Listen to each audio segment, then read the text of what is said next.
such epic games. We've had so many game 5s, and we know the level of play increases in a LAN environment. Everybody on local area network, good connection. Like, it's gonna be lit, man. Allie, we've got 6 teams in action today. 3 of them. Let's get the boys fired up. Boston challenging for a top 4 spot today. FaZe also an ability to climb, and Cloud9 looking for their second win. I think one of the most exciting could be that Cloud9 could literally just play some spoiler for some seeds here, but also I think get these a win would boys be going. really important for them heading into that major. One team that we have all eyes on today is LA Thieves. They were in the driver's seat. They were up 5-1 in a game 5 over Optic. That would guarantee them a top 2 seed going into Major 1. They stumbled there, but they have a chance to regain some footing, and they still could technically steal the #1 seed going into Madrid with a clean sweep over Boston today. Yeah, you know, they've been slipping a little bit, Chris. I mean, you talk about this team in Hardpoint, how hot they started, like 100-point club and teams looking so good. 1-5 in their last 6. They have been able to break hills as efficiently in the beginning. They're bottom 2 in breaking. So this team, they need some improvements headed into the major. I still have faith that they will make it to a Sunday. I don't think we've seen the best from Hydra yet in this game. A good sign, though, was his performance in Search and Destroy in the last series. He picked it up, had like 13 kills, absolutely frying. That's what they need, though. They need him and Envoy to be demons in Search and Destroy, and they'll steamroll teams.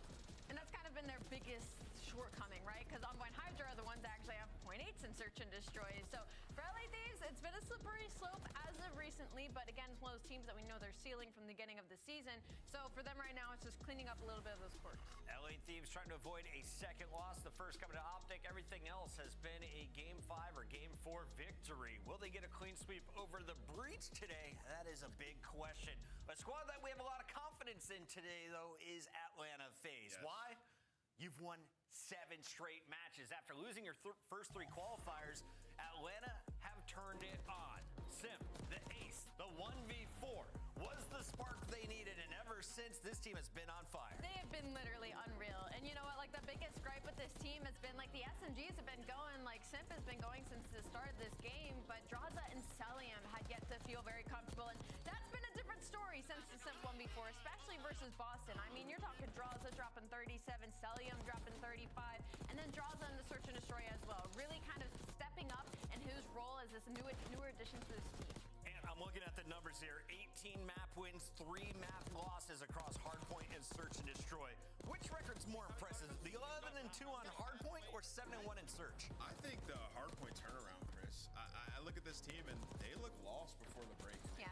Like, weren't on the same page. They didn't know how to play this game, and they just figured it out, man. And, you know, one thing I'll say about FaZe, I love the way that they operate, right? They were looking like the worst of the top bunch. They go into that break, and they come back. They'll take you to any map across Hardpoint and Search and Destroy.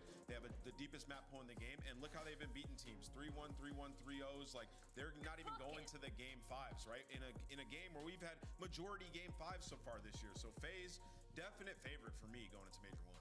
Keep your eyes on Atlanta FaZe coming into the major. They've already won the minor, and they would definitely be a favorite if they can make it to a Sunday. Let's take a look, though, at who is in their way. We've got 2 teams at the top of the leaderboard, but only one remains 6-0. It's Toronto Ultra. Beans and Joe Deceives got a C+ from me when I first saw this roster. I have to eat those words today because they enter Major 1 with a perfect qualifier record. Do they stay perfect against Optic Texas? I don't know. That's a tough one. I think this will be kind of one of the tougher matches they've had. So they got that win versus Atlanta FaZe early on, but remember, Atlanta started the season really slow. So since then, I feel like they've had some easier series, and this is going to kind of put Toronto back on the map in the conversation of like, all right, where do you stand against Optic Texas? Because Optic Texas have gotten much better since we last saw them. And they got bumped out by Minnesota in the minor. Are you worried about Toronto at all? Yeah, not really. I think Toronto's a really good team, and I think they should have 3-0'd in that match, right? That was just like a fluke situation where you didn't use the score streak. If you go back and watch that control. But yes, this team's so good at Search and Destroy, the best in the world at it right now. I mean, they're 9-0 across Protocol, Red Card, and Vault Search, right? So coming into it, you know that it's going to be a tall mountain to climb in the veto process. And then in Respawn, they fared very well. Like, Hardpoint is top 4 in the league at the moment. Now, you might be surprised to hear LA Thieves is not cheering on Toronto. They're actually cheering on the team that just beat them. Optic Texas needs to beat Toronto, but drop 2 games in LA Thieves to sweep for LA to have the #1 seed. But Optic, you basically control your fate right here, Ali. You beat Toronto. You got to think you got the tiebreaker. You're going to be the #1 seed going into the major. 100%. My only worry right now is going to be in their Search and Destroys and the amount of games that they're going against some of these teams because their respawn has been unreal. They're easily the best respawn team in the game right now, and so the biggest worry is going to be on the map 2s and 5s because they're allowing a couple of slip-ups in these series. You can see it on their layout at the bottom here. Forced a couple game 5s. They lost the one versus Boston, able to win the ones versus LAG and LA Thieves, but same story today versus Toronto. You know what? Like, am I weird? I'm not worried about their search. You know, I look at it, and like even when we're watching the games, like in the middle of it, I'm like, they're making good adjustments. Like in the Carolina series, just got away from them in both those S&Ds, and like prior to that, they had won like 6 or 7 straight searches. So I think that this team is actually very clutch. They have a lot of ice between Shotzi and Dashy, but yeah, I'm not too worried about it. I think they're solid everywhere. I completely disagree. They've won one of their last 5 search and destroys. So although they were strong at it at the beginning of the season, there is a slight decline. But I do not disagree in the sense that they do have very clutch, icy players. Like they have players that are going to be good at search and destroys. There's ebbs and flows. They lost 2 or 3 6-4s in a row. Like teams are going to make some good adjustments at some point. I think Optic does have that ice, and when push came to shove in a game 5, to come back from 1-5 against a team like LA Thieves is impressive, and to even win 7 searches in a row is also impressive. Bro, they did it with a 1v2 clutch at the end. The odds were all the way against Yeah, and they did it, though. I went Allie. The stats are on her side, but Nameless is right. Ultimately, we'll find out who has the right predictions when we come back from the break. LA Thieves in action against Purge.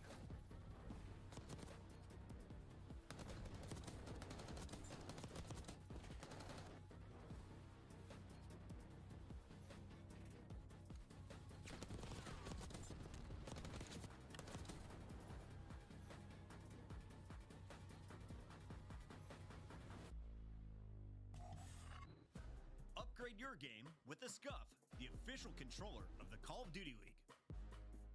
The Esports World I'm Cup so is ready an to see the official boys. partner of the Call of Duty League.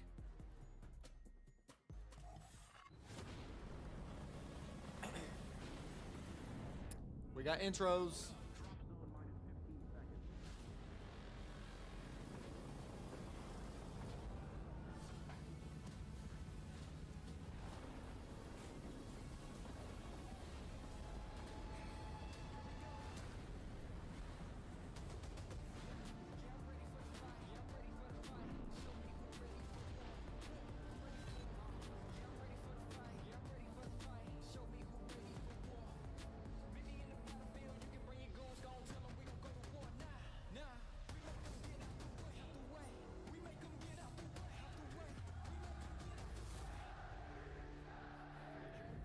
Make sure we're counting names, listening to each other. Listen.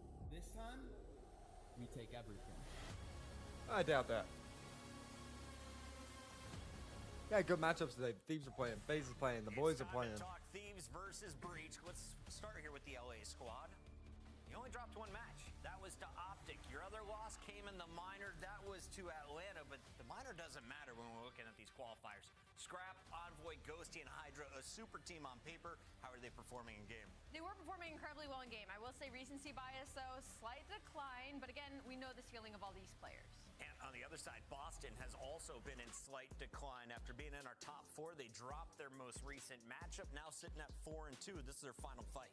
Yeah, This might be a bang out. Search Destroy's getting away from them a little bit. Hardpoint's still been solid. Might be a Love this team in huge bang HP. out. The Search Destroy has to be better here, and it's a good time to go up against Thieves with Hydra and Envoy underperforming that game mode. Let's take a look at our maps and modes. What's our search at game 2 and 5? You've got Red Card and Hacienda. I'm So, surprised. Allie, I'll let you pull out the calculator. Give me the numbers. Who's got the better odds with these 5? I love this for LA Thieves in the first half. You're talking about they're 2-0 on Vault, and then you move into that red card. They're also 1-0 there, and they're 2-0 on Hossie Control. So first half for LA Thieves, unbelievable. I am surprised that Thieves let Red Card get through. I mean, Boston are 3-6 active search maps, but they're 2-0 on Red Card. Right. So I'm very surprised they let that get through. Just must be confident. I feel like I haven't seen Boston on red card search since week 1 against Optic, though. So it's been a minute. Will they get the 3-0 and fight for the number 1 seed? I believe in LA Thieves today. Sorry, Purge. Yeah, I'm also going to go with the LA Thieves today. Yeah, I picked Boston last time they let me down. I'm going with LA Thieves. Joe Awakening, you hear that? Make Ant Oh, mad. no. I dare you. It's time to send it over to Shift and Study. How are you, lads? Oh, we're doing great there, friends. We got a really fun slate of games today. I think that's the biggest part about it. For me, this is kind of a prove-it series, though. Thieves trending down maybe a little bit. I think kind of the loss of rewind is being mourned a touch by these guys. But on the other side for Boston, great hardpoint stats, but need to pick it up when it comes to the search of the control badly. Yeah, I think Boston in general, like, this was one of those matchups where we were expecting them to be a lot closer, because if they would have played Atlanta a couple days ago a lot closer, then it could have been anyone's game. But Boston, again, in another prove-it series to show that they are one of those top 4, top 6 teams.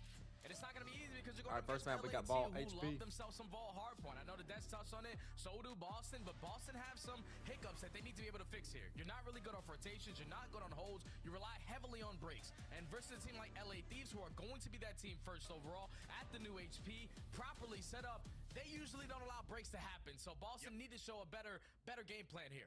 I love this particular stat graphic for LAT, 1 and 5 in hardpoint this month. Where on the other side, Boston have really started to swim when it comes to the maps 1 and 4. 1 in particular, they always have been starting the series off to a pretty darn hot start.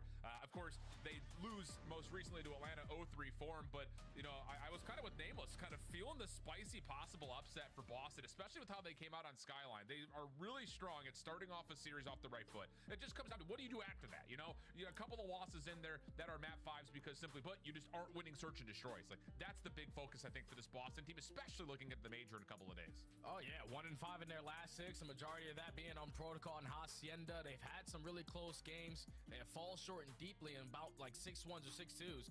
It's just all about the teamwork whenever I think about this Boston Breach team. They don't really have like a star. I feel like I've been seeing these guys level up in their gameplay. I love Snoopy so far in year 3. He manages to play his life a lot more, manages to finesse a little bit more. Purge is a lot more consistent. Cammy's been the always fundamental AR, and then Awakening, we need him to just step up a little bit when you talk about that slang. But this Boston Breach team is built on teamwork. When they show their teamwork, they're able to compete with anyone. Versus Atlanta FaZe, they did not have it. They showed at least in map number 1, but every other map after that, they just simply got outclassed with talent. So a chance to right the wrongs here versus another top team at LAT. You have to start off on the right foot. With this map number 1 needs to be yours. I agree with that completely. And I think in particular, you know, you look at the difference between both of these two teams, and I think just kind of looking at the Boston team as it formed initially, I thought the one piece of this puzzle that I thought was going to be a guarantee was the combination of Cammy with Awakening. Like, both players, very fundamental. They know what they're going to get in terms of AR presence, but they've actually been the ones kind of not been able to keep the same pace that we've seen from Snoopy and now most recently from Purge. We're on the other side, you know, maybe I'm just kind of shortchanging it a touch, but it's interesting to look at this LA Thieves team, especially in this last month, because I think for a lot of people, you're looking at Hydra as being kind of the star of the show. And yeah, he started off the season super hot, but lately the Thieves just have not had the same kind of participation, I think, in the SMG category that other top 4 teams have had. And I think the main category that you're talking about is their search and destroy. Like, they have not been able to figure that one out. You have Hydra and you have Envoy sitting around a 0.75 or 0.8.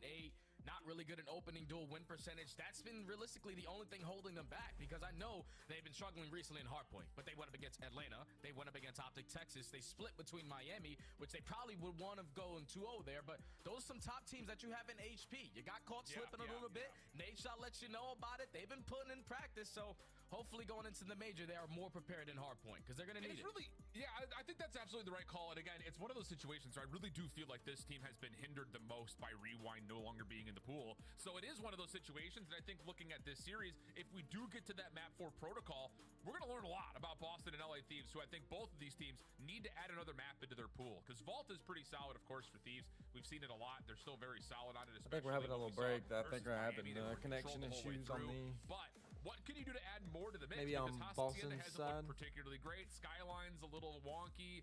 We really haven't seen him play red card since the break I think either. their So it's connection just like, is what else is going to be a strength for this Thieves team, especially when it comes to the 1 and the 4? Whereas for Boston, you look at the series, I don't think you're upset about what you're seeing here. Again, there's a question mark kind of surrounding that map 4 protocol hardpoint, but I thought they looked pretty darn impressive when they did play the one time on Hacienda Control versus Carolina. So I think there was a lot of elements here for Boston. You start off this series with a win on map number 1. I think somebody in Boston can't get in the game right now. You're going to go into a bread and butter search and destroy where you're sitting at overall 2-0 on red card. It's been one of the maps that they have been finding a lot of success early into the season. Haven't been able to recently putting into their season because people don't want to just play them. The boys are the last game of the day. Control. I feel like both teams now have been finding a lot of reps on it. Boston played it one time. They were able to secure the W versus Carolina. But then for LAT, when we're talking about Hasi, we saw it on full display versus Miami. The SMGs need to get lost. You need to be able to slay. And when you look at this LAT roster, they have slayers from left to right. So they're going to love themselves some Hasi. I think it's just about putting it together. I don't think there's anything in particular to look at for either of these two teams and say, this is the one problem that is currently occurring. It's just one of those things of, watching how Atlanta and Optic have developed over the last couple of weeks comparatively to Thieves and Boston. It just feels like they're not quite keeping the same pace that they started the season off of. I think that's the biggest part. Snoopy and Purge, really successful for Boston, especially Purge lately, but Snoopy in the early parts of the season, lightning quick, and it was working. It was catching a lot of teams by surprise. It's not really catching teams by surprise as much anymore. We're starting to see that gap really tighten up when it comes to the hard point. Where on the other side for Thieves, it feels like the participation from the AR line has not been as significant as it was in the beginning of the season. And some of that I think is just determined off of, again, I think Rewind was such a bread and butter for them early on. Yeah, and they can't figure out Hasi. Like, that's the thing that's completely mind-blowing to me. Yeah. You have players who have played Black Ops 4 back in the day. Probably some young... I know Scrap was definitely playing, even if he wasn't eligible to play in the CDO or even challenges because he was so damn young. But you should understand how to play Hasi. He's the only player right now, obviously, with that one stat, 700 damage on a map like that. Yeah, we got to be able to figure that out. And I only think it's only a little more time is needed for LATs to add that one into their map pool. And then the opposite side for Boston... It's just when I think about this roster, they have like that fundamental aspect where you're doing the things right. But then versus Atlanta, they just simply got outclassed in their individual skill because you're turning a lot of these engagements into one-on-one gunfights. Things aren't going your way. And then when you're also playing a team of that caliber, they are picking you apart one by one with the individual gunfights that lead to breaks. So going up against this LAT roster, you have to be the same thing. You got to make sure that your setups are flawless. Big time prove it point. I mean, they started off the season with that big win versus Optic, but since then have not really defeated a top 5 team, which I think is kind of a huge issue when it looks at what is their ceiling maybe for the major. Online versus LAN, also a different conversation in whole. Speaking of online, a couple of ping issues. So we're gonna head away for just for a brief break. When we come back, my microphone will no longer be flipping and slipping, and we'll be back for map number 1 right after this. Don't go far. Upgrade your game with the Scuff, the official controller of the Call of Duty League. The Esports World Cup is an official partner of the Call of Duty League.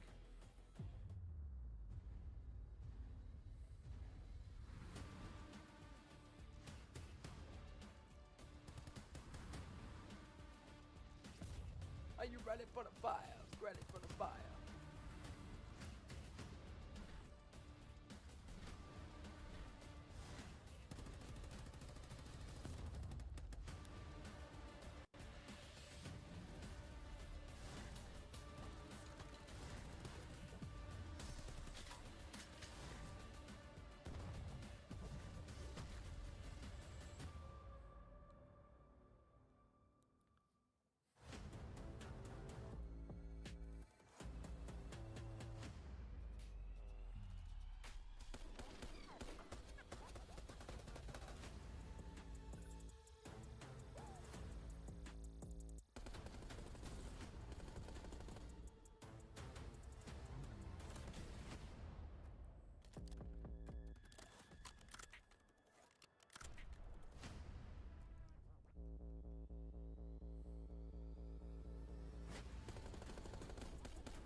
We're jumping right back into it. Just didn't want to sit there and give you guys a reiteration of the Call of Duty podcast. So we're right back into the action. Vault Hardpoint, map number 1, LAT trying to fight for a top seed. Boston trying to elevate their position. It's a back and forth. Purge already starting off with an opening double. Oh, young Purge opens up with the double, gives this team an opportunity. I think their to still microphones keep it are cutting scrappy in and out towards pretty P1, bad. but the Thieves are able to clean him up. Now soak themselves up some P1 time. They do not have the spawns that they want. They are playing for one wave of kills, potentially flip them out, but Snoopy, he takes Cat. Purge from top mid is able to find the second, and that's all 4 dead now. Spawns being blocked. Thieves have to break on in. First test here for Boston as well. You talked about it in the preamble, Jay. The rotation percentage for Boston across hardpoint has been where they found a lot of success. The problem is they're not really doing as well in the efficiency margins of holding in, wouldn't you know it, 10 seconds left on P1. The setup already crumbles, and LA Thieves now in control. And now you're forced to break versus the Thieves roster, who don't really allow breaks to happen. 90% hold rate on this map. Is there going to be the team initially to start off this P2? You already have players like Scrap pushed out toward the front side of Pool. He's at 700 damage. Not today, Junior. Give me another 3. 7 and 1 to start. 700 damage in this life alone, Jay. And almost has the better look at Snoopy from the high ground. On Envoy trying to follow up, at least holds on to this position. Has Purge in his way, though, and okay, a couple eliminations allow Boston a chance to threaten from the front. Trades are decent, spawns are still in. What else can Ghosty and Hydra do together? Apparently, allow the reinforcements to get here, and the Thieves are still holding on strongly. Yeah, that's a misplay right there from Boston. Like, you found the initial 2 kills from the front, but instead of blocking those back spawns, pretty sure what They need to Snoopy fix decided their to cut through front door and allows the Thieves to broadcasting. consistently spawn in towards the back. Wow. We're able to respond with the reinforcements and basically walk away with a full 60 here. You already have players like Envoy thinking about that rotation and knew a perfect start here for LA. Yeah, this is one of those matchups where, again, like you talked about, it's kind of like the hold percentage of Thieves versus the break percentage for Boston, but at the same rate, there's also the battle for rotation. Both teams super successful at managing the macro level of the game. What can they do here, though, over the top of our most contested hardpoint P3? Envoy in a little bit of trouble. Cammy's able to find him through the back windows of the van, and it leaves Ghosty kind of out to dry in a 1v1 with Snoopy. Little finesse on both sides. Purge comes to assist, and Boston starts to put some influence on the left side of the minimap. That's fantastic plays from Snoop. He only finds 1 kill in that entire engagement, but the finesse good enough to secure the spawns for his team. And now keep himself on this P3, but you're not going to be able to read the pinch already in front of you from the Thieves. That's a clean 4 dead. Ghosty pushed out towards gold. Spawns being black on the backside of the statue. And the Thieves are looking like they're going to win their rotation over towards next as well. Big flood hill here from the breach. Just trying to brute force their way through the setup. Hydra good for 1 from the high ground. Has a look at Purge. Wow, great shots from Purge. Tough angle to be sure. And that's going to flip things immediately right back around again. But it almost feels like, who cares for LA Thieves? They're up almost 100 points if they can find one simple break. Boston will get in first, but they desperately need a hold. Oh, that's a big kill coming in from Cammy. Allows Awakening consistently spawning towards the back. So now you're in your ideal setup. You have all your bases covered, but Hydra trying to sneak his way up through side door. The timing might work out. He's going to have an engagement versus Awakening. A little team shots with a team nade. Comes in to help. Now they have the pressure to attack from the front. Oh, great movement from Snoopy. Able to kind of check the back door and then immediately turn his attention to the front, leaving Cammy by himself with reinforcements spawning up nearby. And as Cammy finds his 4th in a row this life, Boston will get right back into the hard point. Key time for them here, though, in this back 20. Thieves looking to try to threaten from the front, but pushing the issue is Awakening. Trades are good for Thieves, and now they have a free entry to try to contest, but Cammy from the back door shuts down the next 2, and the Thieves will be pretty empty outside of these last 10 seconds. Yeah, spawns come in for Boston. All on the backside of P4, so they're going to walk away with that final 15. Going to be down by about 35 seconds. The first set of rotations, Thieves up 30. Game. Early control of the mid-map area going in favor of the Thieves. Purge with the timing not good enough for the kill. So now you have everything covered if you're LA. Just soak up the hill. Trying to set up the break attempt here is Boston. They do have the numbers. This comes down to finding the players inside the round hardpoint. So far, so good. Straight eliminations for Boston. Envoy, front door. Snoopy trying to threaten, but has to deal with the players all around him. He does well. So, okay, Boston, quick re-break into P1. Good read here as Snoopy finds himself now on 4 in a row. Clean movement, clean shots. Boston in control of the right side of the map. Oh, you can already tell by Snoopy's face cam. He lagged out the game. Lagged out, yeah. Oh my goodness. So that is going to be tough. Don't know what the difference is going to be when we hit that restart, but scan and repair on the side of Snoopy. It was the second time, bro. Unfortunately, is going to lead to a potential restart from 0-0, but we have no idea what the score is. Coming back to us, Alan. That sucks. Oh my god. Well, hi guys. Haven't been a while since we've seen each other. Jay, just talk to me though again, because I think this is one of those matchups where inherently, just looking at the numbers, all of the stats nerds that are out there are going to point to the same things. Hold percentage for Thieves, break percentage for Boston. Both teams great on rotation. And we kind of saw that, yeah, you look at the zoomed out macro focus of the minimap, Boston's doing all the right things. Yes. But maybe some of it happens a little bit too early. They're getting broken apart pretty quickly. And then once they lose their setup, LA Thieves are running away. It just comes down to that P4 that they're able to salvage and keep the game tight initially that first rotation. Yeah, I feel like for all 3 hills besides P2, they were outclassing them. At the end of that P1, everybody could not afford to die and then spawn all the way across the map. But they gave themselves the opportunity to break back in quickly. Get these dudes in the game, bro. Fight for. It's just when This you is the find second those initial time. 2 kills, we have to make the heads-up play to block that back spawn. Because if Snoopy, instead of, once he gets that first kill through mid-lobby, pushes out towards the block, then all of LA spawn across the map. You keep the numbers at your advantage, and then you're able to flip them out. It's just those little things that the Breach need to make sure that they're on top of, because they were in that game from start to finish besides that P2. Yeah, it really was. And I think the other part about that is you saw it as we rotated away from 2.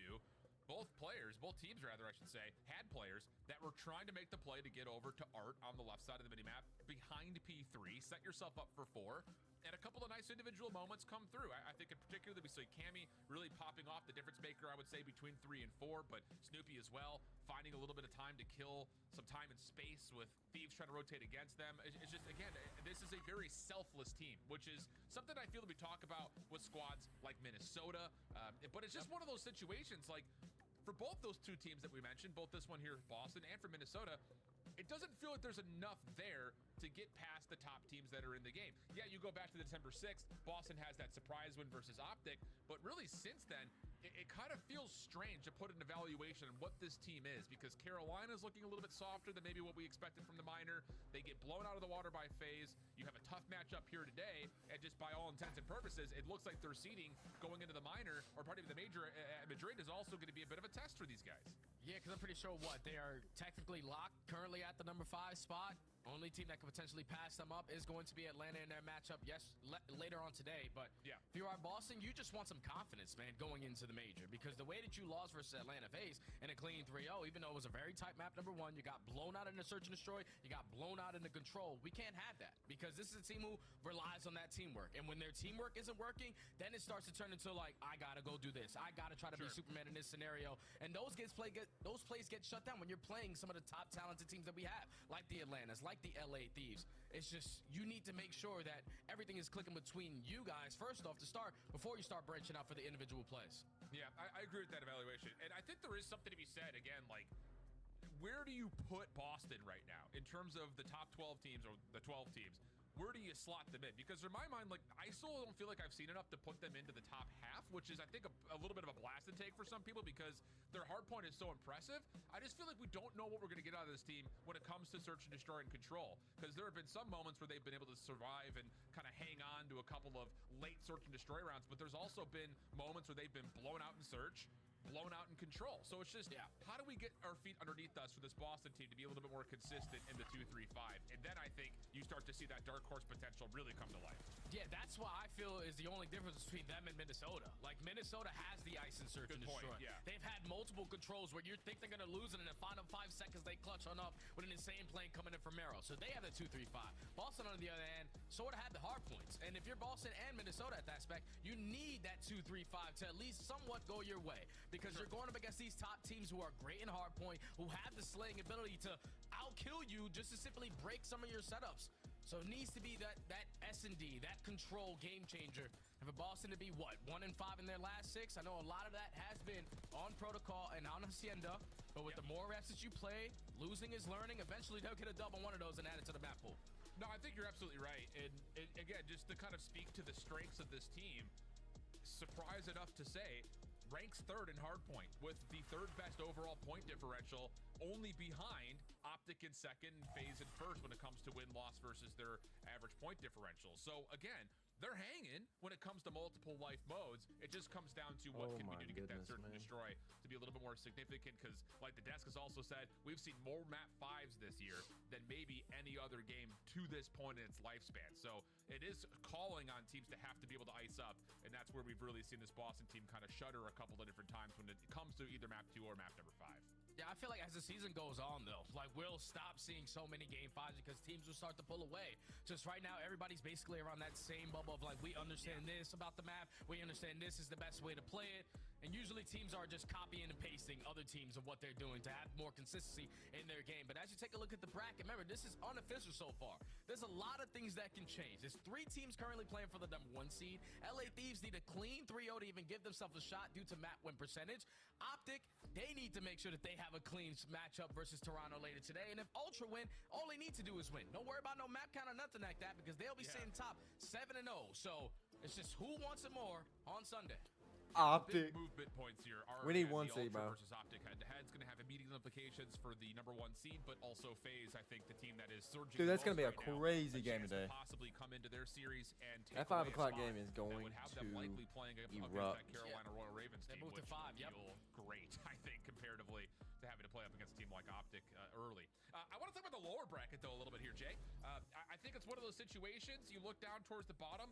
I wouldn't want to play Minnesota or LAG right now. Minnesota, no. I feel like they could beat anybody. And LAG, we got to remember that they had one of the toughest schedules in this Major 1 qualifying stage compared to everybody else. They had to play Carolina, LAT, Optic, Minnesota. They beat Cloud9, but they also had to play Toronto. So it's like you look to the bottom, LAG in 9th, that's a terrifying team, and Minnesota in 10th is a terrifying team as well. Yeah, Minnesota's a gritty team. LAG, there's world champions, so you best believe they're going to turn up on lane. And even Cloud9, Alan, they've had a tough early into the season. They had to go up against the Atlantas, the Optics, the LAT. They had to play all those guys.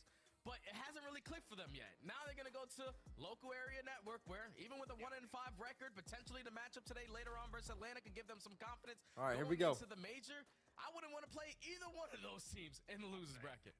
It's going to be a fun day. We're really going to learn a lot about not just these last remaining 6 teams that we need to see before we head to Spain, but in particular, the ability to move and try to change up to a more favorable seed is on the line.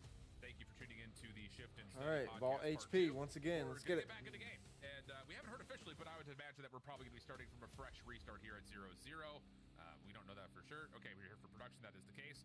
We just work here. We don't have the ability to start the game. We don't have a big red button or anything like that. So, all right, Vault HP, let's get it. I think we got a good indication of the things we set up already coming to life early. Let's see how the breakoffs change, though, as we get ready for our second restart. All righty. Boston need to show improvements on their P2. LAT need to give themselves a little bit more opportunities off that P3 to P4, but it seems like the game is once again broken, chat. Sorry about that. You're going to have to probably look at me and Alan again.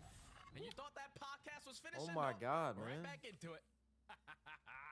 This is now the study and shift show. That's hello. We had Maven Sunday last weekend. We did. Now you're getting shifted study on this Sunday. That's what we got. I heard Miles yesterday also say that even though we weren't on the broadcast yesterday, Map 5s routinely just happen. We may be on for a while today. I don't know about you. I'm going to get some lozenges, get ready to go, get some popcorn, whatever you happen to have. It's okay. Get it in hand. Alan, who's your guy to watch in this matchup right here? Like, who's the game changer for both teams? I'm going to go with someone who I just think needs to play well for, like, again, the movement to start to kind of look at this team from a more serious angle. I'm going Gigawake, dude. I think Namos would be happy to hear that because I think we know what we're going to get out of Purge and Snoopy. We saw it immediately on our first map startup, but I think Wake has to have a good series here for this Boston team to start to kind of move around in people's minds when it comes to power rankings, especially with a guaranteed upper bracket start. It just comes down to who do you play. I like to take on Giga. I would 100% go with that when I was talking about Boston. And I think on the opposite side for LA, I'm looking at Envoy. Dillary had the best birthday going up against Optic. Lost that one versus Kenny, his old-time teammate. Yeah, he wants to make up for it today. So, Envoy, I'm watching you. Well, we're going to be watching each other, watching you, watching us, because we have to go to another break really quickly while we try to figure out what's happening with the game state. Hopefully, it won't be too much of a delay. We'll be back. Ball, hard point. Don't go far.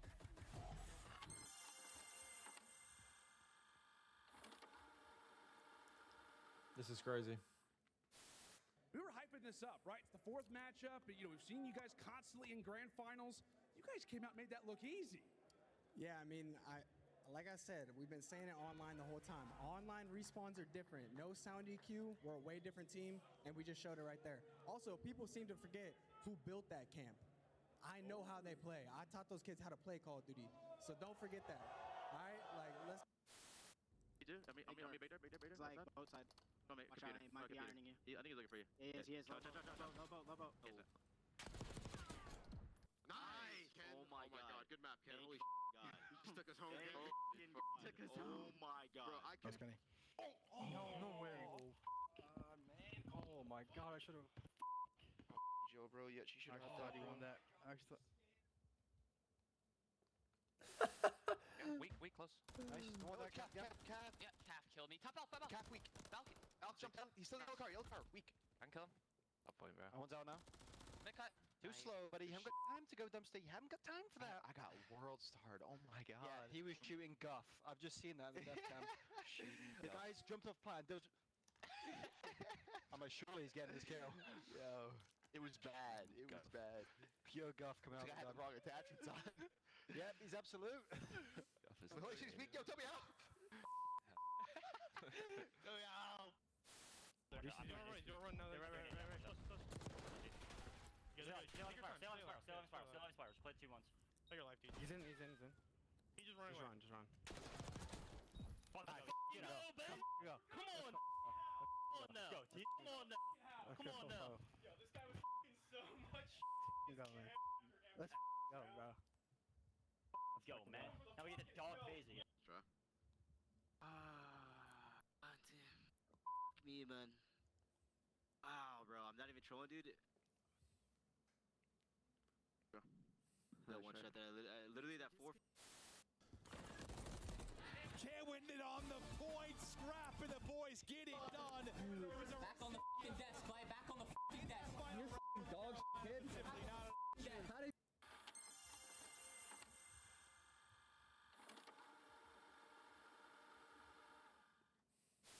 Insight's not going to see it. Kleenex going to get caught off guard, or is he? He gets one. That's a decent 1-for-1 trade. Insight right back over, looking for a little bit of help from Scrap. 2v3, selling the cross, dealt with by Scrap. Sip also seen on the cross. 22 seconds. Draza trying to work this with Scrap able to turn this down to a 2v1. Just down to Sip. Not gonna happen. Shut your mouth. Toronto in the grand finals here at home. Bickle now. Last one up. He's got a trophy though, right? He threw a trophy out. Might do it. He threw a trophy out. Might do it. I think this might be Still too there. slow. He's Either still there. way. He got it. Oh, he does get it. Yeah, it was too slow. He gets it. He just hops it right away. Nobody checks the bomb. One shot for sure, okay? Oh, bomb, one shot. Heard you. Oh, bomb dead. Nice, good job. Oh, bomb dead. The bomb dead. Bomb. One shot. One bang. Nice. One square. Draws on bomb. He's like, one shot dead. Nice. Last guy broken. Brandon, I'm gonna hop. He's still broken. Broken weak on you guys. Nice. Is everyone up? They're mindful. Yo, next. Welcome back. We're taking off faster than a Saquon Barkley touchdown to the first plays of the game for the Eagles. Here we go. The LA Thieves, Boston Breach. Try again. As we talked about it before, we'll talk about it more. Hydra shutting things down. Okay, how about All right, here we go. Game one. Yeah, I guess I like the HP. spawning on the opposing side now to start this game. Lisa clean for dead. And now Boston now needing to find an early break. So now they're keeping it mixy, working their way through bottom vault. They're winning the numbers fight. Hydra still 3-0. Will get taken care of. So Boston clear their way on out. Now it's their time to soak up time. Just great discipline for Boston right there after just getting pieced up playing off that right side hallway. Get your setup, get your surround, don't panic, don't just keep running in one by one, and this is what you get rewarded with. Absolute perfection on their re-break and follow-up. That's going to move the spawns again right as P2 opens, and technically speaking, this is already better for Boston than what we saw in the first go. Yeah, way better for Boston because now they have numbers, still contesting for those P2 spawns, but still aggressive through that mid-map. Is going to spawn 2 players now out. It's a 4v2 off the roto. Snoopy tries to take control of the back. He gets traded out. And now Kimmy, last player here to try to make something happen. Miraculously is able to pop a double and give his team another opportunity to break through the front. How does he make that happen? Little Septex at the back door, still off the regen. Doesn't get traded out, and LA Thieves are still going to hold on to the majority of the first 20 seconds. The follow-up hit already dismantled. And now you got a situation for Boston. This is going to take another 15 to 20 seconds if they even want to try to give this another go. So Purge is going to try to stay amiss, get lost on the map. Not going to happen. And the Thieves are going to pull away with about 40-plus seconds here on P2. Yeah, Boston is still giving it one more last push, though. And they're able to execute it. Lisa 3 dead, but the rotation 1 in favor of the Thieves. Now it's Envoy's opportunity to have one of those Snoopy-like plays that he did before the restart. He has to finesse 2 players. Here's a fight with Purge. Yeah, decent scrap time play for Boston as well on the exit. This is a massive battle here. Envoy caught on the reload. Cammy will get the pistol up. So now Boston holding onto the favorite side. Plus they also clear out the street completely. Someone can jump on and get some time here, especially with Purge getting a read that the next attempt for Thieves is largely coming through the middle of the map. Yeah, that's fantastic play so far from Boston. They fight for that final 20 there at P2. They initially went the rotation over towards P3, P4 chain, but all of these players eyeing up with those ARs from long distance are able to find every single kill in the feed. Now Boston forced with 30 seconds left to get them off of this time and also think about that rotation, but none of the gunfights going their way. Now, really clean stuff in the middle of the map right now for Thieves. Holding on with just Hydra. Spawns are still in, though, for LA on the preferred side of the map. Boston getting some needed time here, though, on 3. Actually, surprisingly, a lot of time here on 3. And now a chance to try to rotate through the middle of the map once again. Shots coming out from Snoopy. can't really do much to contest this, and Hydra's got the freedom to hit a pinch over the top of the hard point. He's looking to triple up, but can only take down 2, but this is a lot of extra pressure on Boston on this rotation to 4. Now this is what that 90% hold rate from the Thieves needs to show straight. They've got all the control in the world, Thieves do right now. All their bases are covered. They have everyone with an AR on the back pocket watching those long-distance gunfights. But Envoy is going to fall on the right. And now that leads to Ghost getting overwhelmed.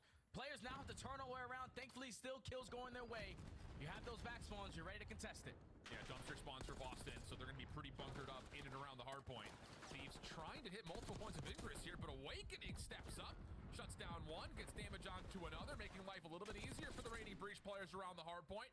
Kami secures a trade. Snoopy spawns up in place, but now the next threat is already at your front door. And actually, it's at your back door as well. Hydra flying over the top of the patio, has a battle with Snoopy, but they just finesse each other, and the Thieves, all the meantime, are going to get most of this time here in the back 30. Yeah, but you would want that to be a lot more dominant. Like, not one player they had full control. They early just on let into it that hard point, but once Envoy falls, they instantly get pushed out towards that right side, and Boston do a great job of just not allowing that full 60 to get away from them. Now, we get back over towards the P1. Hydra and Envoy combined for 2. Already have the numbers advantage to work their way back in towards mid-connector. You have lost track of Hydra, and he makes you pay for it 4 in a row for Hydra. And really, since the restart, this is about the same score that we had, and it's come in a lot of the same ways that we saw from the first attempt at the lobby. So 102 plays 80. Boston working on, again, another little bit of a delayed setup around the back. Snoopy, he is off to the races on this game. 18 and 10. Shut down by Envoy, who's also having a great map to this point. And that'll be enough for the Thieves to, again, to spawn up where they want, try to control the right side of the map, and while this is all happening, Envoy hasn't left the hard point, so it's looking really good for LAT. Yeah, this is easy. They're just consistently soaking. They read the parallel spawns that came in. When you spawn over towards gold, they were able to withstand all those gunfights, and now with only 10 seconds left. Back your way on up. We need these P2. Ghosty gonna play real safe, but he might be overwhelmed. There's 3 players from Boston trying to attack through the front side. They're winning all the gunfights, but Ghosty, your time to strike. And with that double, if he would have just played his life, his teammates are still gonna spawn in towards the back, so another opportunity. Yeah, they spawn towards the backside of the truck, but you can see trophy spawn here for Boston on the backside of Palms, and they just get the guns up and light up the hit from the Thieves. That was about as close as 2 spawns could be to each other around the backside of P2, and Boston prevail. Now the next hit, with still a lot of time remaining on this hard point, all coming from balcony side. Snoopy gonna need a little bit of assistance. He's again got the benefit of the breach spawning close, but the kills are not here, and here comes the break attempt from the front. It's looking good. Boston trying to hang as they try to re-break, and we're gonna jump over to catch a comms with the Boston breach. Each other, money. Let's go on the right side. Stop gap, remember, oh my gosh. I got an I'm going to do podcast. Yeah, okay. I'll see you guys. Can we double doors? Not pushing up, bro. Top on Hydra, 1 shot. Yo, wait, yeah, top doors. Top doors, be control. Top doors, be control, top part. Go see, 1 shot. I'm going to go top. I'm going 1 shot. I guess can be controlled by as well. He's playing the control play. Yeah, ban.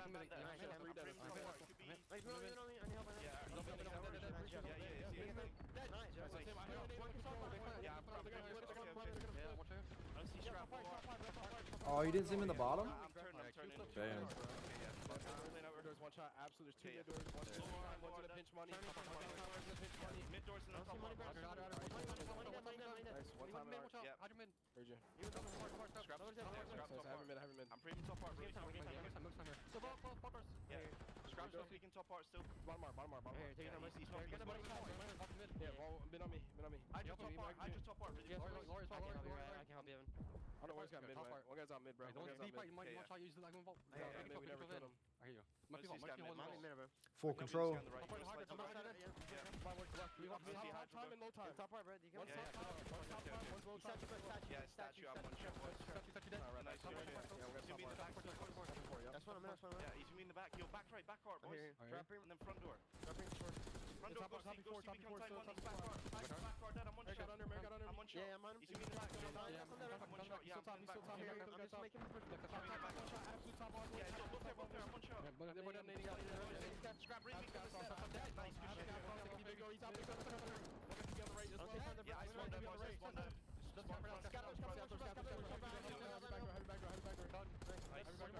One more back. I got line, boys. Front door scrap. Nice. Cat, 1 shot. I'm on him. Yeah, you are. I don't think so. I don't think so. I think Cam will spawn first. Yeah, I spawned. Looks set, bro. Nice. Take our time, guys. We have a lead, right? Take our time. Yeah, I'm playing. Go. Nice. Nice. Leave all. I'm still in cap.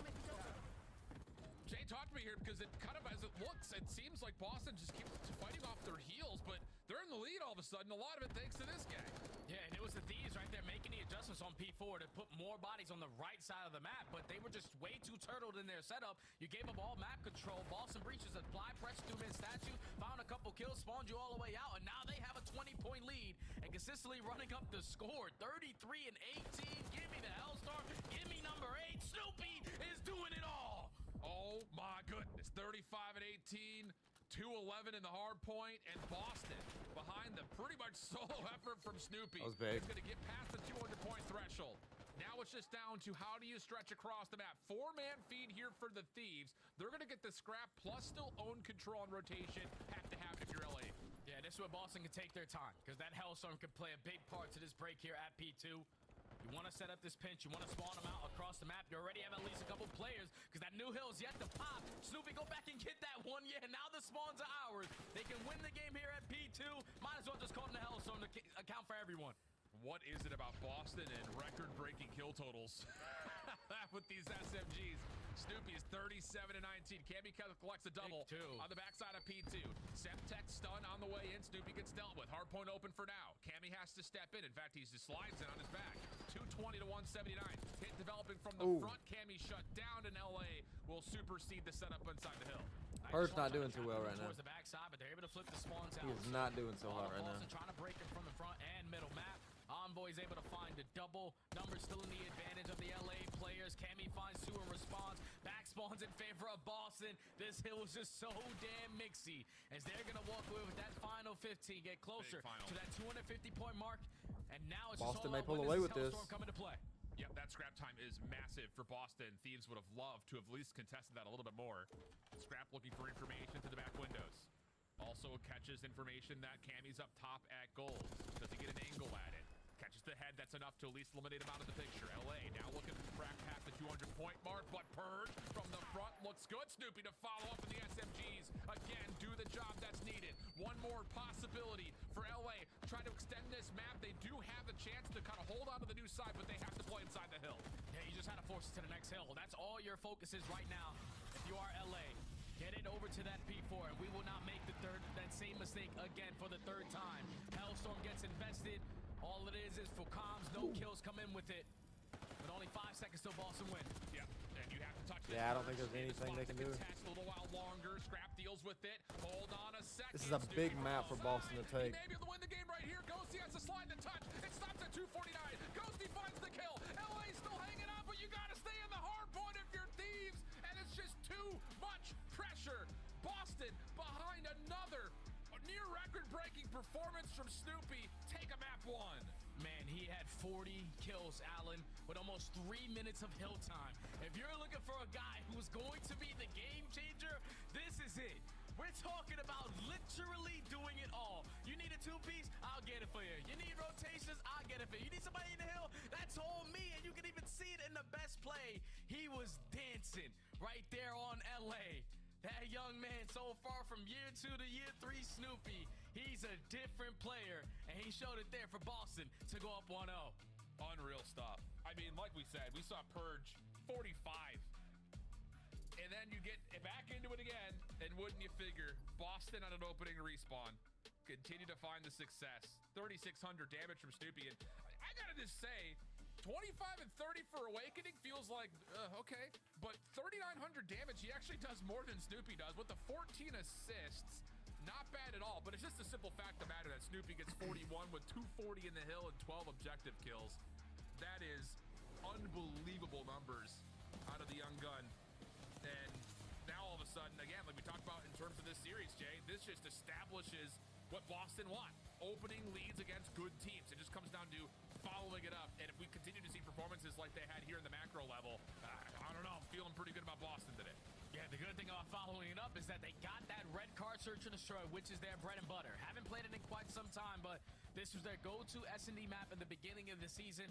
Finally have an opportunity to play it here. These probably threw this one into this series because they did just recently walk away victorious versus Optic in a clean 6-3. We saw an insane 1v1 between Scrap and Dashy, but they were just making the adjustments on the defensive side was the biggest thing. The good thing for Boston is they're also a team that's great on defense. So it's going to be a scrap on that side, and then whoever's going to be able to make more objective plays on the attacks. And we've seen a lot of reps out of Boston hitting those early aggressive pushes on one way, thinking about that rotation over towards new. So Thieves got to be ready for the Mon games. Agreed. It's one of those situations. And when we were in that listening, I mean, all I could think about the whole time was like Boston continued to play off their heels, getting rotation wins, but not being able to put together a solid setup on hold.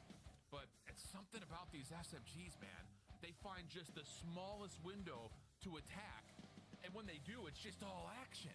I mean, a little bit of bless up, I think, on that second P2 as well, like spawning behind palms. Cammy just gets the AR up, a trophy system goes down, he lights up 3. Like, that is where you see it on the chart. It was Boston takes game 1. Then all of a sudden you Very get surprising. about 40 points in net positivity coming out of Boston. That's what keeps them in the game in the first place.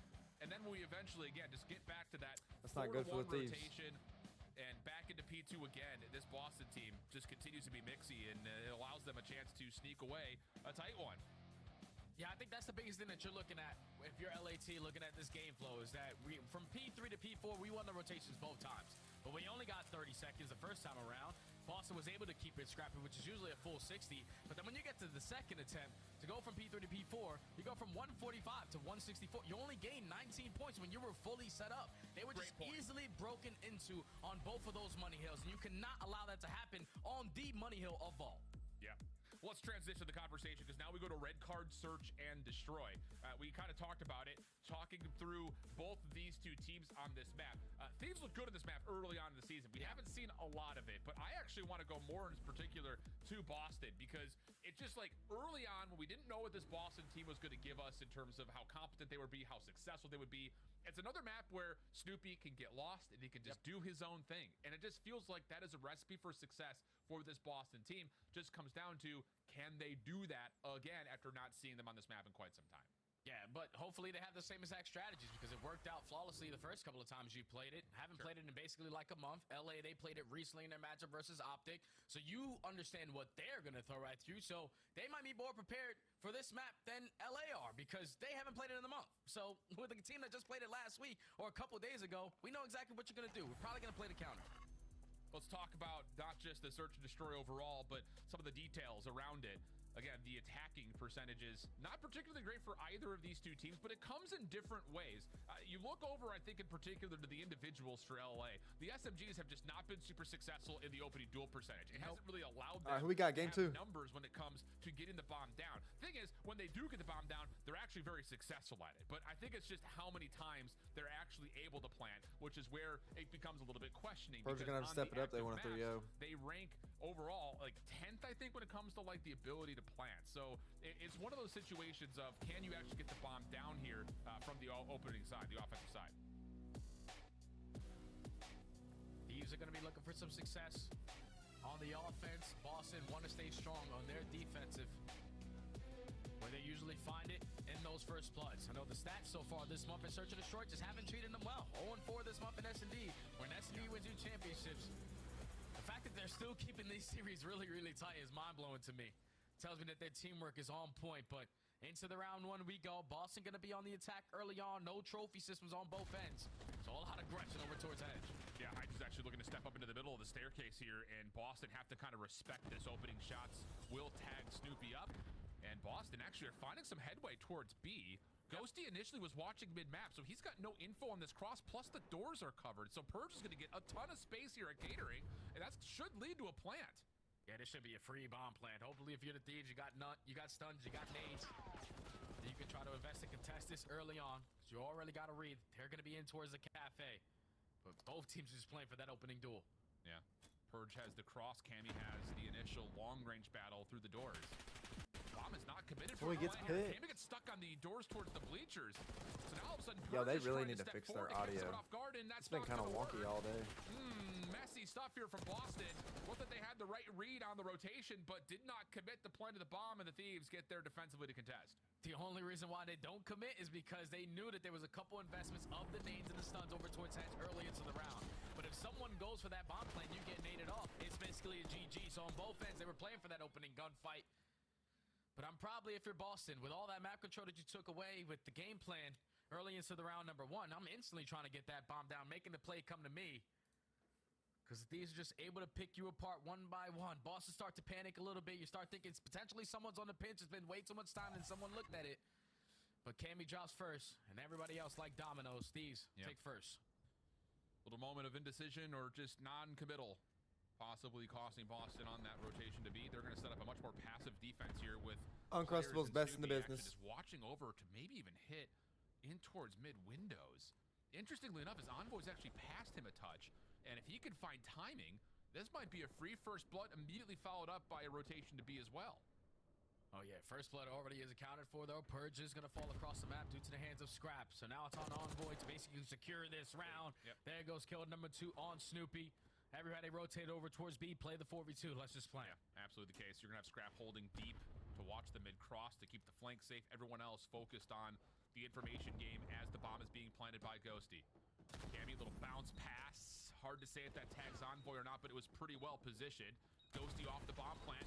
Gets a look at Awakening. Helps out instead, though, onto Cammy. Good eliminations, LA Thieves. Now up big. Yeah, just a very easy round right there from LA. You start off in the first 15 seconds, finding that early first blood. But then once Envoy puts himself in a position on backside of that B site, you were just waiting for him to make a play. Once he secures that kill onto the player, and Snoopy covering that B bomb, rotate back, 4v2, plant the bomb, trade it out. Easy round there for Thieves to go up 2-0. Yeah.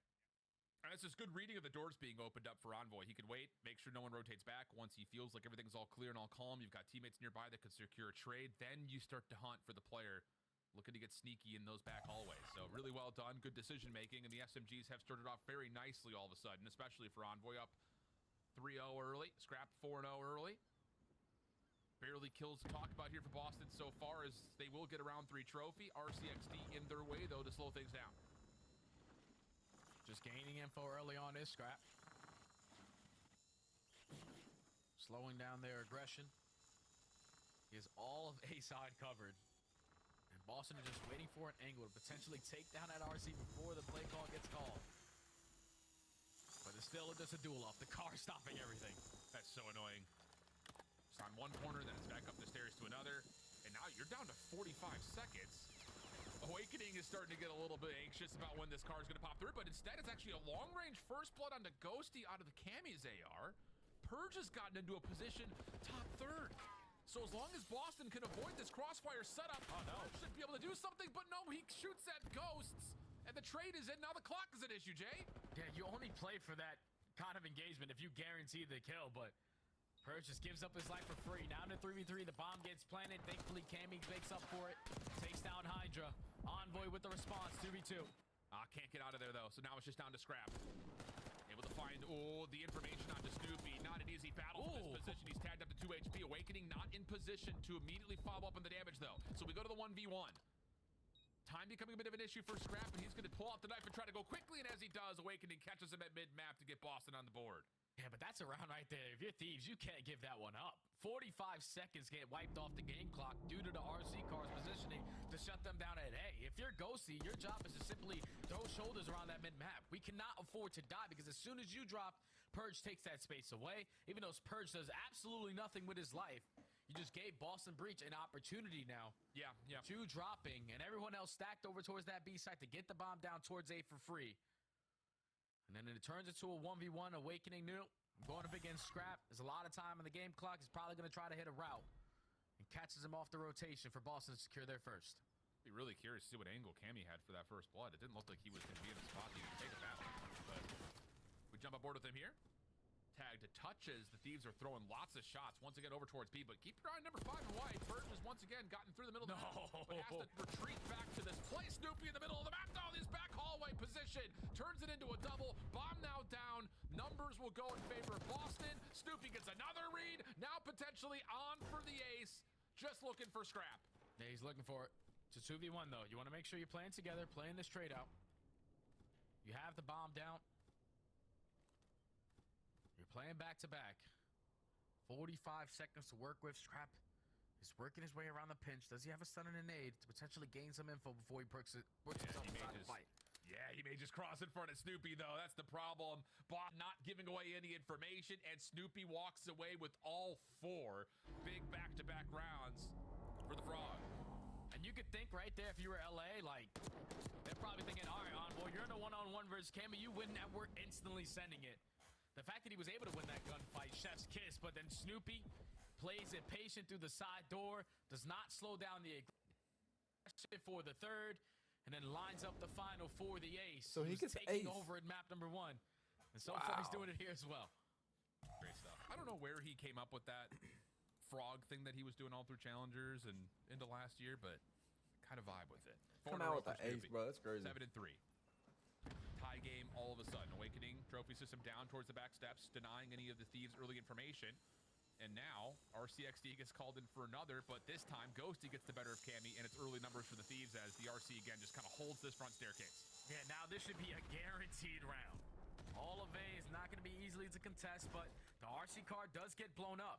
But look at how active these are getting on the pinch. You got Scrap already pushed up behind enemy lines. Just stay alive on the opposing end. Well, the thing is, Boston may break this timing. They're getting really aggressive because they kind of have to. Problem is the long-range angle denies the bomb from being planted. Follow-up from Envoy catches another kill, but honestly speaking, Boston have done well to kind of out-trade here and get to the 2v2. But the follow-up, immediately Scrap was top third. Now he's all the way back to the defensive side of the map, and Hydra right there to make sure there is no exit. Thieves bounce back and take the edge again. Yeah, trade after trade. Thankfully, Thieves started off those trades with that early first blood. I would have liked to see Ghosty and Envoy just back all the way on up. You had 2 players in Hydra and Scrap working that pinch, but they're able to read the play as well of the objective potentially going down. But once it turns into a 2v2, because you were too aggressive on your angle, thankfully you got Hydra holding hand in hand with Scrap in that trade engagement. Able to shut down Snoopy off of a potential Hellstorm, put themselves back in the advantage, 3-2. Good composure there, considering that the RCXD play was essentially the exact same between the 2 defensive rounds for LA. But now those resources are expended. Ghosty looking for some pre-fire shots over towards B. Quick action in towards Ticket, though. Snoopy's able to find one. Follow-up, Purge right there. Shots to the wall, not going to connect. Cammy holding to make sure there's no trade. And now it's suddenly already a 1v3 for Scrap. Bomb all the way across the map. A lot of time to work with. Yeah, so when 2 insane gunfights back to back, because they're just all running around as an army of 3. Yeah. Well, not a lot of real estate to work with here for Scrap. Like you said, Boston not fully holding hands, but pretty much able to confirm trades for one another, you would think. Scrap catches one, gets out of there. Do you anticipate Awakening nearly, but not enough. Just too many numbers to count. Not enough time to make the play, and Boston will tie us up again. Yeah, I think it starts off with the aggressive push over through that B site. Snoopy gets a first blood, knowing that he was instantly going to get traded. Just starting off those engagements was perfect because Purge was setting up a pinch through mid-ticket, was able to put themselves in a 3v2 and then keep his life, allowing Cammy to keep him safe in towards Ticket, securing that third kill, and then a 1v3 for Scrap, just not able to find every single player in that round. As Boston switch up the pacing there, push it to him on defense to tie the game. And I love it. I mean, legitimately, you've got Snoopy who's got a hot hand from map number 1. Why not Boston throw both off to a SMGs through Ticket, try to see if you can find something mixy. Otherwise, just keep the tempo up. Works out nicely for Boston. This time, no trophy for Awakening, so he does not get as aggressive over towards the stairs. Instead, it's tempo this time for Boston over towards B. Bomb already being planted. Ghosty doesn't have the doors open to try to nade this, and we're going to get a 4v4 post plant. Yeah, 4v4 post plant, but look at the play developing on the side of Hydra, working his way all the way behind enemy lines. You're going to have Awakening playing for this angle, but this timing could be everything on the round. Hydra not able to spot the first, but the timing good enough at least to take down Awakening. Big wake turns on a 3v3.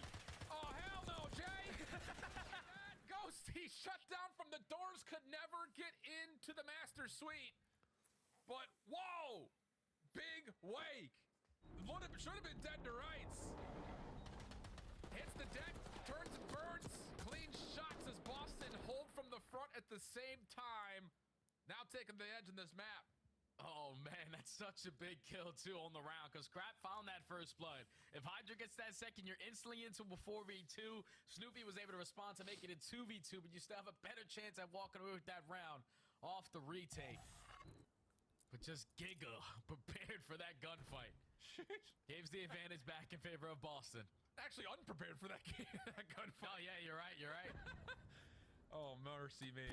And now look at this, Boston gonna step up for the first time defensively with Purge mid-steps. Scrap has to worry about top third and the heady just in front of the windows as well. So this is a lot of focus. Problem is Hydra has a free pass through mid. So he'll catch one, trade is out, but this completely deters this setup for Boston defensively, and Scrap collects. Purge falls. 3v2 now in favor of LA, but the route good enough from Snoopy. The shots good enough from Snoopy. 14 and 6, and give me number 15. I don't know if there's a calm that comes in right there from Cammy, but he was prepared for that one. Scrap left in a 1v2. Yikes, and Scrap does not have much time to try to collect back onto this bomb. He has to clear so much ground with the walking kill streak of Snoopy still alive. And they're holding hands in garage right now. They're just not going to allow Scrap to do much in terms of doubling up unless they mistime this and get caught in the collide. And actually, Boston, I don't think they saw Scrap at all. So he's going to get a plan here to extend this. Yeah, bomb's going to go down for free. Some bad timing there in favor of Boston. Now leads to this round extending a little bit longer. Scrap now with 40 seconds. Wow, they missed that, bro. Needs to clutch on up, but Snoopy and Cammy roaming around together. Oh, and they've seen him. Yeah, and with nades available, Snoopy could just try to lock him into place here. First stun will be a bit of miss. That came out of the hand of Cammy. Snoop is just going to try to hop this. Does he Scrap have an angle? It may not make a difference. Cammy's going to hold this route, and he may not get back to this in time. Does he get the shots? No, not in time. The bomb gets defused just before the final bullet lands, and Snoopy can do I thought he was dead. no wrong this series. He's just taking over, man. It's as simple as that. Just take over moments out of the kid. Scrap, I thought when he plants that bomb in that angle, he could have put himself in a position towards top 3 window, but he must have checked it saying, okay, I can't see it. I have to put myself in a different position. Just is not able to get to the bomb site in time. So now Boston at game point. Back on the This attack. is rough for Thieves, man. Early presses over towards Hedge, but then instantly pouncing over towards B. They're just going to all slow this one down now. Yeah, the thing is, I think Cammy gets the information. That's team shots through B. This should lead to some significant movement for Snoopy trying to get back over A. But look at the defense. They've already rotated a long way back around to hold on to a possible contest angle onto A. So Boston have to reconsider their options. And that little show of force at B has actually allowed Hydra to get really deep. He's playing backside Eskies now. Yeah, but for some reason, it seems that Boston have a read on it. But now looking at your mini-map, they definitely don't know that Hydra's behind them. Hydra's about to make the play. Sitting at 2 and 6. Not the best S&D performance. Purge strikes for the first blood. Hydra their response. He just can't get away, though. There's just no vacancy. Ghosty down low. 2-0? Beat by Purge. He's not 1v3 in this, Just right? up to Envoy. 1 versus 3. Bomb in hand. Boston, which bomb site do we want to go to? Looks like they're going to make the decision to plant at B. Can Envoy catch a timing here? Try to reduce this to a 1v2 while the bomb is being planted. Doesn't look like he's going to get a chance at it. And now the job just got that much more difficult.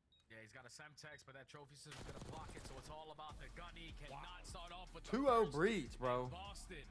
Nuts. They're good at red card. Stay undefeated. Now 3-0 on that map. 2-0 in this series. And that final round was just so beautiful out of Boston. Like, they read the early aggression coming in from B. Everyone stabilized. Let's just camp our base, slow the round down. Then even when they realize, okay, we have LA that wrapped from all the way at that B setup to now contesting at A, we have more information gained. We take mid-map away from them. Purge just sneaks his way up through Ticket, finds that first blood. Hydra eventually was taking way too long in that pinch. I thought he had the play right in his hands, but just takes too long, hoping that his teammates can give him something so he can set up on that pinch, but he only finds one, gets traded. Numbers in favor again of Boston, and then Purge by the second of the round, just being pushed up through the middle of the map. Thieves just leave way too many openings due to the information that they were not able to gain in the first minute, and Boston able to secure the S&D, finally stopping the bleeding. They just need a little red card, Landon, and they're back. They just need a little Snoopy. That too. With 2 bombs planted. This guy's ripping them apart in the kill department and also getting the job done on the OBJ. Sometimes hills greater than kills, and Snoopy says, why not both? Up 2-0 early to, I would say, the chagrin of most of the community, because we're all sitting here, I think, after the Atlanta performance with this Boston team and said, whoa, okay, guys, like, cool, there's some electricity in the air every now and again. Yep. But is it enough to actually take down a possible top team? Can we even sit here even talk about Thieves maybe even not being a top team right now? Might be a bold take. Desk, what do you think? We're having a great time. Boston, a surprise here to the desk. Nameless, let me just ask the question everybody's thinking. The challengers, we've had some cheaters. Is Snoopy cheating? No, listen, Snoopy's just a dog. But, yo, he might be, honestly. Like, this guy is everywhere, frying on the first hard point, and then in that search and destroy. Like, he is so confident. Every single gunfight going his way. Allie, what's an ace? An ace is when you get all 4 players in a round. And your scuff play of the game. It's Snoopy. Walk us through this one. I mean, it's just unreal. Snoopy has been playing with just a different level of confidence throughout this entire S&D. But in this round specifically, he gets 2 really easily handed to him. The biggest positioning right now is him staying alive. And the timing here is unreal. He hears those footsteps. The immediate crank to the right and getting that 3rd kill. And, of course, the final player looking to try and get an angle. Snoopy says, you ain't never going to expect Easy me. reads. You know what was awesome about this map? Like, if you just hard focusing Snoopy, he was shutting down Hydra. There were so many rounds Hydra tried to get pushed up, be a huge impact, and like Boston just pocketing each other, and Snoopy was just finding him, killing him over and over. You see it in this ace. You see it later on when Hydra does actually get her first blood. He's able to trade it out instantly. Snoopy looks so good right now, so confident on this team. I love what we saw from Snoopy, and as you said, he kind of had someone baiting for him. Several rounds it was Purge getting first blooded by Hydra, but the trades were always there. I think a big thing to take away from the second S&D is the fact that LA Thieves got a majority of the first bloods, and what's crazy about that is they're one of the best teams at converting it at 83%, but Snoopy is the one that shuts that down every single round. What did I say before? Why they let red card through? Do you guys have any reason why? I literally don't know why they would let this through. You look at the active maps for Boston, 3-6 on the active search maps. Now 3-0 on this map. Like, you gotta veto red card if you play Boston. If you just watch what I watched, you're not playing this map against Boston. I gotta say, maybe they were trying to test it because the defense for LADs has been really poor, specifically in their retakes. And in red card, you have to be a good retake team when it comes to this B site. So maybe they were trying to stretch their legs a little bit, but clearly did not pay out for the side of LADs. Yeah, Boston's so good, we gotta draw about it. And let's keep it rolling and draw some conclusions. Yeah, so the listening was awesome for Boston. Their communication is so good, and I know Study's watched this. If he listened to me as well as Snoopy listened to Cammy, we'd have more championships, 100%. So let's jump into this clip here. So arguably, this is the hardest hill to break in the game. So we're going to jump into the minimap and talk about how Boston break this. It's going to seem like they just bully through, but really, it's fine communication. You can go back and listen to what Cammy's saying here. So actually, let's zoom out for a second. You see, he sees the player in the back. That's Hydra, right? This is Cammy. He gets the sight line on him. He's going to cross and go over here. He's going to leave him for a second. And then Cammy's going to reposition to the statue and kind of pull these guys' attention. Meanwhile, he has his 2 teammates, Purge and Snoopy, rotating over here. And what you guys need to pay attention to is the patience from them. Snoopy's going to wait at this door while Cammy pulls attention away. And then Purge is going to reposition here and kind of just make sure nobody jumps out of either of these windows to jump down and reflank them, right? So it's the fine things, it's the small moments on these breaks, what you guys need to pay attention to and how you get better with your teams at home or your ranked teammates, how to communicate it. So Cammy pulls the attention away, finds the kill in the back. Meanwhile, Snoopy was laying down waiting, then erupts after the kill from Cammy, and then Cammy and Awakening instantly push around the back, and then they get a full break on arguably the hardest hill to break in all of Black Ops 6, where you saw there were 6 seconds on this hill. LA Thieves would have blown this game out of the water, then Boston go on to win it. Is this the Boston coaching staff? Is this the individuals on the team? Who do we credit for Boston making a turnaround from last year to this year? Yeah, I mean, I think it's the collective roster. I will say in the listening, though, Cammy's voice definitely stands out, and Snoopy's had a lot of development. So I would say the vets on this roster, got to give them credit for getting Snoopy to this point. They're on match point. Can they seal the deal and cause some chaos with a tiebreaker? It's time to find out. We send it back over to Shift. Take it away. My boy's catching strays from Ant right now, dog. Get back, Jay. fight He's back. straight capping, Alan. He's capping. Wheeler talking about me listening to him. He barely even talked when we competed back in the day because he was so damn turned finding all the kills on the map. So that communication wasn't Wheeler's strongest strength, but yeah, his gunny was. You're not saying I wasn't listening to you, dog, because I know you wasn't listening to me. That's facts. Preach. It's a Sunday. Preach, minister. Why not? Let's talk about this series again, though. We talked about Hacienda Control coming up, and it just feels like another one of those moments where you look across the board, you look across the statistics, and I almost want to just throw them all away, Jay. Both teams have looked solid on this map mode combination to this point, but you can see, I mean, LA Thieves, they know they need to turn up right now because it's been looking a little grim so far through these first two. Yeah, they look defeated, man. They look defeated because you got to keep in mind, LA Thieves were giving themselves a fighting chance for that #1 seed, but they needed it to be like a clean 3-0, probably a 3-1, not to go all the way to the distance. So everybody just trying to lock themselves on in. So far, Control for this month has treated both of the AR as well. If they're going to both drop 1.3 threes, they're going to have a field day on Hacienda because it's all about the SMGs. And the way that Snoopy is shooting right now, Hydra needs to be able to shut him down because Snoopy is doing whatever the hell he wants. Yeah, it's been, again, a perfect month here for LA when it comes to their Control. A couple of round 5 wins on Protocol, and more importantly, some great offensive wins when it comes down to what they've been able to put together on this Hacienda, which has been, a code that a lot of teams need to crack, the offensive side of this map in particular. But I think the most important thing is not only are they finding success offensively on this map, but look at their defensive win percentage, one of the top in the league right now. So when you talk about the ability for the Thieves to extend this series and try to get to 4, if not 5, you feel pretty darn good about your chances of doing it here in the Control. The same could be said, though. This Boston team has been looking better. It's not great yet in terms of, top of the league, but it's getting better, and I think that's important news here for the Breach. Yeah, and I think it has to start for both teams in the slang department because Hasi, it's easy to put both teams on the spawn trap, either on the defensive side or the offense, but early to start this one up, Boston are going to be on the attack. They win an initial gunfight through the middle of the map. They currently have top secret control because Hydra are now on a pinch. At least able to contest it from both angles. Yeah, contested is out. Hydra, Scrap working together to clear the zone, and they will. First tick is locked, though. And now off spawn towards Lambo side. Boston has to make a decision because trying to follow up on B, you can see it. Number 6 and number 8 are trying to have to go through well side. They actually catch Ghosty trying to watch the cross through Spiral. And now it just comes down to the timing of this play towards open hall. Scrap shuts it down, and this restricts Boston to have to just play from well. Yeah, Boston do a great job off the respawn of wrapping their way on back. Like, you spawn over towards the garage, you realize, okay, there's most likely pressure over through fences, but just finding that one gunfight out to Ghosty gives them another opportunity over towards B. Big wins. Able to put the game clock at a pause. Envoy trying to make up for it, at least to trade onto Snoopy. But this second segment potentially should be a lock. Or not. Or not.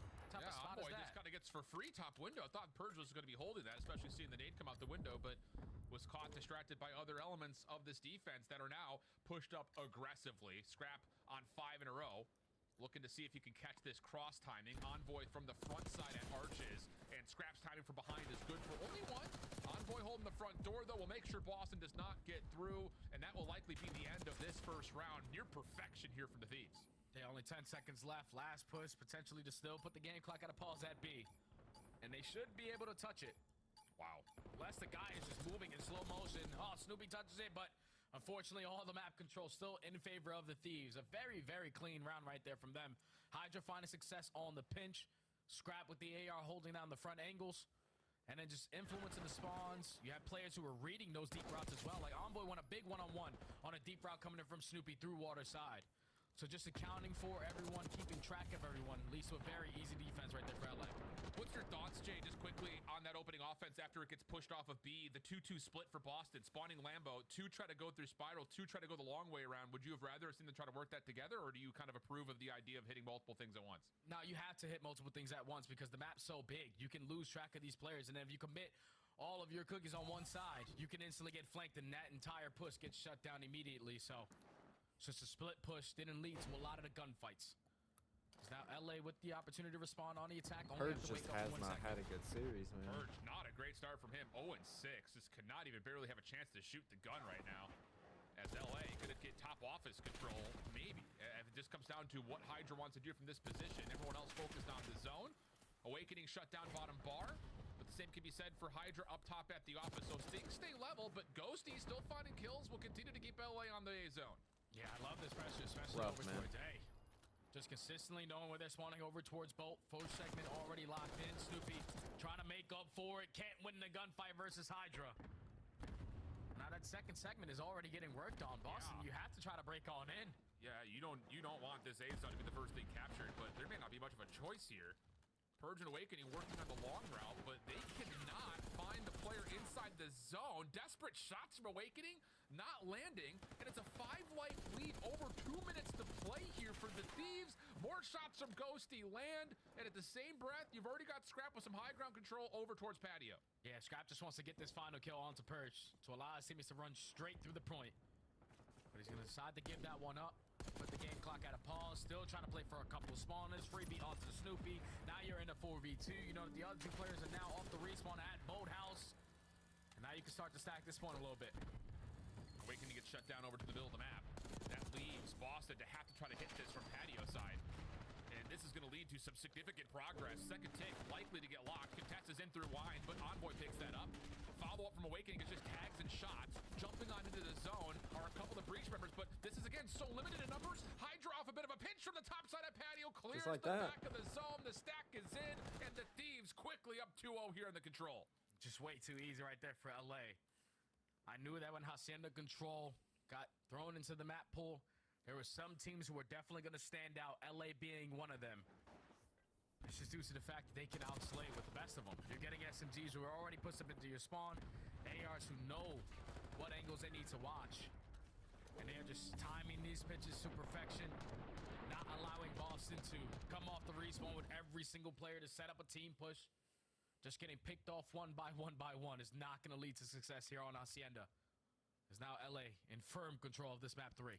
And on both sides of the control point, LA's been perfect so far. So when you talk about the ability to win rounds, let alone 3 in a row, it feels a little desperate in nature here for Boston, with a couple of members at or under double negative right now, including Snoopy, who had the hot hand. So things are just not going well right now for the breach. Hydra definitely on his BS right now. 12 and 7, 3 in a row, just pushing the issue backside fences. Envoy with him, but Boston turned this into a couple of successful kills. That gets them on to stop the clock early. And they found the second kill as well, so now you just got to read the angle on the pinch, and again, they just lose track of Hydra. Allow them to slip behind enemy lines, get one kill, get on out. Teammates now playing cleanup. So the 2 players left to account for, but Purge at least finds that double to maintain a little bit of that map control, but he gets gunned, still being one-shot. Hydra on 6 in a row. Yeah, clean shots from Hydra, taking care of the low HP opponent in front of him. 15 and 7 as Boston are just struggling to get anything set up. And Hydra is in a great spot to follow up whenever the information starts to come through in terms of where is Boston going. And he can hang out here a little while longer. There's kill number 7, finds Snoopy up top at the window, and now the window is controlled by Hydra. 17 and 7, 8 in a row. Hellstorm is earned. First tick will be locked at B, but the same breath, Thieves can still push forward. Scrap finds the double, takes care of it, and now we're down to under 30 seconds. LA in a position of control. These patient flanks out of Hydra are causing so many problems for Boston. They're getting the initial 2 kills. They just have not been able to locate Hydra. All he needs is to find 1 kill. Everyone from Boston starts to turn around, and that opens up the teammates from Hydra off the respawn and shoot them in the back. So now with only 15 seconds remaining, the last push coming in from Boston. Envoy here to contest it. He's reading the early pressure, and on the opposite side of the map, Scrap at least finds 1 to shut down that aggression over towards A. This is like a 5-minute map, Alan. We're going map 4. Yes, we are. Okay. Wow. Cammy's going to try to do what he can here, but not going to be allowed to. Hellstorm gets Map 4 going quick. Be able to touch, and I think these fans are sitting there like, whoa, about time. Like, we can't be sweating here versus a team like Boston. We're looking forward to the major, and that control may just shift the momentum a touch here for the Thieves. And they just played that to perfection. Everyone had their own roles. It was Hydra's job to sneak his way behind, find a couple kills on the pinch. Envoy, your job is to make sure you were accounting for the playmakers on the other side. So every time Purge or Snoopy tried to hit a long route, Envoy was there to meet him. And then the ARs just continue their dominance. So far throughout this month, Scrap goes 17 and 6. Ghosty, all he needs to do is throw up 1,300 damage. It was just a very easy game right there for LA to now potentially give them some momentum going forward. Oh, without question. I mean, take a little mental picture of this one because It was all Thieves all the time throughout map number 3. That is a quick exchange of momentum coming through. In particular, the severe shutdown of the SMGs early, just never allowing Boston to get through, let alone develop anything on either offensive attempt. So, all right, let's talk about protocol. Because I don't really know what else you say about a map that looks like that besides Thieves dominate, period. And it was everybody. Like, it's just as simple as that. Everybody did what they needed to do. So at least extend this series now to this map 4, but not too many highlights needed. You just saw how dominant it was from start to finish from the Thieves. Talk now about this protocol hardpoint. Both teams only have 1 rep on it. For LAT, they played against Atlanta, and they just got beaten the hell out of. And that was due to the fact that when you're thinking about a map like protocol, LAT need to be the team that's early off this rotations. They only won 28% of their rotations versus Atlanta. On a map like protocol, where a lot of these hills can tend to be money hills, you need to make sure you're there early. And then in the opposing set for Boston, they do a great job on the rotation. Probably one of the best rotating maps that they have in HP. It's just the hold percentage after that. They need to make sure their setups are a lot better, because they cannot afford to be easily broken into the way that Optic did. Yeah, that's, I think, the most important part about this is kind of taking the stats we were talking about on Vault and then looking at it compared to their macro stats in terms of hardpoint overall, and then you re-transition that focus into what's happening on a map like Protocol. And some of the numbers don't necessarily line up as much as they had, I think, on Vault for both of these two teams, really with the exception for Boston, where, again, their break percentage is still very strong, the rotation percentage is still pretty strong. It's just their holds are pretty much non-existent. I mean, legitimately, they're only holding for what looks like a couple of seconds, and then they immediately get broken on first attempt. When we, again, watched it once. That's the other important thing to keep in mind, that there's not a lot of reps, so the numbers are going to be very skewed. I think this is just about, you know, we've seen this a lot, and I think you and I in particular, we saw a lot of this map in Challengers this last week, and we're starting to see teams develop this ritual of let the ARs get set up first, clear out 1 elimination, and then start to fly. Take 4v3s. Take away position when you have number advantages. Don't just run because you feel like you have to all the time. And I think that might be where we see the identity of these two teams really showcase what the teamwork is actually looking like. Because on big open maps like Red Card, we've seen Snoopy just kind of run around, do what he wants. He's successful. Vault, similar idea. He just gets to the hill and is successful. But a map like Protocol, you don't get those opportunities nearly as much, I think, largely due to the fact that you have to control space before you can take it. Yeah, and the thing about you saying about if you're the SMG player trying to get too aggressive in certain aspects, you have to make sure at least your AR players are blocking those spawns, because this game can be very simple if you're going to take space away from them so you can guarantee the space on the other side. It just depends on micromanaging the game the way that you need to. At least we saw it in map number 1, where Snoopy obviously dropping 40 plus kills is going to help. But you had the ARs setting themselves up in those proper spots, allowing the SMGs to do that. The same thing could be said for a map like Protocol. And if you're on the LA Thieves side, the Money Hill on map number 1 in Vault, which was P4, you couldn't hold a setup. Money Hill here is P4. If you win that rotation, setups need to be on point, because Boston, they were just picking you guys apart. Yeah, and that's, again, it's kind of the unstoppable force meets the immovable object, where you've got a team that's great at breaking versus a team that's great at holding.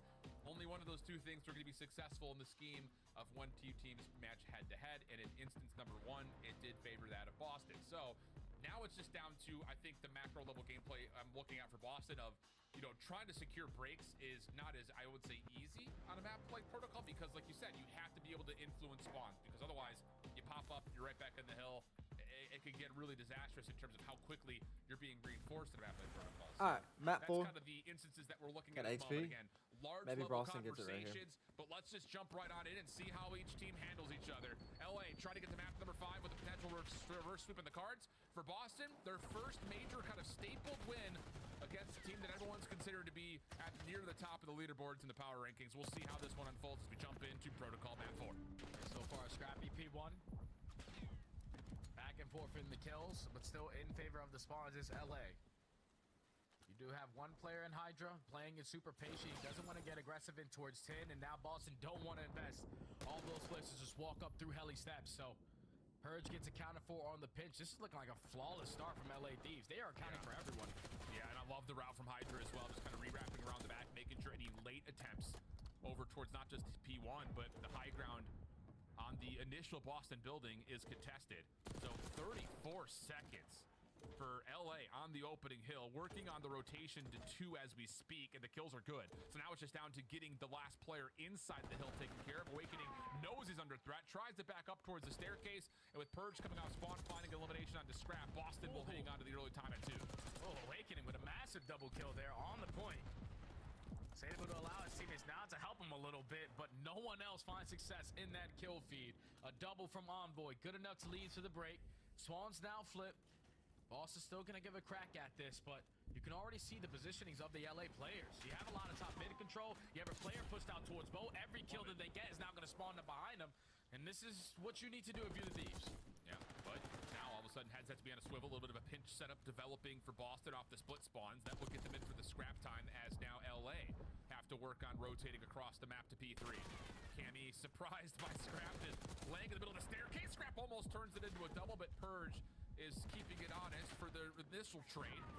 But still, the long routes out of LA are going to see them spawning behind P3. Boston will have a chance to set up early for a break from the front, but Scrap is watching the cross. He's already found the opening kill. Yeah, Scrap with a freebie through the middle of the map. Had the parallel spawns, but now you have to read the pressure from Boston because there's a whole lot of aggression over through the zip side. Purge starts it off with the first. Ghosty effective on the trade. That one kill should at least allow his teammates to spawn in towards the back, but Boston are actually going to be blasting towards the back spawns. Ghosty still trying to finesse with the AR. Now everyone turn around. Wow, that is such a massive opening from Ghosty. Hello. As Hydra follows the play, shuts down the spawns for Boston, at least largely on the initial attempt to break. And now it's just down to holding on the interior. Can you watch these crosses correctly? Scrap says yes for the first. Looking for number 2. A little bit of a mix-up with Cammy and Purge trying to hit this together, and Boston will find a way to break back in with finding every single kill. Purge lighting it up with a double with the pistol. Now you gotta go. You gotta go and hit that early rotation over towards New Snoopy. What is he doing? He was able to stay alive a little bit longer, but Envoy finds 3 off the roto, and that leads to now 4 dead. All of the LA Thieves stacked in towards the bottom side. You have Scrap watching outside towards Big Door. Looks like a game 5 on that end of the map. This should lead to a good chunk of time in for LA. First slide coming in, Envoy under pressure. Purge, another double to open up. Oh, they're gonna find more than that. He's gonna take down 3. Hydra took a look to see if he could catch a free kill on the quick timing to recontest, but instead values his life. So now the setup, trying to develop from really all 3 sides at the same time, but the coordination is not there. And Boston is gonna clean him up until maybe Scrap and Ghosty can do something from elevator side. Scrap feeling like he's got Purge low. Ghosty follows on the interior, and the shutdown through the elevator shaft allows the Thieves to break in with 20 seconds. Yeah, big 20. First of all, you need the fixture set up there because you can't be so scattered on a money hill in P4. If we play tight setups, everyone watch an angle, we should put ourselves in a position to potentially walk away with full 60s there, but at least they make up for it with that last break attempt. Now up by 50. Back over to the P1 we go. Well, we saw them get 40 seconds initially. Gonna have Scrap on the pump, but the trophy doesn't keep him alive. That feels so terrible. It's like, I just got a trophy on me. That's subtraction. Oh, never mind. I guess I'm dead. And Boston will use that as a chance to get in early. Ghosty contesting. Clean shots from Dan Ghosty. 15 and 7. Oh, knew he was about to be threatened, but Scrap has his back. And unfortunately, the Semtex did leave his right hand. And that now means that Boston will quickly jump back in. Problem is, Hydra is hitting routes, making things mixy. Boston hanging for now, but they desperately need to win this rotation from 1 to 2 to get back into this game. Yeah, it all starts with this P1 time and this mid-map pressure. Need the gunfights to go your way, but Ghosty and Envoy and Scrap jumps into the mix for a clean 4 dead. Now everyone accounted for. Rotations in favor of the Thieves. You got to cut your losses to fight that time around that P1. You want to try to maintain a little of that mid-map control, but this gunfight is such a big one, and Awakening wins it. Yeah, huge. Need to see it as well. Kind of, again, we framed it up. What were we going to get from the ARs kicking things off first? LA currently holding the edge in the AR battle, although Awakening is starting to wake up. We'll just a touch here as we jump into this P2. Thieves spawning close, though. Have to find a way to break. And we'll jump over to see how they're calming it out as an LA Thieves listening grace our ears. Yeah, 2 mid. 2 mid, just. Yeah, mid gun. Mid gun. Mid gun got me. On any time. Top doubles. Yeah. Anything at home? One DP one. Ivy weak. Ivy, 1 mid gun, 1 stairs, 1 time. 2 mid. We still can go towards that. Come on, Ivy. Ivy done. I'm going towards that. Mid gun, mid gun. I see mid gun. One shot. Got it, and close to me, watch. Nice. Watch 1 time. So we top broken. Top broken. Top broken. Top broken. There's 2 there. There's 2 there. Play through this old guys. Play tanks. 1 mid. I'm gonna hit on the stairs 1 time. On the stairs 1 time. Top triples as well. Triple. Triple. We come time. I'm 4 box. I got 3 smiles. spiral. They might spawn out. This guy spawns out. One's low on me. Top triple. Missing Cam. Zip. One shot. That's Cam. Wakening down here. Nice. Cam zip. Let's go. I needed it. On the steps. Needed. Wait. I need help. Nice. Just like that. Could be Ivy. Yeah, I'm watching him. Or not Waking. Snoopy. One shot in the back. Absolutely not. Back T. Waking in front of me. In the back. He's running single. Alright, yeah, back door. No. 2 on time. There's 2, 3. All around. They're all split in the back on you, Paka. Right on me then. Go, Ivy. Nice. I'm back in time. Bang hill. I stunned in. One shot. 2 single. 2 single, boys. Single. Wait. There's 2 dead. I know. I got naded. 2 more. Weak perch. Boston done brought it back. Give me both 1 shot. One more 1 shot. Perch. Weak again. Duel. Early one. One more. Nice. Another one there. Another one old. He's close towards single already. Coming, Victor. One shot in spiral. In spiral. One shot. In time. Dead. Nice. Hitting in spiral. I'm gonna give it up. In Get spiral. bigger. Perch. In spiral. I'm hitting attention. I have it. I don't know. Well, top stone, boys. I have this. Are you at the Paco? Get on the heady. He's big door. Paco has big door. I'm made it here. Big dog, guys. He's made it. They're behind me. 2 big door. 1 spiral. 2 big door. 1 spiral. Left clear. We spawned out. One spiral. Nice. Good job, Harry. Maps fast. One big door. Try to run at me. Yeah. Nading into maps. I naded in there, Paco. Yeah, no. Yo, huge 40. Yeah, hard kill right here. First kill right here. Paco, I have your help. And I'm just jump charling maps. Or big door. One on the heady. On the steps. 2 big door. 2 big door. Nice. Last one big door. Nice. Big door. Nice. They're spawning spiral. I'm helping them. I'm gonna go. I'm helping the hill fast. Last one. Look, you're on big door. No. Rather see Boston win, but Maybe one. Well, Jay, Snoopy, and Purge, the SMGs for Boston, making a mess of some of these Steve setups, but here at 4, a required hold comes through, and now all of a sudden, LA have some positional control to rotate back up top. Yeah, I thought it was going to be an easy first break attempt there from Boston because there was no trophy system, at least keeping the players in the point alive. But just not finding that trade out of Awakening allowed the numbers to still be in favor of LA. They walk away with that final 40 seconds. Now they're up by 20 points. And they're finding every single kill around that middle map. Awakening trying to hold on towards this sidewalk position. Nade's not quite reaching him. Boston coming off spawn, trying to work to the middle of the map, just not finding any really venue of entrance at all. And that is a 4-man feed. ARs lighting it up for LA. They're going to get past 200 points with a chance for more. Still 30 seconds to fight here. Yeah, and they're accounting for everyone. They're securing the back spawns, knowing that Boston only can attack us from the front side, but now they work their way through that boat area, find the initial 2 kills, trying to contest over from top 10. they need some big kills here. At least able to relieve a little bit of that time on their side, but Hydra gonna put himself right back on it. Snoopy with another double, giving him chance after chance. Snoopy with 3, unfortunately only gets traded. Spawns flip. LA Thieves breach that 200-point mark. Yeah, big 1v1 there. Cammy able to shut down Envoy from getting early over towards P2. And Hydra, ooh, he's going to be left on this island route for a while here. Boston spawning behind the hard point. Envoy takes the focus maybe away from the hill for a moment. Scrappy battle back and forth. Cammy still trying to hang on for really his lonesome. Purge is able to assist over towards the staircase watch. But LA not able to develop the hit really when you thought they would. Pre-fire shots not really going to land, and the nades do come through, but it's a team nade again. LA not fully able to get to the hard point, but a little fadeaway jumper from Envoy. Clears it out. Trophy system down LA in the hill. Yeah, now they have them trapped in towards the backside. You have the double AR set up between Envoy and Ghosty. Hydra holding down top mid. LA Thieves cannot win it here, but just dominating this map, controlling what they are. They're going to win that rotation for free over towards New. Boston Breach are now making a decision to cut their losses there, start in a couple routes, try to contest over 3v1. We cannot trap ourselves on this side for this next hill. Yeah, Scrap pushed off the window angles, though, so Boston will get around the helicopter and in towards the back to maybe try to move spawns. But these kills are what really need to start to come through.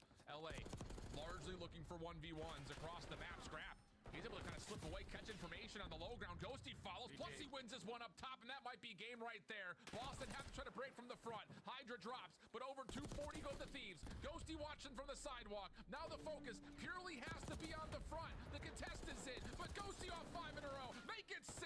No more contestants from the front as Envoy finds the final kill. And we're going 5 because of course we are, Jay. We always do. Of course we are. Allen and LA Thieves were not gonna walk away in a 3-0. They dominated it out of control and showed their dominance there in that hard point when they needed to.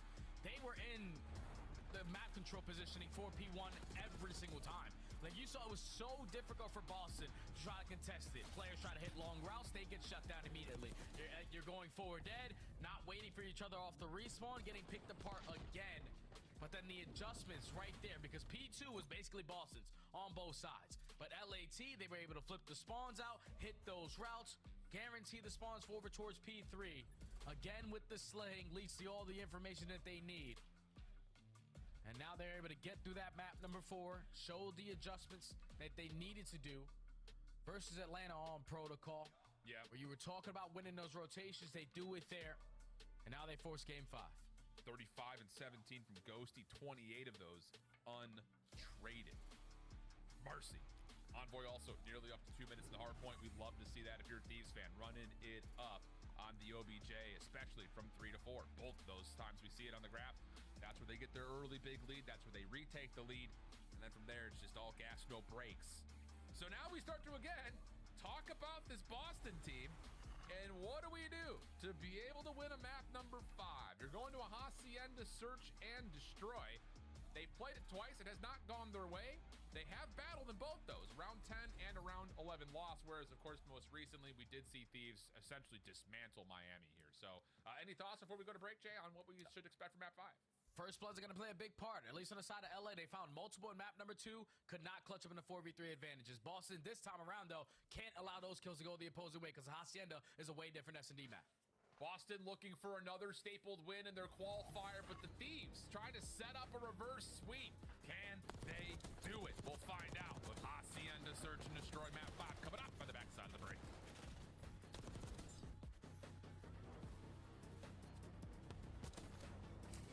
Well, I was hoping for a 3-0, which it did look like we were going to have a 3-0, but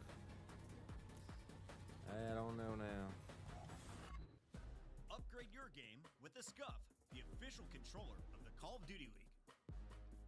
The Esports World Cup is an official partner of the Call of Duty League.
Dun dun dun dun.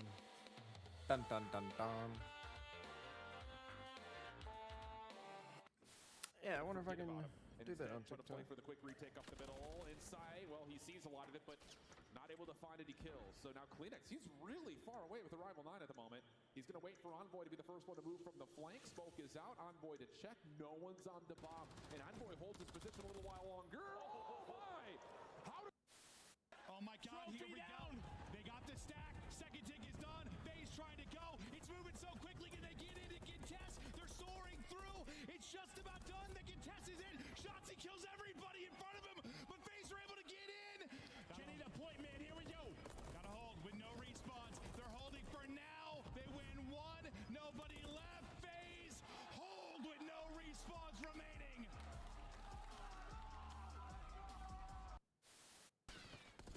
You're better, bro. You're so much fucking better. You're good. You're good. You're good. You're good. You're good. Dun dun dun dun. You're good. You're good. You're good. Oh my God. You're good, bro. You're good. You're good. It doesn't matter. It doesn't matter. Yeah, You weren't even. Zach, you weren't in to win that. You weren't in to win. Nice. baby. Good job, man. I couldn't stretch it. Let's go. Good job. You needed that. Here come the Thieves. They cannot allow this to slip now. And there is snaking going on. Octane and Envoy have broken through. Finds the second 1v1. And it's Clayster looking for the last. And they put it out. 10 seconds. 10 points. The comeback of the CDL year. Can they do it? The Thieves are moving. But they are moving into the kill feed. And Legion has just made the greatest comeback in Hardpoint you will ever see. Throwbacks to the greatest comeback we've seen in CDL history. This one's not going to hold the same weight, but it's a comeback nonetheless, as the Thieves, down early 0-2, have gotten us to a map 5, and I think most impressively, Jay, for LA Thieves fans, map 3, map 4, clean, polished, everyone performing. Vibes have to be high. Yeah, Hossie Control is one of their bread and butter maps. So you probably don't want to play them going forward because they just have way too much slaying prowess when you look at that lineup. But then to make the adjustments that they needed to do on protocol versus a team in Boston who don't really have a lot of reps on it, you were able to withstand that. Now put yourself in a position to potentially complete the reverse sweep. You look at the map 5 metrics, 2-on-1 on one side, 3-2 on the other. These guys don't really have ice in these moments. Fair, just reps, I think is the biggest thing for Boston. Here's the thing, though. You kind of teased at this just a touch. I'm going to go back to it because kind of asked you early, what do you think the difference maker may be in this map number 5, where both teams have shown elements of success, maybe not so much in the win-loss record for Boston. They're 0-2 in the map outside of having a round 11, round 10 loss. You said first bloods, and I think appropriately so. This map in particular, you're looking at the number 3 team in Boston taking on LAT, the number 2 team, in opening dual percentage win rate. So again, it's kind of like the break versus hold percentage you saw in the hard points. Someone has to see that stat live, or the other will have to see that stat die. Yeah, and the only thing that scares me about this map number 5 for LA is when Boston throw these rounds out on their attacks, where they just slow down the game, where they just force LAT to think that they're going one way, hit the rotation to another, but then they're actually going back to that original bomb site. The mind games need to play a big part if Boston want to try to take this map number 5, but it's going to be LA to start us off on the attack. And a 3-1 split off. Oh, but there's 4 defenders here for Boston. Perch finds the opener, tries to finesse Envoy, good for the trade. Should be a follow-up here. Snoopy able to take down 1, and the numbers will survive for Boston. 1v2 for Hydra on the other side of the map. If you are Awakening, you don't want to get caught wrapping back to your teammate, but the timing might be good enough if Hydra decides to turn this corner, not able to gain that info. Still 50 seconds to work with. He does gain the space, though, which could be critical towards not just collecting the bomb, but also getting into a spot where this Jackal could be a lot more successful. Cammy saw him. Yeah. And there's the wrap back for Awakening. They're going to play the heady, and Hydra knows that this is not an angle that he can fight off of. His only option is to play this through Spiral. And, well, the timing of this may not benefit Hydra, and it will not. Good wrap back for Boston. They catch him out perfectly, and that opening exchange leads to a Boston first win. Yeah, Hydra's like, yeah, I'm not going to go from the front side of Rock to try to recover this bomb. I can only win this round. Trying to find some success on the pinch with Boston. Got a read on it. I do not want that capitalized. Round. It all starts up with the first blood. Purge able to respond, stall out enough time for Snoopy to get into TikTok play. is different, man. Then Awakening with the perfect angle from top mid gives them the numbers advantage to secure the first round. Clean stuff. And again, first blood. Dude, I don't want that capitalized. First, though, most importantly, allows that little pinstripe kill feed to be a 3-for-2 exchange. What does Boston call? A little 2-2 split off. Focus over towards A. Expect that we're going to see some of this play from Snoopy up towards hallway. So I make sure he's not being challenged immediately. Little feel out for Boston with nades towards A. But look at the Thieves. Not feeling any resistance at B. They're going to get into Lambo here. This is not where you want the defense to be, and Cammy will very quickly realize it. Yeah, I thought Boston were playing that round to perfection. Maybe if Cammy just slows it down a little bit, can potentially find that opening kill. But now those LA Thieves players have to wrap back. Got Hydra swimming his way back. He should be alive for a little bit, but a contestation here from Boston right through bottom wine. Still the 3v3. Yeah, that little wrap back that the Thieves had to find after the first blood has kind of got them caught in no man's land a little bit. Hence the water route. Dude, so this should have been a 3-0. For Boston to pull the defense to A, but and then they're going to Boston go around decided the world to just B. This is brilliant. wet their pants at this point. Like, I don't know what they did. It's actually ridiculous, but this should have been an easy 3-0. It already seems that Thieves have It's got probably it on, looking like a okay, reverse the pressure's not sweep. going to be over towards this A site. And then trying to push out towards Bo. Ghosty gets picked, and now it's a free bomb plant. Yeah, and the problem about this is the post plant setup is going to allow them to play this from both sides of the bomb. Snoopy a couple of tags over towards Say the I bomb. never change. Awakening. Just to go around town with some gasoline, trying to bomb a plane. Scrap at the middle of the fountain entryway. So now he joins with Snoopy.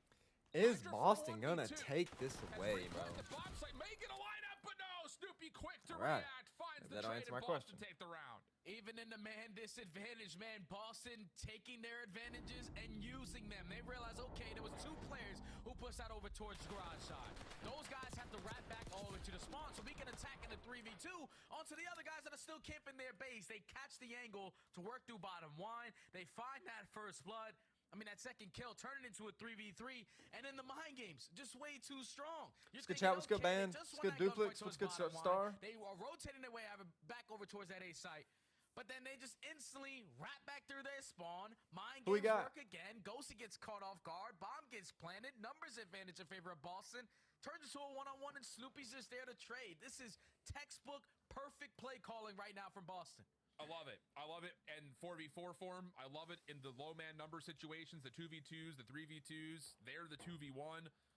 It really has been the right call at the right moment for Boston. Great awareness across the map. I think most importantly, I want to go back to just round number 2. The fact that they kind of catch out that play from Hydra where he gets deep with the other SMGs in towards Lambo. They re-wrap back. They force the defense to have to consider. And then let's take our numbers to a spot where we know at worst we're going to have a 3v2, probably a 3v1. It's just, it's good management of the low number situation considering the initial play from the Thieves looks so successful. And that just shows you right there that Boston Breach, when you talk about their teamwork, that is what is going to prevail over everything else. Like, even in man disadvantages, it's not an individual making a big time play. It's everyone in sync, still trying to secure the round together. And just a teamwork right now leading to too much on the side of LA to try to contest it. Don't really know what's going on with the game. You see all the players just posted up. Oh my God, not no again. one discussing strategies. They're just locked in. Oh my We had a pause right at the end of the round there called by the Thieves just to make sure that the game state is still solid. So checking on that for now. It looks like they're still hanging and evaluating at the moment. So let's just kind of take a deeper dive here. You know, when you look at this Boston team, we talked about it a lot. You know, this is like, this is where things have often been a bit the of a mix. fourth We're on the time other now side. that they've had You know, largely communication speaking, errors Thieves are or usually good for errors their inside search the and game. destroy pick. This is their run back to what we saw versus Miami. It did not start well on the protocol search. I think all of us scratching our heads, but they were able to essentially return to sender in map number 5 because their Hacienda search against Miami looked so good. And it looked like they were doing what Boston's doing to them, just controlling the map, finding early first bloods, and taking advantage of it. Yeah, and I don't know what it is about Miami when they get to a game 5. They're just a completely different team when they're on that map 5 compared to 1s through 4. They just look like they get shut down or don't have that much confidence. And when they go in against the Thieves, even turning into 1v1s, I'm pretty sure there was one round that really stuck out to me where Rencore was in a 1v2. He's over towards that B side, makes it a 1v1, but with 13 seconds left, decides to wrap the bomb. And that just tells me, like, you have no confidence. Because Scrap was instantly there to realize, okay, he's not planning here. He's got to be at the other site. But it's just like when Miami get into those game 5s, they shake a little bit. LA Thieves, they tend to thrive as they have an overall record, what, of like 5-2 in game 5s? They're pretty icy. Yeah, it's been solid. I mean, again, it's one of those situations. You don't have a single series that LA has. And they got to get they've this lost fixed, both man. searches in a series. I think that's a It's really the fourth important time stat today. line that we don't talk about often. Like teams that can, again, find a way to win their search and destroy pick gives you such an advantage, whether that happens in map 2 or map number 5. Of course, obviously, you want it to happen there, but for the Thieves, I think it has been a much more complete picture of like what is this team going to be able to provide. And their Obviously, they audio start has off also the been season, cut now You know, with the all Case day long. Showcase Championship, they take down all the big dogs early. First 2 weeks of the regular season looked really solid for the Thieves as well, including that map 5 win versus Atlanta. But you know, I think again, you look at Rewind out of the picture. Was their map cool going to get hurt? It was in Hardpoint, but honestly speaking, their search and their control in particular, Yo, what's up, James? has been pretty balanced, if not overall very good. So, you know, there's a lot of opportunity their for these audio guys to has hang. been I think so it just bad comes down today. to being more robust in terms of where you can take, you know, your search and destroy pick, and I think in particular the respawns on Hardpoint. Yeah, to look at the road to their major, at least you start off on the right foot. You take down Cloud9 3-1. You beat Atlanta FaZe in a grueler of a series in game 5. Don't allow them to complete that reverse sweep. LAG, we knew their struggles in the beginning. Minnesota Rocker, one of those teams that should have at least forced the game 5 versus LAT, but they choked it, in my mind, on that map number 4. Red card, Optic, that was a tight series. Miami, the response in the game 5. It's like they've had so many series where you're probably thinking with the talent that they have on this roster, you need a couple more 3-0s on this chart right here, but they have still yet to work on, like you said, with the maps going out, when maps coming in, find the consistent ways or the consistent maps that'll work for them. But there's still a little bit of time to add one extra map, especially in Search and Destroy, before you get into that major. I think the other part about this picture is what you don't see is that minor performance versus Atlanta, where they got beat up in both the hard points and the Search and Destroy, which I think, again, was kind of alarming. Update for all you guys there at home. Again, like we said, there was a timeout called by LA due to potential ping discrepancies and networking issues. We are hearing that round 2 will be replayed, so it was actually impacting that most recent round. So it will stand 1-0 for Boston, but it does kind of reset things after what we just talked about there, especially the early parts of round 2. So a chance to, reset, kind of structure up and say, okay, let's not take anything for granted. Boston is flexing this playbook on us a little bit early. Yeah, Boston are throwing whatever the hell they want at them, to be honest, and they're adapting to what LA Thieves are doing on their defensives and also their offenses. It's just when you get those initial gunfights and you started off on the right foot, to bomb a flame. makes your job a whole lot easier. I think if you're LA, though, like the way that they're playing on their defenses is that they're realizing, okay, this part of the map is open, we can take it away from them. But then when they take it away, they also give it away. Like, it's as simple as that. If Hydra and Envoy are able to contest their way who's ready for Optic? Optic? They are not going to have an opportunity to at least even think about that rotation back. But they want to play the numbers advantage. Unfortunately, it comes back to bite them. That round no longer counts. So Boston's got to keep their foot on the gas. Up 1-0. Yeah, and I think the thing about that, when you say foot on the gas, how much do you mean that literally in terms of tempo, right? Not at all. Slow it down. 30 miles an hour. Yeah, okay, fair enough. Just cruise it at speed limit. Yep. Just read the information that's thrown at you, adapt to the game and right in front of you, and just continue to help each other in these engagements, because so far that's what led to success in Search and Destroy for them.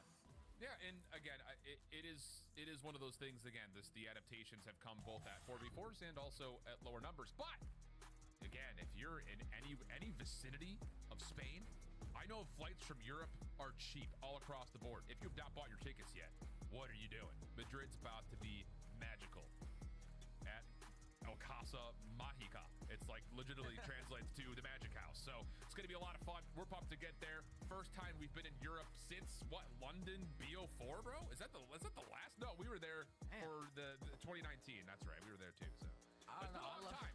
Yeah, we love to travel the world. I cannot wait to step into Spain, talk a little bit about broken Spanish. Hopefully everyone is able to understand me. But if you guys are potentially going to come out to Major 1, just be prepared for an absolute show. I heard that the Spanish fans are super, super loud, so I cannot wait. Yeah, you can see some of the tickets have already sold out. Other major news, Jay. Oh, yeah, baby. We love Come on. How about Major 2? Getting the addition of Going to Challengers Dallas. Open. We're going to have it in Fort With the Lauderdale boys. for Major 3, and then the big news around DreamHack. Brother, I don't know if you guys have not been to a DreamHack before.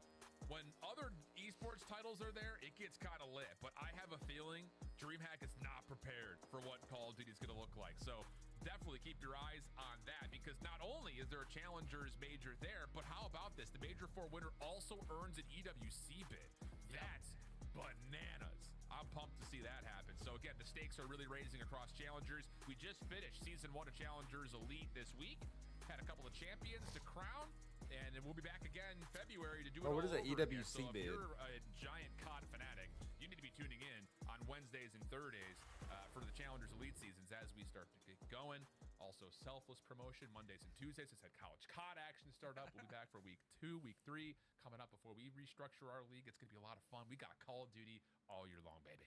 That's the best, Alan. I'm so happy for the Challenger players as well, because a couple weeks ago, they're probably saying, like, what are we actually going to do this season? Are we just going to play online the entire time? And then 2 weeks later, we got 3 LAN tournaments. So all the Challengers players, the fire lit underneath their chairs are lit, ready to go. So you can stay with your drive to try to work your way back into the CDL. I know for all the Omer Brooklyn players, they're just waiting until after Major 1.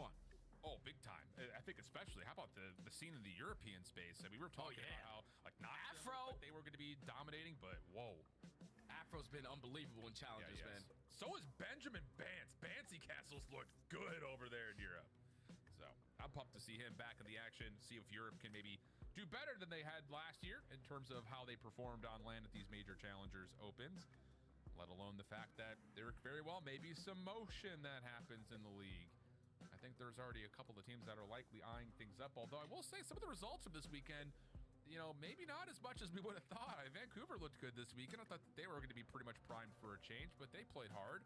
You know, I think the conversation around the Heretics is also an interesting one with Supers Visa can getting we approved. get There this was game some on the consideration there, move, but they bro? also had a good weekend as well. So It is. This game it's has one of those went things, man. This 2 major's gonna hours be, and we still I think, aren't a really done. interesting one, and there's going to be, I think, a lot of you know, a lot of chances for players to establish themselves. And on top of that, if you are someone who is more local towards the United States, especially all of you guys in Texas that showed up for Champs, Major 2 tickets are also already ready to go. Challengers tickets and team passes will be available on the 27th of January. So tomorrow, make sure you're keeping your eye on that. All you Challengers players, it's always a mad dash, and make sure you can secure a team pass. So do that. Find 3 friends.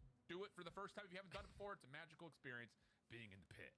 Yeah, good luck to everybody trying to purchase tickets for Major 2 because they're probably already sold out. We know that the green wall comes stiff, so hopefully you're able to get your passes on day one. But every single major, everything that we got lined up for the season is going to be exciting. We just got to probably get through this matchup first. God damn, we still here? Map 5. When is it going to start? We've got more than enough experience on the ranting, vamping stuff. I mean, it's just the way it goes. But legitimately, if you were not in Texas for Champs, whoa, you missed out. And don't, you know, it's one of those things like fool me once, shame on me. Fool me twice. Don't get fooled twice. Look back over the series, though, again, just in case you're joining us here late. It was an all Boston startup, man. Back and forth, the fair and the vault hard point, but a couple of key moments for Boston on their break attempts, get them through the vault. They looked great in the red card search and destroy. Snoopy for 15 total kills. But then after that, we take a little pause, we come back, and Thieves start to turn up. And it's not just one particular player. All 4 of them have really looked solid as we head now into a Hacienda search and destroy map 5. Again, we have played 2 rounds, but there were integral issues in round number 2. So Boston will hold a 1-0 edge, Jay. Kind of talk me through how this series has gone in your head. Well, Boston, they did exactly what we needed them to do early into the series, and that's respond in the hard point. They're back-to-back to get that red card search and destroy, gives them the early 2-0 edge. But then when you got to that control, I was expecting a better fight there out of Boston because they do have 1 rep on it. They did go all the way to a round 5 versus Carolina, and they were able to clutch up on the defensive side. But when they went up against LA right there, it just looked like they were all lost. It's as simple as that. When you had players going on deep routes, they were getting picked off. Players trying to set up long-distance gunfights, they were getting picked off. And then when you're coming off the respawn, you're not really waiting for each other and not allowing other opportunistic plays to develop. And unfortunately, they got ran over there. And then when you get to that protocol hard point, just simply not winning a majority of those rotations can end up costing you. It's crazy stuff, man. Great recap, Jay. It's like you do this for a living or something like quick, that. Just very quick. I'm ready to get into this map 5, man. I'm ready. We all are. We're going to head to a break, though. You guys have heard enough from us, at least for now. So we'll step away. You can take a break from our voices, and then we'll come back and we'll yell at you some more. So don't go far. Map 5 going to continue after this. Upgrade your Oh game my with the Scope, goodness, the man. official controller of the Call of Duty League. Optic ain't never gonna get to play tonight. The Esports World Cup is an official partner of the Call of Duty League.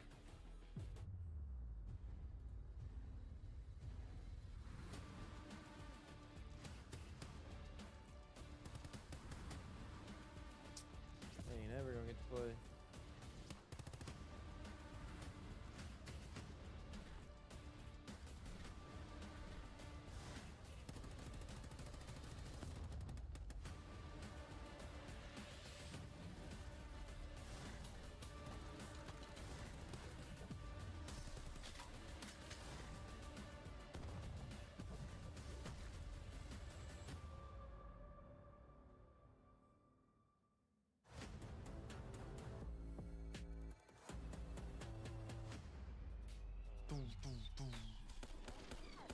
Do.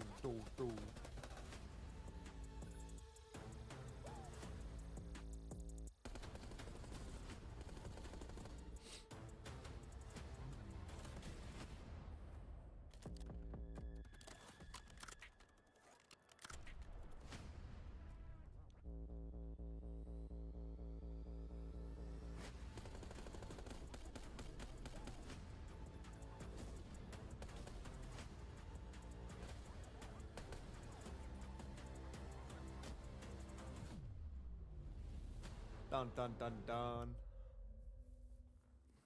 Yo, what's good, everybody? If you're new, make sure you hit that follow button. Behind enemy lines. He's getting loose early every round. Like, do a little dance, make a little love.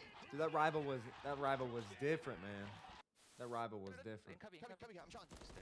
Man, nice, man. That MTZ was tough too. I can help. I can hold the front. I can hold the front. You're good. You're good. Stay down. Stay down now. Already front. Let's get in time. What's bust of that? Absolute front. London. Nice. Here we go. We're jumping back All right, into finally. map number 5. Lobby started again. A look back over the series. LA working on the reverse sweep. Boston will still hold onto the opening round that we played, though. So they will be up 1-0 as we jump into this restart, Jay. And I think most importantly here, there's going to be some mental headaches that come with not just the first round, but also the second that will not technically count. Boston are, they're getting away with some stuff here in the first 2 rounds. Yeah, they were getting away with some stuff. So if you are LA, you've had a lot of time to talk about it, to make those adjustments in the game. Because I don't think they still have an opportunity to compete now since losing those 2 maps in this series for that #1 seed. But obviously, you want to put yourself in a position to go into the major with some more confidence underneath your belt. Getting through these search and destroys, they have been struggling in S&D. They need to turn it around here, but we thought we were getting into the game, Ellen. Oh guys, we're my back. God, bro. But not for long, because we're going to go to break, and we're going to figure this out. We just want to make sure all you guys who want to watch Optic Toronto, joke's on you. See you in a couple hours. We'll be back for map 5. Don't go far. Bro, this is ridiculous. Reset. I'm in. Front of me, dead. And we gonna head in. Like this shit is absolutely ridiculous. I'm in. One shot. What? Wait. Take cross. Go one more minute. They're playing my court. They have to play it. They are both water. One shot. There's two water. They were both. Water. They went red, Clay. They? Yeah, they went red. Both red. Both in shade red. Both in shade red. They went front door. He's hopping. Watch his water. I got your word. Back door. He they didn't see you yet. Nice! Let's go, Clay! Yes, sir. Can you walk us through what kind of y'all situation? Yeah, what's the setup you got going? Apartment? So we have a kind of like a penthouse apartment and a whole bunch of setups in here. Do you guys all live together in this penthouse? Who's cooking? Who's whipping up the meals after a win? So Brian gets the penthouse. We're all staying at a different apartment. Okay. Still pretty nice, not quite a penthouse, but we spend every day here. It's Brian Saints living in a penthouse? Call of Duty can make dreams come true, children. You heard it here first. All right. 4v1, I think it was, something like that. And we were just, playing the round out, and I hear, cat, he's pushing up. I'm thinking, he's dead. Okay, so let's play it nice. And then I just hear a roar behind me, an absolute roar. And then he's like, watch it. And then the kill cam wasn't running, so I was doing the roll the tape. I want to see this. And luckily, it came up, and he's blown him away and left a bit of a little doo-doo in his pants, I think. Okay, whatever, brother. I don't see anything, bro. I literally top up. Put your head down. Nading him. Secure the target. Planting the bomb. I naded him top left. He's in the little thing. Come back in. I'm already bombs down. Yeah, bombs down. That way. I can kill that guy. Dead. Above you on the gear. No man's right now. Hit them again before they. Little baby. Hey, bro, I'm on Mars, right? I'm on Mars.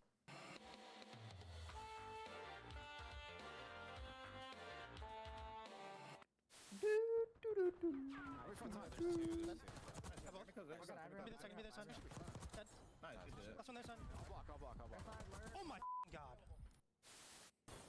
No,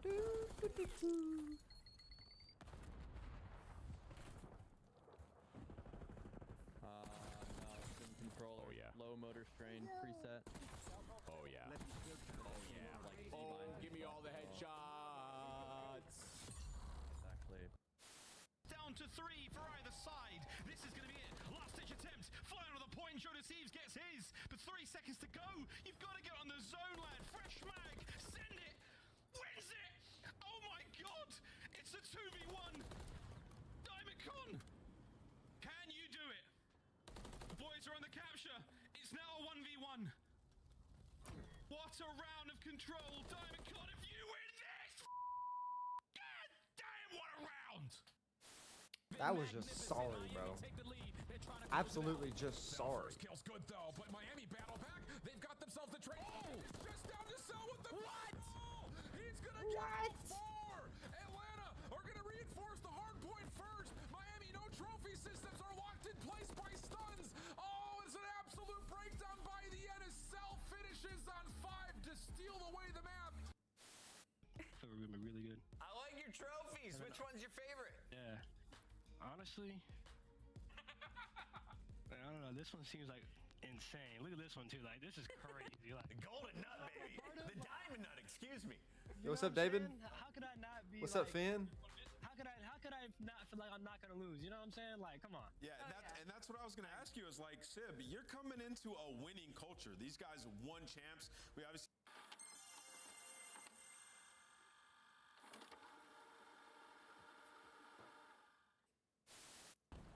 Yeah, our bridge is shield. I'm not sure if I'm getting old, but I swear to God, Joe, sometimes when Celium talks, all I hear is.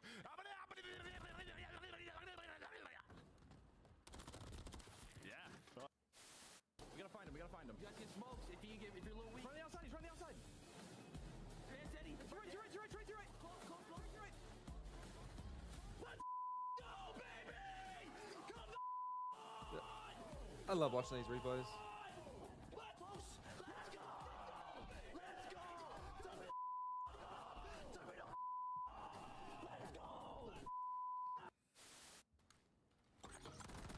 Nice pickle was right by Jen. Pickle's like close to on you somewhere. He's on the door. Pickle's gonna be close. Target. Yep. Alright. Oh my God! Come on. Good game. You like that? That Dante takeover. FaZe fans, the hype squad in the front row, they make it to nearly every single event. That poor guy that hit the deck today outside the venue, is he here? Saw that. That was tough. Hey! What is that poor guy ate concrete for breakfast? My man throws a flag.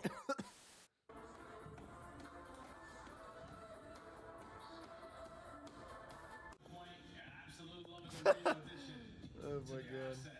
And you get into the Karachi S&D just so.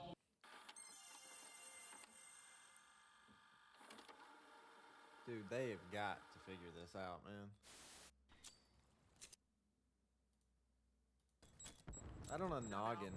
Right on the noggin. Yo no de izquierda, no ahora, están por medio. Pícalo. They watched us play Searchlight that? Oh my God, they're set. I got it so bad. All right, hey chat, watch this. All right, we gotta just go play the game. Let's take a look at this bad. Billy, lie. But what the hell? What the hell is that? Wait, that guy's bowling. Wait, he's watching bowling. Look. You see, he's watching bowling. Yeah, what the fuck? I gotta throw, bro. Wait, is he trolling? He has to be trolling. He's gotta be trolling, right? Wait, he's gotta be trolling, right? That's not right. That's an Easter egg from the CDL. No, he's mid-desk, laying down mid-desk. The long desk, snaking the long desk. Nice play. Good Let's go, Clay. Let's go, Clay.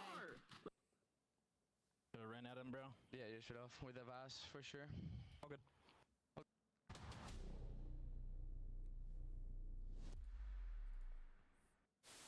Where's this? On the top. He's gotta be backside. Dead. Maybe backside side. Try side. Nice.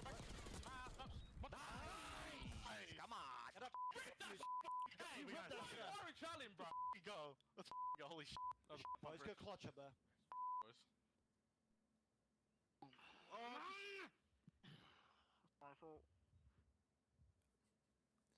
Dude, Hixie looks like he's always got a tear in his eye, bro. Right, champs is solidified. Now it's about getting that championship. We know how that momentum can get you the ring, and look at that trophy. What's that? The best in Call of Duty history right there. We did pretty good in Black Ops 2. I think that thing is better. Let's take a look though at the catch that. You just to the staircase. You're gonna be getting pinched. I have no ammo. I have to push up. Yeah, you just push. Dead. Umbrellas. And just don't line up with me. And just don't line up with me. I know ammo, bro. Dude, that's so tough, bro. I know ammo, bro. We're gonna have some laughs during this match, Maven. I'm gonna openly just ask you. That's when Havoc was like, man, I'm done with this shit. The worst player from all of these teams. Oh, this is hard, man. It's the All-Stars. Man. Oh, I gotta think about this. It's gonna be Octane. It's gonna be Octane. Havoc was like, He screw was this, he was bro. number 2 overall S&D KD. Yes, he has, but guess what? Octane's had one good event since like 2016. I'm going with Nameless just because he can probably hear me right now. he's gonna choke big time. Nice, good shit. I have it. Dead. Ramp. Dead. Let's go, guys! Let's go! Let's go, Bruce! Oh my god. Middle, run. I'll get bomb checks. I'll go top and get bomb checks. Hold pinch. Hold pinch. Make sure someone gets bomb checks. I'll get bomb checks. He can go third. He's telling you. Markovich. Back on. Not weak. He said, he said something. What was that?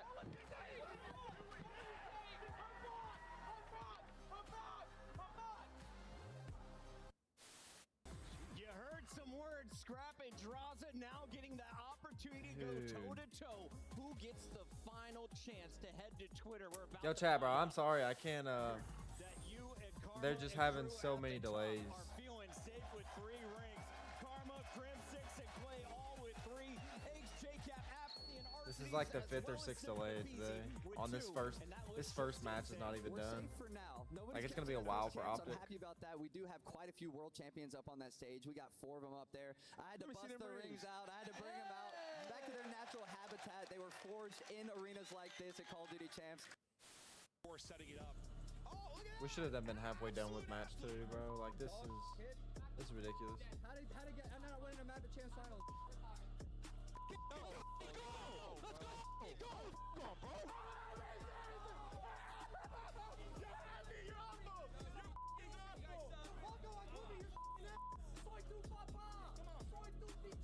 Scrap just stood up, celebrated, took off his headset.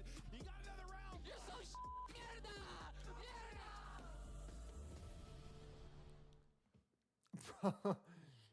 Dude, what do you want to say to the fans out there that's been supporting you guys? Fuck Optic, fuck the Greenwell.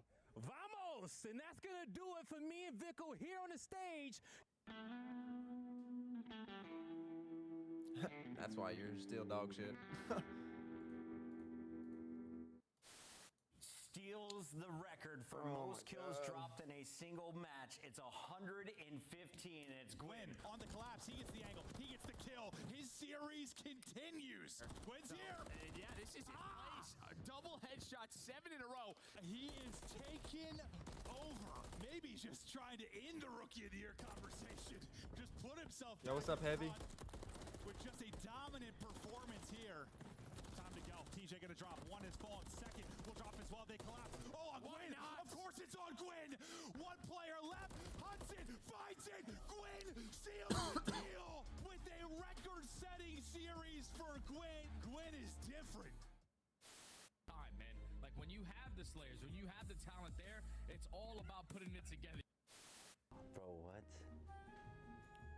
This is like a new person. Like, I don't even. The first person that came to mind is Joe Deceives. What is the second person? So it might be me. Nah, Yo, appreciate the follow, Heavy. Hixie, I would say Hixie. This has to be. What's up, Snipes? I'm gonna do. I think that's MC and Joe Deceives. Dude, Heavy, this is still the first match, yo. They've had like, this is like the 5th or 6th problem they've had inside the match of lags and ping spikes and Damn. I don't know, bro. It's one at least. It seems like Optic's never gonna play. Like, we still got a match after this before even Optic plays, so I don't know, man. How's it going? It's Map number 1. It's rough right now. Oh, Joe, I think we have a gift for you. Oh, it's early Christmas. I missed out on all Christmas, man. But we're on game 5 for the first match. FaZe and Cloud9's next, and then Boston Ultra. Do I have to open this? Yeah, you have to open it I first. do? Okay. Hello. Yeah. You look great. It's a brand new Maven. It's getting ridiculous, honestly. They really got that on tight, huh? Welcome back. Here we go. Here we go. Yes, the players are moving. Yes, that means we are moving on. Map 5 affair as a recap. Boston going to be up 1-0. Second attempt at their offense, though, after that ping issue that we encountered did occur. All right, let's in see the who we middle got. of this round, Jay. So kind of a reset moment here as both teams try to refill each other out. And it seems like a reset on both of their styles of play because Boston at least slowing it down early on. Thieves now put Envoy in a great position watching all of the mid-map. Trying to time this pinch over towards Top Secret. Gave me the freebie for the first blood, but instantly responded from Purge. Yeah, how much more does he want? Little double shot coming from the middle of the map. Snoopy only able to handle one. Hydra with the quick trade. 2v2.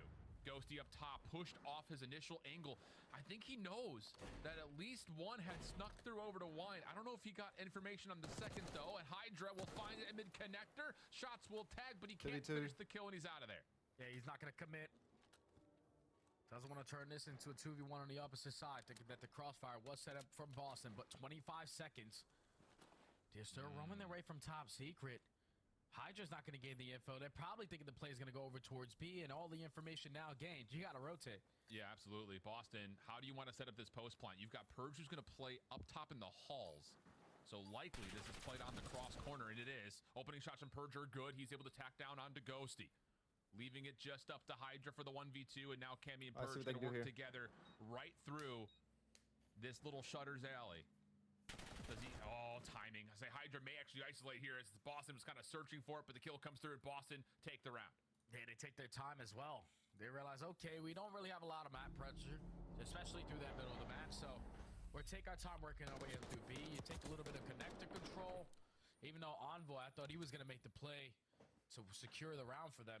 Instantly responded with the trade, and you keep it mixed, he turned it into a 2v2, but right there, LA just got to adapt. Like, when they realize, okay, they're not planning A, there's still 20 seconds left, at least someone has to go towards the other site. But once that bomb gets planted, Purge watching the rotation, catches the freebie for the first, and then the timing onto the second. Boston, currently up 2-0. Yeah, another nice opening from LA in terms of what the game plan is. First to 3 sets, what are you talking about? We get to those low numbers situation, and Boston has been good in it, at least so far in the couple instances we've attempted to play through this map. A little bit of patience here from the Thieves. Double stack over towards Checkers sides. Envoy just making sure no one pushes down secret stairs. But the bomb is still over towards Well at the moment. So Boston have made their move across the map. They haven't seen anything, and now they can start to develop whatever Who they you got want winning? defensively. You got Thieves or Boston? Yeah, they're going to leave one player here at the B site, which is going to be Cammy. Just hoping that he does not fall in this position because Thieves are getting aggressive through the middle of the map. Ghosty does get caught, though. No trades. Envoy trying to make up for it. 18 HP in the dream. He gets netted out 4v2. Boston and the looking problem good. with Envoy not staying alive is that someone's going to turn and watch the flank. That's Cammy initially, but no one to trade that out. Win by scrap. Does Hydra look directly below him? Oh, it doesn't actually hop. Door will pop open. Bomb will still be left down on the ground just past fences. And Boston seem to be aware of that. They are swarming this back hut position, leaving a very difficult reapproach here for Scrap and Hydra. Yeah, and look at how Boston plays 235. Hey man, you got a good chance here. No one's ego challenging the 1-on-1 gunfights. Only 10 seconds to go. Thieves have to get it done with all the kills on their side. Hydra starts off with the first, instantly responded out of Snoopy. 2v1, make it a 1v1, but just not enough time for Scrap to try to secure the round. And Boston breach. Just playing to their strengths, man. It's as simple as that. I think the thing that's peculiar about that round, though, for Boston is they have this break-off defensive setup to where they're just trying to take away ground. They're trying to almost force these gunfights, these possibilities at 2v2s, 2v1s. They don't see anything. On the initial first 30 seconds, you re-wrap back, you call it, Cammy kind of holds over towards B by himself, and then everyone else just keeps running through A. They're just trying to force these gunfights on their terms, and once more, it comes out successfully for them with the first 2 kills. And now you're all of a sudden up 3-0 early. Purge on the heater, 5-1. See if they come out on top. And now back on the attack is Boston. These rounds are just taking so long that these players are getting antsy. Because now they again try to get aggressive over through car side. They find the opening first blood onto Cammy. Now you want to sort of keep this positioning. Don't give it up because Boston, they have been playing this mind game rap all over the time. So far in these last couple of offensive rounds for them. No, Thieves are just going to play the backside of both of the sites simultaneously, leave Hydra in a position of kind of flex, where he can kind of go between either site quickly, depending on where they develop this play. But this is a lot of space, and Hydra gets scouted out. Snoopy's gonna go for the plant. No chance to contest that. Initially, he does get pushed off. Nade to follow, not going to land. Or 3v3. Ghosty not able to land the shots onto Purge, but Scrap catches the isolation. Now numbers for Thieves. And now you're just looking for someone to make a play. And it potentially might be Awakening, who's already towards top flat. He knew that Envoy was Should be a Thieves round. But with 9 HP and that SMG in hand, now Snoopy left in a 1v3. Bomb gets planted. He tries to get out. And the Thieves able to find them. Finally able to secure that first round of the map, but it wasn't easy. Yeah, important one, not just because you get the first blood, but more importantly, you don't allow Boston to snap back 3v4 like they had already kind of shown that they can do, especially on this map. So, good isolation after Hydra had been caught not allowing Snoopy to get the plant off. Because I'll tell you what, Jay, if Snoopy sticks and he gets that plant over towards B, that round starts to look very different and largely in favor of Boston as we look back over to Awakening. Opening shots just not quite fully landing. This is a hell of a snap, though, from Envoy. Yeah, perfect centering right there. SMG in your hands, and for those close range gunfights, always going to give you the advantage.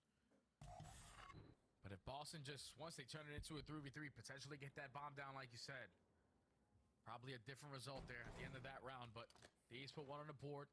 Now they're trying to keep up the intensity with all aggression through top open. And Scrap had seen one. Problem is, again, Boston running at him. Straight down the fire hallway. Too much focus for Thieves, looking for window-to-window battles. They're holding hands. And now Envoy is stuck by himself, completely overwhelmed, and it's just simply due to the fact that no one from LA even looked over towards top fire. It's going to be a heavy upset. It's as simple as it is, Alan. They all challenge through top open.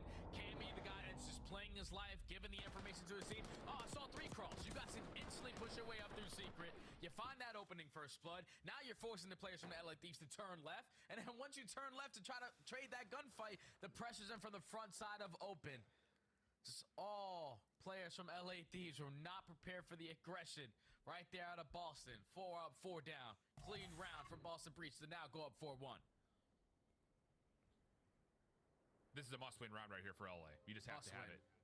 They're going to go 4-man stack defensively towards A. Should be lots of nades tossed over towards the archway. Problem is, there's no one from Boston threatening this at the moment. And in fact, Cammy actually gets a couple of tags through the fences. That'll push the Thieves defense back. They had no eyes over towards B. Scraps now, Duplex, Finn, Star, who we got in this match? At least make sure no one's on the plant. It's good like a Boston match. You're just sitting here saying, well, where are they? But this is how Boston have been able to capitalize on their offensive rounds. Read the pressure early on, force them to think about that rotation, and then completely send it on in. Let's see who can come out with blood. We have 3 players committing around the shack, but they have realized now there's a lot of these players who probably want to get out first blood in favor of Hydra. Yeah, you can see the trophies leaning towards connector, not towards fences for Boston, so all of those held nades will land. And it forces some initiation here from Boston to try to flip the script over towards top office. No trades. One player seen, Purge. Not going to get tested for a trade. Thieves are just going to wolfpack this and play us through A and have to re-wrap on this plan at B. Yeah, and Snoopy's planning it for top office, so the Thieves players now committing everyone on the pinch. 2 players through mid open. So a lot of space that you now have to clear on out due to the plant spot. Snoopy gets the info, just get out. Yep. Cammy trying to assist, watching over the top of him. Oh, but Envoy shots and then lands into the water, but Cammy's still able to follow up for 1. But Purge falls top office. Cammy's in trouble here. Here comes the challenge. Envoy quick to tally the kill at LA with the must-win round in front of them. Do convert it. 4-2 will go. Yeah, it has to start with Awakening, just keeping Snoopy alive. The fact that that guy is able to find that one-on-one and then dip out with his life, jumping into the water, makes it a lot more difficult. But then once Purge, like you said, falls in towards top office, they just had Awakening, 1 shot. You send it on in for the successful retake. But the timing right here on the trophy, not good enough. The nade good. The trophy eventually goes down from Cammy. That round goes different. They didn't get that. Time. Thieves secure the round. I'm just actually surprised they held on to that many nades considering they had all 4 members over there. And we very ceremoniously often expect there to be a handful of nades tossed towards the arches. Not the case, so Thieves find an advantage there. Oh, Boston feeling frisky in the bottom side of the map. A double stack outside fences while the bomb is making moves towards B. Contact made. Hydra getting one is fine. It should be enough for LA to know, okay, 2 players there. We can definitely commit for a plant. Yeah, and Awakening has already got the info. The bomb is going to be planted at He B. knows. He sees him.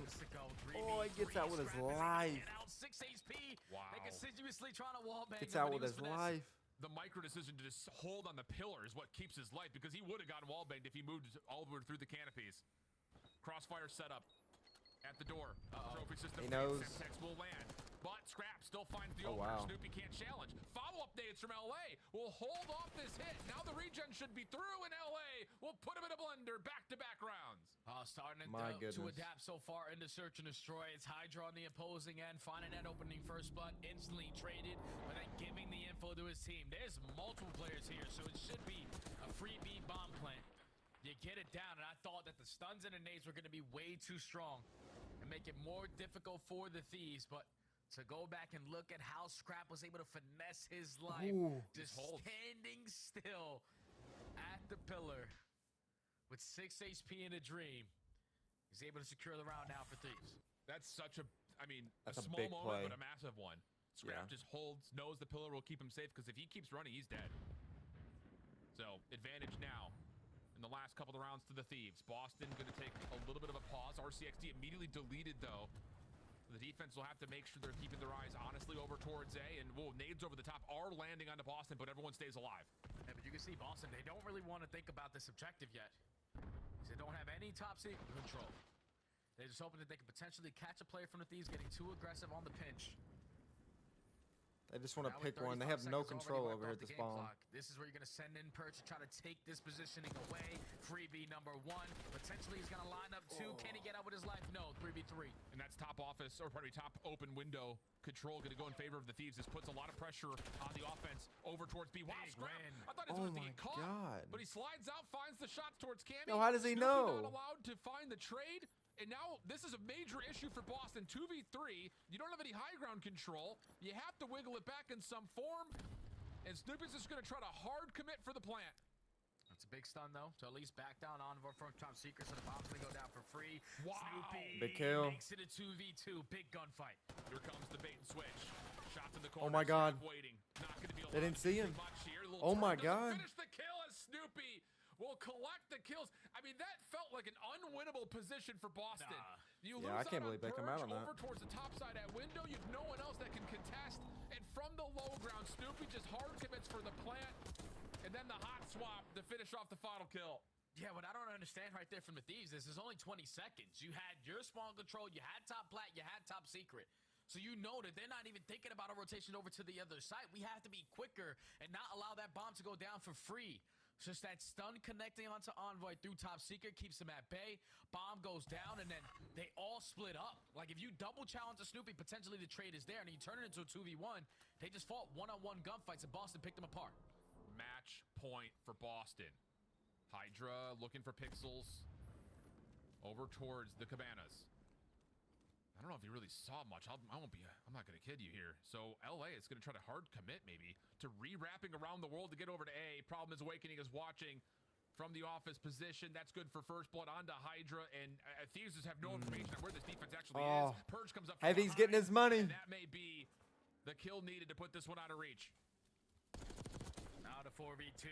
Envoy's going to get caught. And Boston in a 1v4. with the game 5 match. Showing the adjustments. He's not 1v4 in this. He's not doing it. Down and make it more difficult for LA to All right, we move on to Atlanta. as Boston breached. They were looking for Finally, we move on to another game. before they walk into the major, and that's a great one. It's not to good have for the underneath Thieves, your man. belt. They should have never lost it. Versus LAT here today. What a series from Snoopy. What a map 5 from Purge. And Congrats to overall, Heavy. Just the search and destroy so much better for Boston. That is If that's who you put it on, what at least. you want to see as a Breach fan leading up into the major.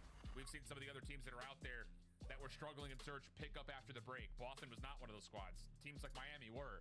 But this is a series that they needed to prove that they could fight and maybe even win search and destroy. They do more than that. 2-6-3 tallies for Boston to take the series away and stop the reverse siege from the Thieves. And that's huge for Boston, not just confidence-wise, but also to secure a pretty solid seed going into the major. Yeah, and if you're Thieves, man, you're going to be beating yourself up about that one because obviously we took All right, a so lot there's of no time way to get to this for the map, Thieves to number fight five. for first Vibes aren't seed. the same. Momentum wasn't there. It's between Ultra and Optic today, no matter what. But they fought their way back into the search and destroy. No matter It just what. comes down to that round number 8 where you put yourself in a 3v2, where you have them trapped in towards the site, but you just don't play it correctly. It's as simple as that. The numbers advantage, you know, at least one player has to commit to the bomb, so he no longer has a gun in hand. They just wasted way too much time and then got picked off, and then Boston just did what they did in that round number 5, realizing, okay, they're 2-2 split. We got the guy that pushes through. We know someone has to be a playmaker. We get him, and then in 2v4, you stand no chance. Boston was just a better team, especially in S&D today. The 4v4 game plan, really solid, but more importantly, I think the low number situations, the adaptations for Boston, really well noted. So that concludes our first series after some time. Desk, how you doing over there? Yeah, what Jay just said.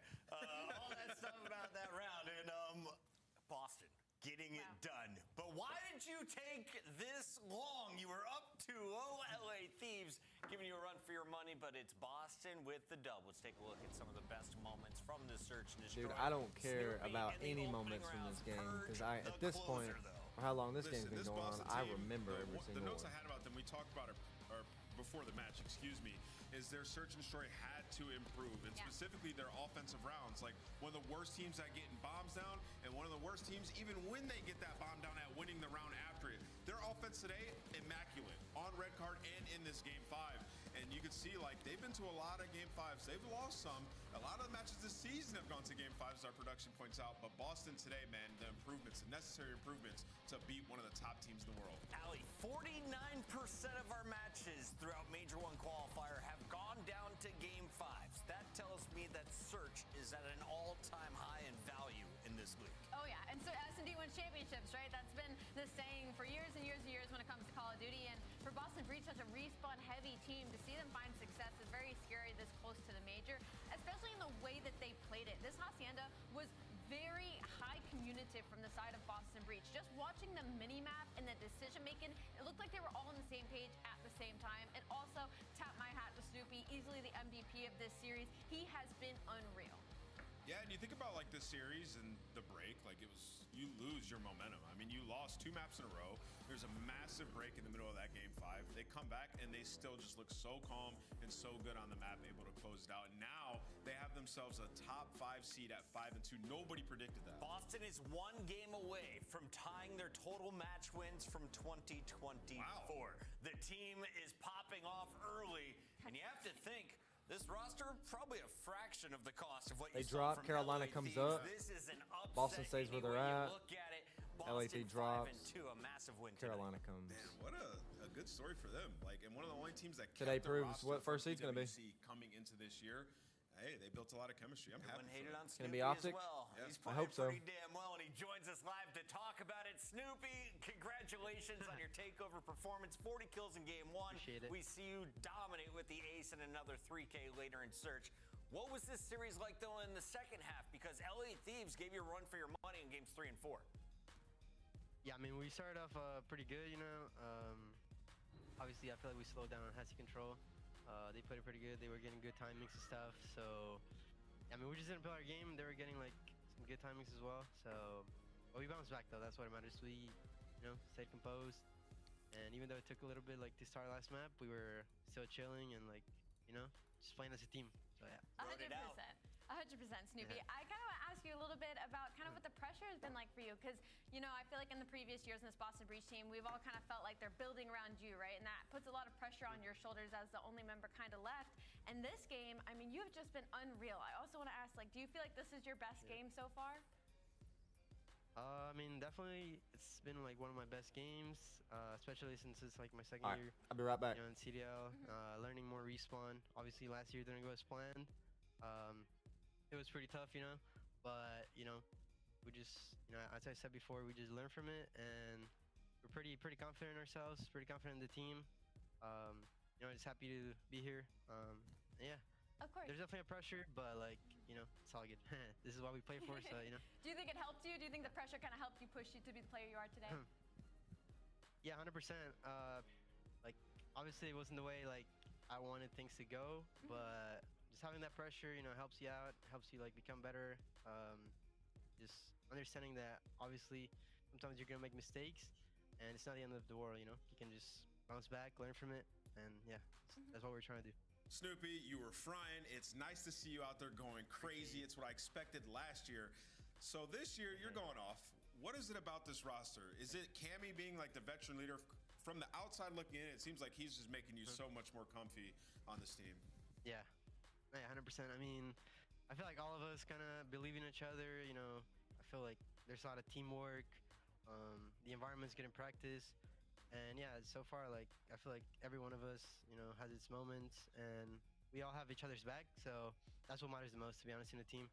And I'm really feeling it. Like, every single player, like every single teammate is pretty good. They can do their thing, and just put our 25% every match, and we'll be good. So it's not Cammy, it's Doug, is what I got from that. Sounds good. Yeah, it's all of them, all of them. You guys are doing great, Snoopy. Congrats on the win tonight. Thank you. That's Snoop. That's Boston. They take match number 1, and we still have 2 more to go. About 3 hours into this broadcast, and we're just getting started. When we come back, Atlanta FaZe rising through the ranks. Where will they land? Well, they take on a struggling Cloud9 after this. Nah, I hope this is a hard 3-0, man. Like,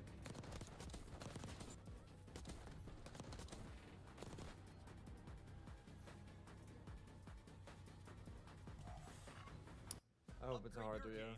I don't like Atlanta, but it's hopefully it's a hard 3-0. The Esports World Cup is an official I'm ready to see partner Optic of the play, Call of Duty so. League.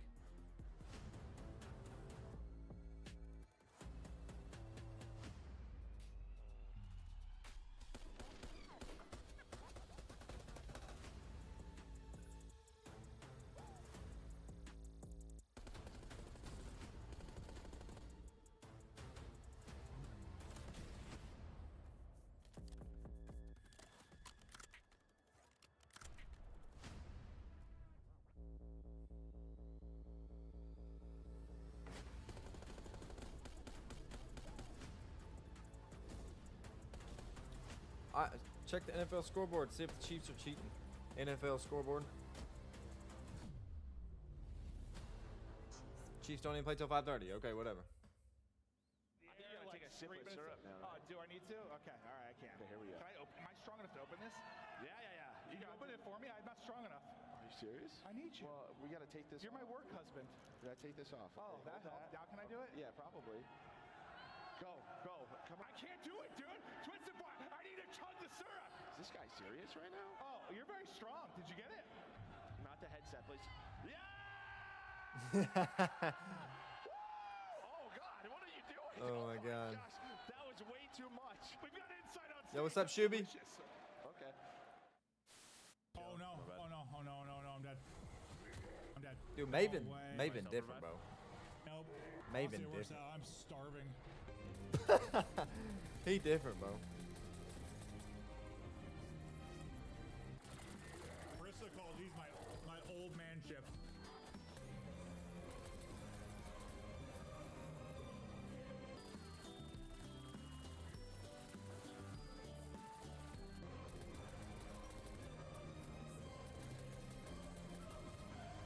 Go out and Joe, I eat a bunch of tacos.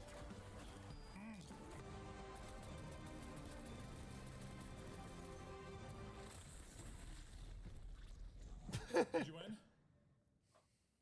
How do I have the same amount of eliminations as you? Yeah, that's some horseshit there. There's no way that's true. That's crazy, man. Oh, God. You're better. You're f***ing better, bro. I went to like Vault Door, I think. I've seen this, bro. Oh my God. He's in Vault. Hey, Meadows. You're so much better. Oh my God! Holy shit. Hello? Let's go. You're the I'll just same pull shit. them real quick. Holy Yo! And, No, Yobi! Yobi! Oh, what? No way. They're doing the CDL song. No way. Are we about to get started? Yeah. Are we about to get started?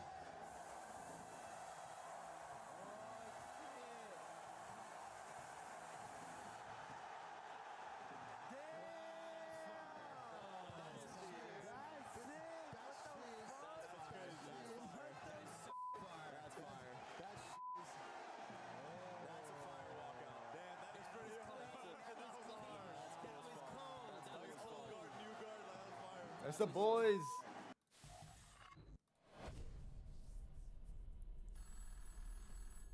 We got intros. We got intros.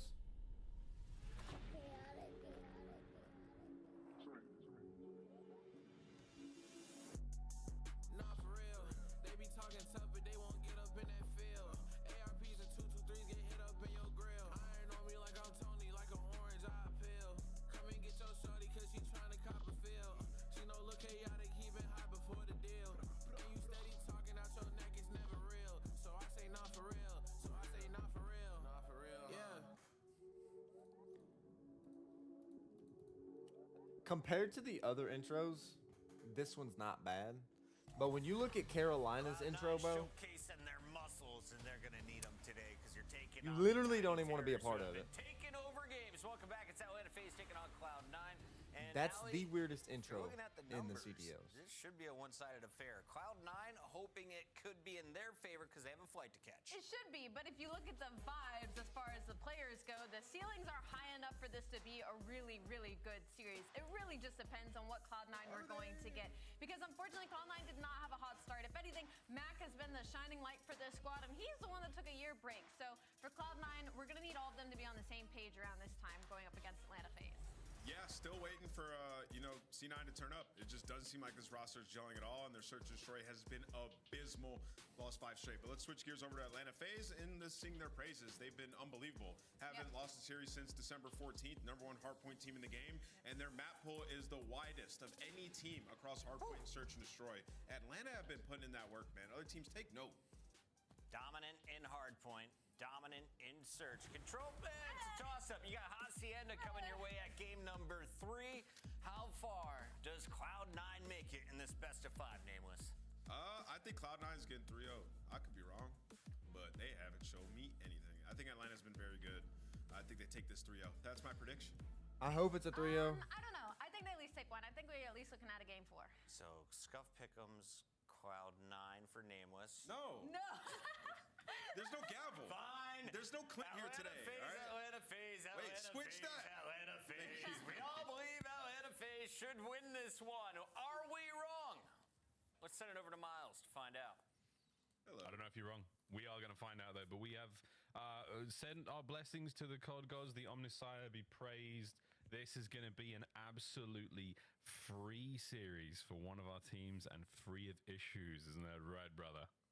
Absolutely. I know what most of those words meant, but used a big one, so I'm a little bit flavorless. I will say, though, a big series for C9 just to actually get some 10 CDL points and get some momentum going in their favor. They have had a pretty brutal, stage 1, and obviously they were a team with one of the most difficult who we got? power rankings matchups that you're going to have. So they had a difficult run. We got C9 or Atlanta. Did not deliver. And if they had gotten Atlanta FaZe in week 1 or week 2, maybe they would have had some hope, but now things are looking diabolical because Atlanta FaZe have found their form. And one thing Ant mentioned on the desk, Miles, is that Atlanta FaZe have the deepest map pool when it comes to hardpoint and S&D. And what they've done in this series is they have chosen all of their least played maps. Vault Hardpoint is their most banned one by a mile. Atlanta FaZe chose that for the map number 4. They have yet to play Hacienda at all, and they chose it for both the control and search and destroy. So Atlanta FaZe are using C9 as an opportunity just for practice. They're not interested. They're not worried about the competition. They're using C9 to tee off and get ready for the major. All right, let's get it. Senor, here we go. Red card into point. Map number 1, a red card hard point. We'll see how their practice goes throughout this one. Nothing like doing it live. Isn't that right, FaZe? You've done it nearly every single CDL season so far. Into the hard point we go. FaZe, touch it first. And they have complete control of steps as well. C9 are going to be working the late swarm. Didn't do a good job of that. You see everybody in the feed gonna fall, and Civ, it just gets back down off in time. And Atlanta FaZe playing a very controlled game. If you have steps, I mean, it's one thing if you can get the P1, time, they've got full make control. Sure C9 won't be able to collect, and well, the fact that they're getting some as well, C9 right now putting on no pressure. Yeah, a lot of pressure there towards the step side, and this is a potential retake on that side of the map here from C9. And Draza shoot. Great, Draza looking fantastic, and snaps there on the attach. Simp now cutting through the middle of the map. An awkward hop And he pays the iron price. Mac and Sib find their respective kills, and they may have a couple of seconds left in the hard point. They've got to fight their way over towards Nu. That's exactly where Sib is. He's the first man here for C9 New York, and unfortunately, the first man to drop. Saves his teammate. Yeah, always Oh awkward. my god, player, man. the first one to slide into a P2, so not the best attempts there on the break-in. Now the man by stage, Kremp, just got hunted down. Atlanta FaZe have already flipped his spawns. C9, this was their map choice. And this is not the start they were hoping to get. Atlanta FaZe locking things down. Draza, I mean, I don't know about it. Yeah. Still yet. Just ain't looking good already. God, bro. And that's another 3 Melted. New York. Backs against the wall here on P2 already, as this scoreline is becoming somewhat insurmountable. Can they find a little bit of form here? Max 2 certainly helps, and now pressure towards the back line once again, but nay, it is Tyler Farris. It is Abizi. It is he in the hard point alongside Sim, finding kill after kill. Draza still rocking and rolling. 6-1 now, sadly. That spree comes to an end. We'll see if we can't get a Hellstorm out of Abizi. But in the meantime, we'll look over towards P3, and we're looking good in the feed. Yeah, a couple things to note. The AR duo for C9 have been heavily criticized, and they are delivering the expected expectations, 2 and 12 combined. Of course, maybe one of Sib's 2 kills he has was a team kill with the nade. Has a reputation for that as well, but on time, C9 Navy trying to light it up and get it nice and blue. The kills finally falling their direction, and they're able to get some degree of semblance of control, or maybe not. Even the map is working against them, and Atlanta FaZe run them over. Simp in competition for best pistol in the game gets 2 in the feed. He's got a lot of stiff competition though. Purge in the previous series has some bangers, and of course Dashi, an absolute wizard on the smaller caliber. Here we go. All that to get gunned down. It's Sim. What a 2 Abizi the outside. That is disgraceful. C9 wound up for the perfect hit and just got absolutely gunned. Nearly a one-man army. Sim 6 in a row now towards the new hard point. Coverage from Attach and Sib as they respectfully get both of their kills, and now the pressure is certainly on. Can they maintain position? Can you bring down Draza? Find out in the next episode of Dragon Ball Z. Well, on this current episode, what we're witnessing is just near flawless Call of Duty. Every route we've seen taken, even the players on Atlanta FaZe that aren't winning gunfights are doing such a good job at just getting the intel that you know where the pressure is going to be coming from. So you talk about deaths that don't matter. Sully might fall, but his teammate's still here for the easy trades, and the time has just been largely uncontested. So Abizi, nice and comfortable out the feed, and Sully was the first one to die. This can't do anything, bro. And he's still here to hold the line. C9, I mean, they're just struggling to get through. Finally, big 3 in the feed. Abizi, the last one by the time. New York maybe have overwhelmed them. Simba's picked up his second car kill of the map so far, so he knows something that we don't. Rotation on. Mag versus Sim. Oh. Wow, what a battle that was. Mag walking away with a pistol win there now, and it helps on the rotation towards the outskirts here of red card. Draz making his way in towards the point, and still 20 seconds as all Cloud9 have managed to accumulate over our first set of hard points. Goodness, this is a oh tough my one. god. Self-find there. Sib now trying to battle from the inside, but that's where Sim cuts him out from inside, and Attach goes down as well. Chris Lair on a run. Oh my god, we might just be making up for lost time in the first series. Atlanta FaZe, I mean, this is a speed run. This is, again, incredibly fluid gameplay. You're getting a look at Abizi just This is ridiculous, bro. big spots. This is absolutely ridiculous. Down, give them the light. They set up the plays and they calculate it and make it look so easy. And C9 know that they're trapped in. And if you're giving up 25 seconds to take this round, who, by the way, Abizi's already here to pick it up. Like Atlanta FaZe, they know what you're doing before you do. This is crazy, work. man. I've seen enough. It's now time for us to hear. They're looking good already. Looking good already. Let's go through this new with Atlanta FaZe. Nice. I'll get him hedge. He's gonna be our hedge. I'm taking more hedge, low right.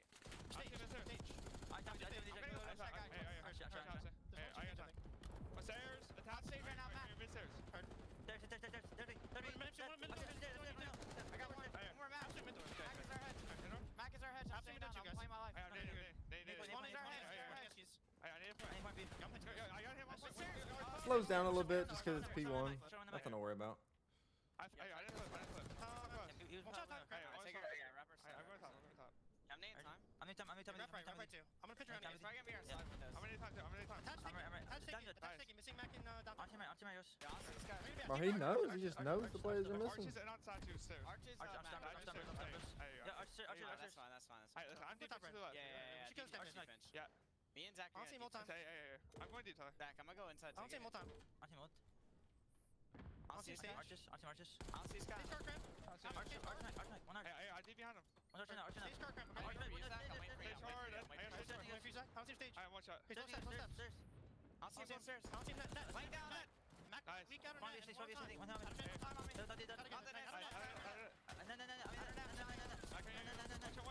Oh my God.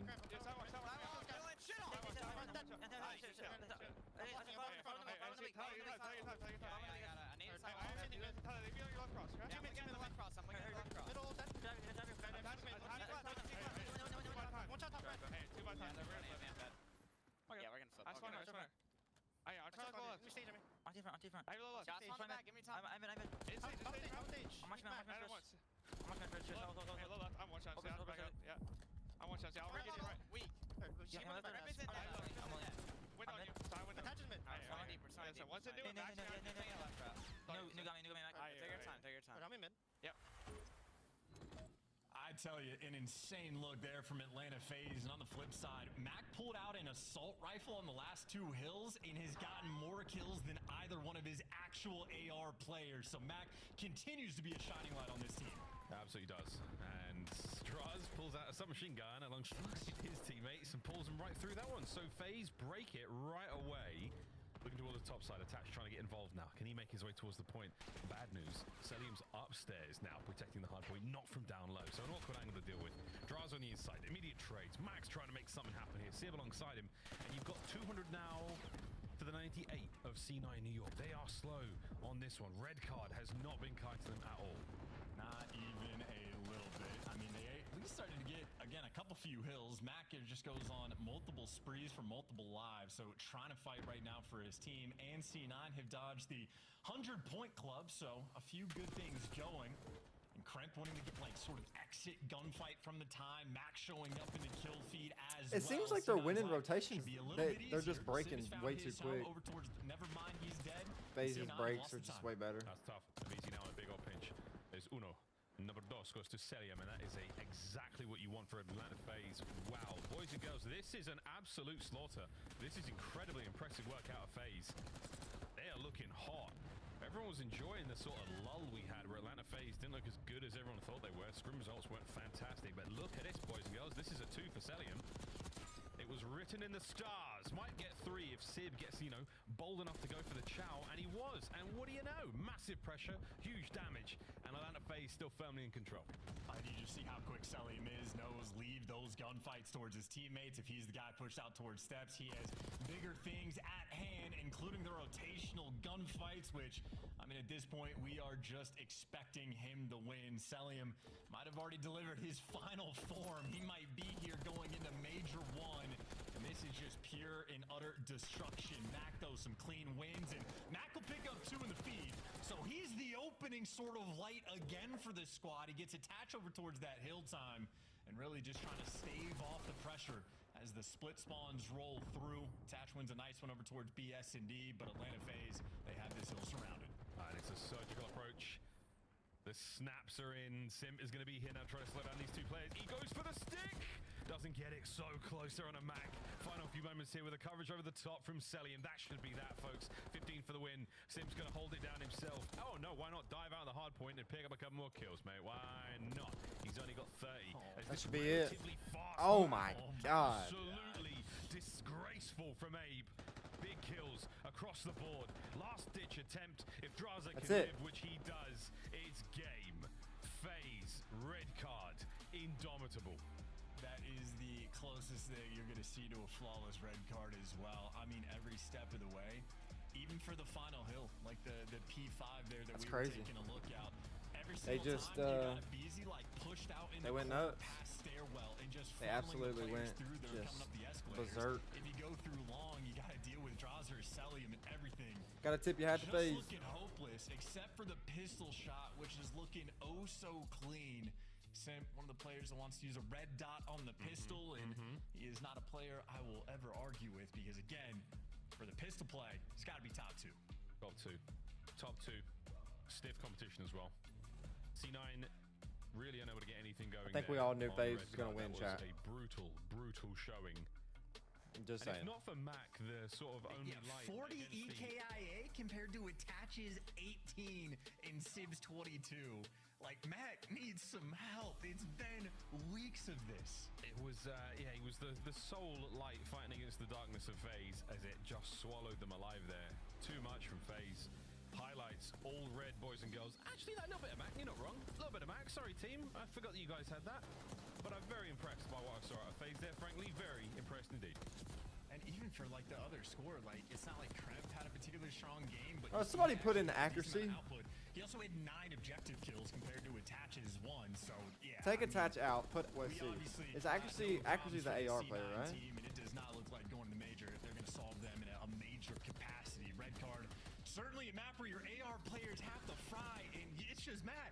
Literally do it. Every single C9 highlight is just going to be him attempting to be everything. But a while yeah, Attached they are. C9, they did fight back. They were down 145. So accuracy like would be too. Point, so or take Attach out, man. Maybe, he's not who he used to be. And more good news is the fact that Atlanta FaZe are playing all of their like most banned and least played maps in this series, but when you're watching Sim's gameplay, it does quite literally look like he can see through walls, but that just means the comms are on point, and everybody for Atlanta FaZe, they understand what like sort of puzzle piece they are and where they fit in. I mean, that's again, just flawless Call of Duty. It is a sight to behold. That's the good stuff right there, folks. That is what the CDL is all about. The creme de la creme, the best of the best. C9 chance now to bounce back in the S&D, but we talked about the issues that the squad's had, a little bit slower in the AR department. And whoa, look at the size of that. Yeah, brother, that's that's big. I mean, that's a big one. We've seen some big ones. That's up there. Wow, good stuff, FaZe. You are choosing to peak at the right time, boys. Minor 1 champions rolling into Major 1, looking very hot. Now we play 2 modes that they don't have a lot of reps on chance. Hacienda Search and Story and Hacienda Control. A double of old classic Vault to close out the series if we can get past that 3rd map. The whole desk in absolute uniform, including the fans, also think their FaZe are going to walk away with this one. Is there any chance here, do you think, some crazy shenanigans that could see a big turn and we get ourselves to at least a map 4 with the C9 win here on S&D? There absolutely should be the possibility for shenanigans again. Atlanta FaZe don't have a single rep on Hacienda S&D, do not have a single rep on the Hacienda Control, and even for the map 4 for the Vault, they've played it twice. The first time Atlanta FaZe played it, they got a 100-point club by LA Thieves. Oh yeah, then Kremp needs to go to another team, by the way. Next week, which doesn't entirely count, and then they turn Vault into their auto ban, basically. They banned it 5 times out of the 10 series that they played. I mean, you have Atlanta FaZe that wanted nothing to do with it. But even with the lack of reps on any given map, obviously for Cloud9, I mean, I can't say anything about this team's S&D that their coach hasn't already blasted them for on the timeline. And if I was the coach, I wouldn't be mentioning that or bringing up that existence. I'll be right because back. The record, well, doesn't make him look good either. It's a tough one, man, for C9. But crazier things have happened here in the COD League. This is an opportunity to turn it all around. Hitting them red cups, boys. Just a little bit of that Dutch courage before we dive into the search and destroy. And again, Hacienda, relatively unknown territory. Very familiar for those of you that played Black Ops 4. And if you played Black Ops 4 or watched it, then you know all about Simp. You know all about Chris Lair and his explosive debut into the professional scene. He rocked the world. Major after major. CWL London, a very particularly exciting time. Right into champs, back-to-back wins, back-to-back MVPs. I mean, really, that's the way it goes. That London event, I mean, that was just something else, man. Crazy time. They didn't actually win that one. They won Miami, but still. Here we go into the search. C9, show us the goods. And pretty wild to see a team that has a 1-5 record on a 5-loss spree with a positive KD and a really good opening duel like first blood rate. Everything's getting traded though, and there you go, main advantage. Celium for the 1v2. And I've talked about this so many times watching him play. I love watching Celium's clutch ability. Sometimes he has it, sometimes he doesn't. And I tell you what I've seen recently, he's got it. Get it, and some. Round 1, FaZe. Yeah, let's not even make it difficult for him. Let's line up and sprint into his pre-aim and just feed him the instant 1v2. And I suppose that's not really a test of his clutch ability if you're just going to make it that easy for him. Shout out to Celium. He's got the ice this year. Well, FaZe have just changed more than the series score with that one. They've locked seeds from the 8th through the 12th team. More on that later, but the lineup again from Celium. Perfect positioning to be in to find those kills. A solid first round there for FaZe. And C9 now on attack, and the 3-1 split with the bomb. All right, let's go. We back. Yo, what's up, Freeder? Freedar? What's good? The Dark Hall as well. Out towards A. Instant first blood. And man advantage there for Atlanta FaZe. You do have Mac in prime position, and he trades you out. So you get bombed down in a 3 versus 3 in a good spread across this A zone. And Mac does have attach for a little bit of help on the support. Oh, who's hyped for the Optic game? Who's ready to watch the boys play? It's a classic. It's a 3-man stack. They all slide out together. It's very difficult to pick up these kills, and Attach is doing the best he can to lay down some hate there in the tin. Backs up. 25 seconds on the clock, but Simp has overshot the bomb, immediately getting involved. Doubles back towards you, puts himself in a position to pick up the next. And the clock's ticking. FaZe have got to get rolling. Celium tags up Attach on the approach. Simp's going to be able to get it, and there's Sib with the pair. C9 survive. Yeah, perfectly played as well. Efficient work. Mac does a great job of getting inside a tin. Trades out the first blood that rolls through, and then him and Attach working very well together to sort of hang on to the pressure that was flooding in towards Mac. And of course, Sib after the fact delivers. Attach is calling him out. They're both there. He goes and takes a route, so Sib knows that he can play a little bit passive and play for the gunfights. And he handles it to a T. So that is an important round for C9 as well. Again, they did not get the first blood, still able to clutch that round. Again, on paper, that squad is very, very strong. They're having a couple of issues, obviously getting it to work in-game. We're rocking and rolling. 2 up, 2 down for C9. The FaZe is 2 in, 2 out. And now we're stacking up. Open corridor. This is about to blow wide open. Draz start things off nicely, but it's Max 2-piece. Immediate trades out, and Sim and a BZ fight. Oh, man. Slides right into that one. Kremp, 1v2 against the Terrors. Yeah, and he shot his He's gun going for a too, swim. So one's going to watch a couple cuts. Sim just goes and plants the bomb straight away. And again, that's a situation where Mac makes a perfect play and goes on the pinch. And then 3 seconds later, Kremp is last alive in a 1 versus 2. We talk about testing the clutch ability, but against the Terrors, they produce nightmares. 2 of the meanest to ever do it. And they've retired many great players in their time, and I'm sure they're not finished yet. Krem, 20 seconds. A hot swap from top to bottom. Abe spots him out. One thing though, you got to get a kill. Look how slippery he is. Look how difficult he is to take care of. Which corner could he be in? You've got a choice between 3 different locations. Not a shot. Makes it so difficult. Good round there from FaZe. Hey, listen, it's not like I'm ever going to clutch up against the Terrors in that situation, but also it's just so much time being burned before the engagements actually kick off. And a lot of that credit is towards the Atlanta FaZe players of not overextending, not overchowing. They get the information, reposition, and they truly just let the gunfights come to them. So perfectly played in the 2v1 and just a slamming of open hallway as well. Mac had the play. Like, the strat was there for C9 off the opening break, but just instantly in the mid-round could not deliver. 1 round advantage now for FaZe. We'll see how this one goes. C9 back on the attack. Can we get a good offensive round? Last time round it was solid. They got the plant out by A, and we're going back towards it.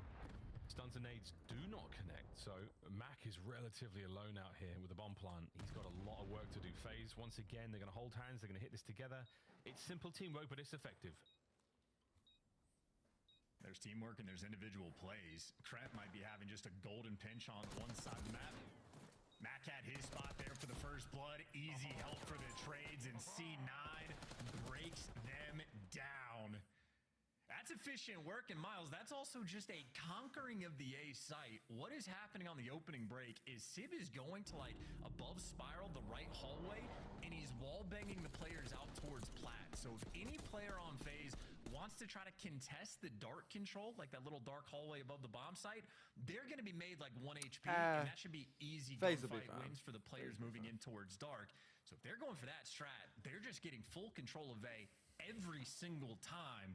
And Atlanta FaZe, if they want to square up by the site, they can do that. If not, they're going to have to play for the retakes. C9, again, opening breaks have been clean. Mid-round, a little bit different. And the first bloods have been flowing their way, too. Mac has a pair. We see if Sibs influence can stretch from one side of the map to the other in this round, but it doesn't look the same way. FaZe have stacked up all over the A side. They are well and truly going for it. A fast plant, and they've got a decent amount of coverage. Bad news, Mac is in the back already. Sib upstairs. Plenty of time now to pick up these kills. Now the question is, do you get the kills? Draza starts with his blood. off. Mac, the flank is gone. Eyes forward. Mac simply overwhelmed as well. Abizi was there for some help. Now 3 versus 4. Everybody through you. You check your corners, you do. Do you win the gunfights? You do not attach. This would be a 1 versus 4 that he'd have to clutch in a matter of 20 seconds. Ooh. Hopeless. Another A site plant, another strong hold. Draza gets credit for the first blood. And of course, you had Abe there for the help as well. So that's been the name of this game. A lot of A site hits and a lot of dominance from the offensive teams. Or offensive side, rather. Both teams able to contribute. And I would imagine C9, honestly, no real reason not to go back to the same strat. Get Sib, top spiral hallway, right side, go for the wall bangs out towards Plat, work the A site. I think the onus is really on Atlanta FaZe to figure out how to respond on defense. You see the comms rolling through. We'll see what they go with, but if they try to break down that round 1 strat, C9 showing a different look. Yeah, different look entirely. It's that slow hit towards B, and then with bomb, Sib's gonna hold our what in Prem. Okay, that's a tough one. It might be one of those stun nade drop situations. That's unfortunate. And Sib's got right on the bomb site. Got a BZ down to 9 HP, massive. He's gonna be able to possibly back up, get the bomb out to safety. Maybe think about A. Bad news though, the man advantage that FaZe have got. Yeah, it's Simp. He's got a corner. He's watching so much of the A site here. You can see both the hallways and the way through spiral. See that in a minute, mate. Kremp's now trying to clear out the back. Well, this is the route. Selling him on the steps. He'll be a free death if Kremp goes to check this. And Simp actually feels the pressure and sort of backs out of B in just so much space that was been taken. But here's a gunfight. Kremp's going to want it. Kremp now just needs his life. How much time can he buy? Not a lot at all. 2 versus 4. And because of Simp's positioning, Just didn't work these on the players back line. are trapped. Yeah, things going a little too late. And there's Simp on the outside. That's the bomb defused. No questions asked. The question is who gets it. There we go. We give it to Abizi on a decent spree there. He does have himself the RC car. Oh no, it goes to Draz. Draz now working on an RC car of his own. No spree whatsoever, but the points bump certainly helps. And that's some quick maths in a time where, yeah, you had, what, 25 seconds to get that one down? That's not bad. Good stuff from FaZe there. Strong teamwork, strong score management going into the next round. I just know from what we've seen on Hacienda, a lot of the teams that have been having success, they play rotation-heavy games. We just watched Boston do it to LAT. They're swinging the bomb site from side of the map to side of the map to side of the map. Sim basically plays in a spot where he can tell his team, I have a corner, I have this entire bomb site, you guys just need to cover this. And if you just have the extra man playing in a situation like that, it makes everyone's life so much easier and kills that rotation capability. Now, though, for the first blood, all right, I get blood. Easy falls, advantage C9. Draza climbs. Draza gets way out. Able to catch Sib. Perfect timing. Traded out by Matt. Good work. The C9 maintain their man advantage. Oh, the timing. And Sim, he lets it rip a little early. So now that player's going to get away with their life. But still with the bomb at play, he and Celium now on a journey towards the B bomb site. C9 have read this. They have adapted. And they are moving in tandem as well. A race towards the bomb. Here we go. Oh, that was a big win if he won that. 1v2. You've done it before, Cell. Can you do it again? Well, Attach saw him run away. That might not matter if you saw him run away. Oh, he's still stunned up. The boys are going to be pushing it though. They don't need to. C9 can just hold this, stay alive, and win the round. And Celium. Chance, what are we calling that? Are we calling that an ego chow? What are we calling this? That's you have 30 seconds left, the bomb is down, you're going to have to make some type of ridiculous play, and instead of wasting everybody's time, he just executes on the best opportunity he has. It's a 1%er, but I respect it. Even looking for the tags through the wall just to see if you could do something cheeky. So a good try and an interesting attempt, but yeah, just too clean of a setup and Attach. Not a player that's going to let that one slip through. You give him the rock heady, he'll pick you apart.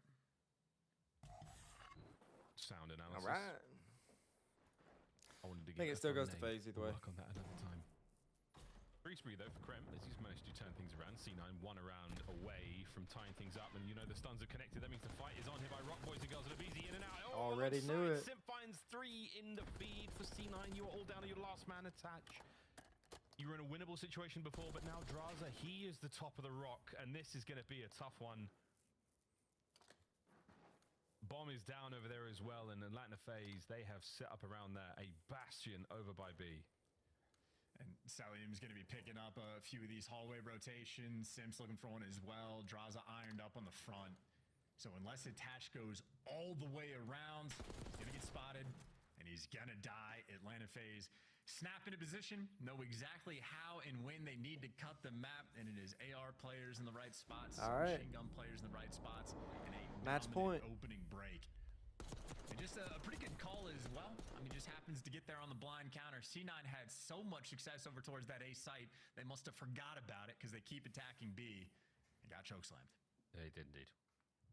We love that post-bomb drop situation where FaZe, they cover all bases. Earlier they got No chokeslammed. matter what happens, attach is going to get either spotted, damaged, or taken care of. So FaZe, Yo, they're away hovering uniform. it all They're one round unis, away man. from taking the series to 2-0. different. And what will they do? It looks like we're going FaZe is right unis. towards B again. It's a square up, and it's a big set of trades. And Simp in and out, staying alive, sends in a BZ for it, and this round is an absolute bang out. However, it's Abe in the 2v1. Yeah, the technical 1 versus 3. He had intel on Mac. No information on attach in this round. And they're cornering up in lobby. So if he slides in, he's dead. Wow. There you go. Didn't even have to slide. It was a couple of steps there right through the front door. And C9, they come out on top of the trade battle, the war of attrition that they're happy to take. What a spot from Krem. Look at that. It's not comfortable, but it gets the job done. How big are those steps that a full-sized man is able to lie down across them? Gosh. Nice round there at C9. Yeah, and just a nice little square up as well. The kill feed went through at a blistering pace, but I think Sib was the player that was in the mix to give you a little bit extra. I think he found 2 in the feed, so just a fun little head smash of a round. And maybe we're back finally to the A hits, but look at the call from FaZe. 3 players stacking up. Those wall bangs aren't going to matter. And Simp has already put himself in such a cheeky spot. Ridiculous spot. Not only that, but like with the supine pose as well. And I like this from C9. Now they should have control here. Bad news though, FaZe, 2 of them have backed up as well. That's going to be Abizi and Celium, so they've gone towards the backside of B as well. They're giving themselves the option. Abe is able to oscillate between the back of A and the back of B. And Celium, a masterful position to find kills on the cross. But either way, not too much action yet. Sib taking the wet flank. He'll be in Boathouse in a few moments. We're thinking about the B-bomb plant, but there we go. Iron Lung. Hello. 3 first blood. All right. All the could be makings round of 11. It could be all the makings of it, mate. Here we go. Celium through the middle. Celium with 1 with no And surely trades. Sib's position is known. It will be cleared out effectively by Draza before they hit the site, and I don't think Sib is reading this. He's made a bit of noise. Draza now on the pinch. Oh, the timing is perfect. Man advantage phase. Towards the site we go. The battle of the doorway. They're going to pinch from the backside. Oh, it's 2. And it's Mac and Attach who find their kills. It's now a 2v1, and the time is not on Simp's side. The Gunny might be, though. The Gunny certainly is. Finding another one, and he might be able to kill the entire team. Oh my but he will God. never be able to get the bomb. Round 11. No. Here we go. FaZe, pull this off, please. So we can go to 2-0. Right back to the A site. That is where they I don't want to call him out for.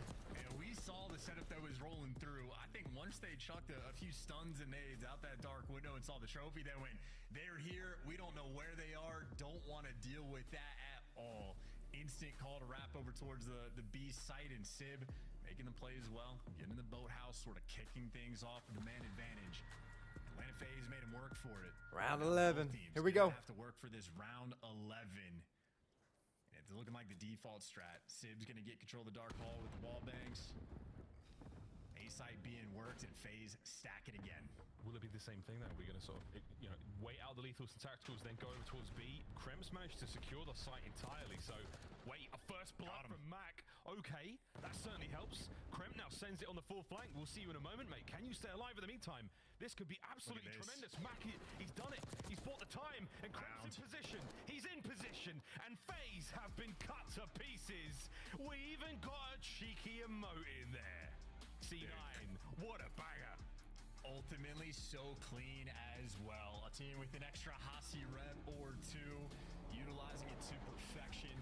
Sib had a couple nice rounds and gets the stamp on it with the final kill on Selim, and I think Mac had quite a Chat, I didn't want that. He was able to collect it as well. And that's I'm so ready to watch the Optic game. I just want this to get over with. FaZe had a decent little round advantage. They had built up the C9 with the ice, able to fight back and tie up this series, but I'd say just credit to the First Bloods. 3 for Mac, 2 for man. Sib, and even Krem They really gave that up as well. You get 6 out of the 11. That was the difference maker. Either team had the one clutch with the man down, so all things remain equal. C9 getting things done. They snap the 5-loss spree. That was a good one, man. Wow, that was a nice round 11. Different looks, same strokes, different approaches. C9, there we go. 1-1 on our series. Hacienda control. Not a clue. Not a clue whatsoever. Double dose of Vault after that. That's enough for me and Chance. It's over to the desk. Hey, guys. We're going to hang out all night. I'm excited for it. Let's talk a little bit about what we just witnessed here, because a search and destroy victory for Cloud9 was not in my bingo card. Let's take a look at our standings right now. What does it mean for Cloud9? Well, you're currently sitting there at 1-5. You could jump into that group for a 4-way tie at 2-5. But 8 through 12 officially locked in the elimination bracket. Well, look, if you come in, you win this series, that flight is going to feel way better headed to Madrid. You're going to be feeling like you can actually make a run. But yeah, they're just working on things right now and improving. They're going to be starting in losers bracket, but snapping the 5-game losing streak and search and destroy is impressive. I thought Cloud9 could move up. They can't. It's only Atlanta. So Atlanta, good luck in the second half of this one. Cloud9, I was told they booked their flights for tonight to Madrid. You can't go to these round 11s, Allie. You can't keep going to these round 11s. You're adding so much. They're going to be tired for that fight. They're going to be sleeping like babies. But from the side of Cloud9, it's funny because this S&D went just like the S&D versus the Miami Heritage. Dang, bro. They're going tonight. Incredibly passive on their attacks way too early, which just gave up so much room for Atlanta FaZe to take pressure. Like, bro, they're up 5-3, man. And then later on, by the later half, they won because of 2 attack rounds where they started playing extremely aggressive. And that exact same thing happened here. So Cloud9, they're doing the adjustments really well in late game, but I would love to see it in the beginning rounds. Yeah, I thought they played it well the last couple offensive rounds. You know, they had success over at A early, and like the whole time massing them in their offensive rounds, like at least show A again, right? They do that. They show A, and then they wrap over towards B, get it down. And for them, it's been a struggle. Like in post-plant situations, they've been losing. He gets going by AR that close. Bomb down and winning rounds, right? That was different throughout this. We saw some big flanks coming out of Kremp. The same exact situation he did earlier in the game when they won on that bomb site. So that's definitely the primary focus for them, is like they're getting bombs down. Top 3 at planting it, just the worst after that bomb is down. So that's communication, and that's like when to strike and converge at the same time. So I think the only negative thing I heard you say was Kremp needs to get that snorkel out of his mouth. He was in the water most of this game. Yeah, early, Can he continue playing that way without being punished? Yeah, I mean, I think there's just different ways you can get behind the enemy team, right? I think he tried it twice early on, and it was successful once, and then it's like, okay, let's change it up. And he does, but it takes all the way until the round 11 to do so. But yeah, I mean, nice adjustment later on, just maybe earlier. Control is coming up next, Allie, and we all said it was going to be Atlanta FaZe. They won the respawn by basically double, 250 to 130. How do these two match up in Control, though? This could be a good opportunity for C9. Control is Atlanta FaZe's weakest game mode. You can see it on the attack. On the flip side, that Cloud9 kind of has the edge here. And also, though, from the flip side of things, like it's just because Atlanta FaZe hates Vault. So take that with a grain of salt. They could be really good at Hacienda. Yeah, well, we have Hasi. Atlanta FaZe is going to be trying out Hasi, as we saw they're testing a lot of the maps. C9 has 2 good reps on it. Went to a round 5 in one of them, and then then they won 3-0 last time they played it. So they feel pretty good on this one. If you're Are you gaining confidence for this Cloud9 team? No, I think Atlanta FaZe still win. I thought it was going to be a 3-0, honestly. I really did. But the round 11, you get a little bit more confidence in yourself. Maybe the ARs will spawn in the next All right, here we go. Because they did it, map 1. As we send it back, quick question for Chance. Who is the Saquon Barkley of the CDL? I'm going to close my notebook. TJ Halley. He is everything. He is omniscient. He is the one. I don't know what that means. It's a football player for the Eagles. I know he scored at least 1 touchdown. I think in the first play. So he's a good player. My group chat is just lots of Eagles fly at the moment. Yeah, lots and lots of that. So I can only imagine what's going on right now. But we are going to. Well, it's like 48 to 23 right now, so not much of a game. Will the ARs spawn in for C9? It's the 2 good-looking boys on the right-hand side of the screen. It's Attach and Sib. They had a very, very difficult time dealing with FaZe on red card. Admittedly, let's just be real. Let's just be honest. Anyone's going to have a difficult time dealing with FaZe when you've got all the submachine gun players, some of the best to do it, literally throwing themselves at you 24/7. There's not a whole lot you can do aside from a miraculous win. That's what Mac had to pull out countless times on that map just to give him a chance. We'll see what I was going to say, Miles, you're saying that. Mac had the answer. Like, you were completely correct. Atlanta FaZe playing flawless Call of Duty, but Mac was stepping up to the plate. So anybody here a Chiefs fan? Bills fan? And you have to believe, man. That's another thing. You have to truly believe that these guys. Don't worry, my team got put out of the playoffs, so it didn't really matter. Faulted. They will so make mistakes. I'm here. You can punish them. You have watching to the boys. And after a while, I mean, you see these names keep coming up in the feed. You keep getting bodied by them. You start to develop a mental block. I don't think C9 are totally there yet. I still think this is an early season for them, and these are experienced and incredibly talented players. The boys. But damn, son, after a map like that, I want to see the resolve. I want to see a nice round. Yo, what's up, ballin'? I want to see a big win. I want to see at least another vault. We get 2 vaults in this series. Give it to me. You're gonna get at least 1. Absolute guarantee. You see on the ice front, though, neither team had a great deal of success. Atlanta FaZe has actually been struggling in this game mode, which to me is very surprising because you have some elite control players on the squad. And obviously, I mean, the core trio's been together through the game mode. They've been on point. Celium's KD is bonkers, ridiculous. His damage output is absolutely there. Got to start getting some wins, though. And of course, for Hacienda, if a theme you're having in control is you're just constantly running into everybody's best map, it makes your life a little bit more difficult, so you got to broaden the map pool. All right, game 3. Atlanta FaZe, this is their first time playing Hasi control. A brand new look for the squad, and maybe something C9 can take advantage of, just like they did in that 2. What a perfect little concussion. Doesn't seem to matter, though. Graham finds his opening fight, and now the stack. Hey, what's up, Rick? Top dark. Krem and Mac find their respectives. Right. And this is nice. The terrors are down and out. You got a little bit of pressure now from C9 on the defense. Oh, there you go. Krem in the feed again with a 3. Yeah, Krempis delivers. I don't know how FaZe is going to do that on this map. I'm sure they've played it in scrims, but I'm not sure about... They definitely haven't played it during the quals. But hey, he took a beezy down before he falls, and that makes his teammates' lives that much easier. Flawless on defense thus far for C9, as good as it gets right from the opening break, and they still have plenty of power positions under control. 1 tear down, Mac wins another big one. The SMGs right now for C9 are running the show. It is good stuff. 6-1, 4-1, Kremp and Mac. And they're taking turns, dropping deuces. 15 seconds to rock. FaZe, you got to get out, spawn, lads. You're going to run into Mac again. And Abizi, thankfully, puts him on his back and keeps that trainer rolling. Attach. Ooh, nearly gets away with his life. Kremp steps up to the plate immediately. Players on A. Shouldn't last for too much longer. Bad news, Simp has now seen you guns up at the ready. And somehow kills Mac. Trades are there. Final few moments. Over to B, maybe. Last-ditch attempt. Kremp on the immediate row. You love to see it. Sell. Oh, my God, he's still alive. Oh my God, his teammates are here. This is not over. 2.1 left on the clock. Now Atlanta FaZe maybe starting to win some gunfights. Sib all right. about to get through, but he gets gone. Attach gets one in the feed. All right. Now Kremp's the only one. That's a 3-man stack right there. 1.6. Oh my God. That was left, and 1.6 that's a B cap. Was more than Atlanta FaZe needed. B zone secure in the life count, virtually even. My God. I was not kidding when I said, oh my God, they're here. That was it. That's all it took. That was a stupid play. Good shots, Mac. He and Attach get his. Now, you're worried about the A zone. Not a lot of time to work with, plenty of lives. You get 2 decent hits at this. And right now the problem is you can't get any reinforcements out. FaZe are having to go the long way around, and again, clock's ticking.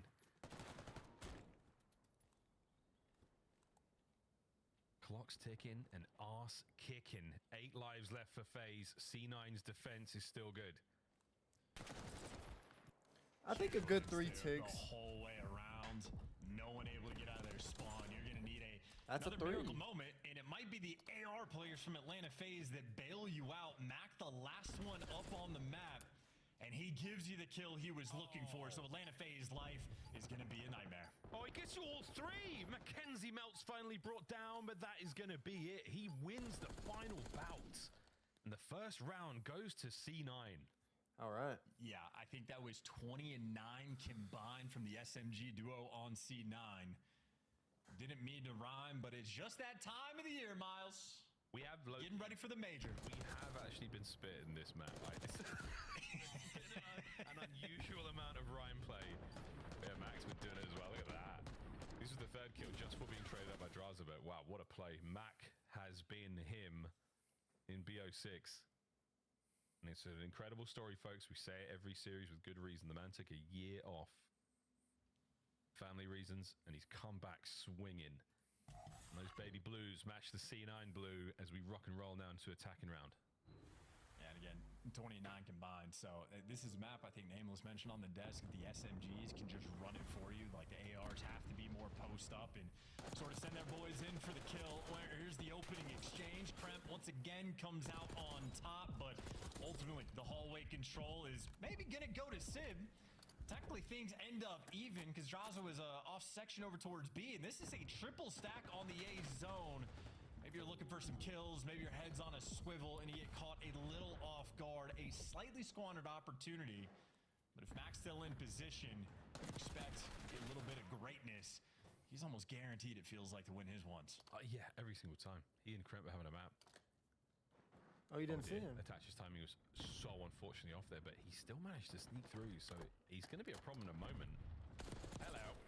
That's tough timing, man. Double moments. That's halfway tough. Through A. No guarantee on the 2nd segment. We'll see that in a moment. Their audio in this is still cutting out a little bit. That corner. I'm seeing it on the mini-map. Yeah, and C9 don't want to go over it. They're actually really favoring this sort of A-side attack first. They're trying to get control of these hallways. Meanwhile, Tatch is having a standoff battle versus an SMG player who, he got the nade, did all the damage, didn't win the gunfight, so solo challenging an SMG like that, not ideal. You are tucked. Doesn't look like anything's going to be done for C9. Tick of progress. No miracle moment this time. I don't think Atlanta FaZe is letting this setup get broken down. They're not playing any games here whatsoever. That's pure Omni movement right there from Sim. And not to mention the corner that he loves as this round comes to a close.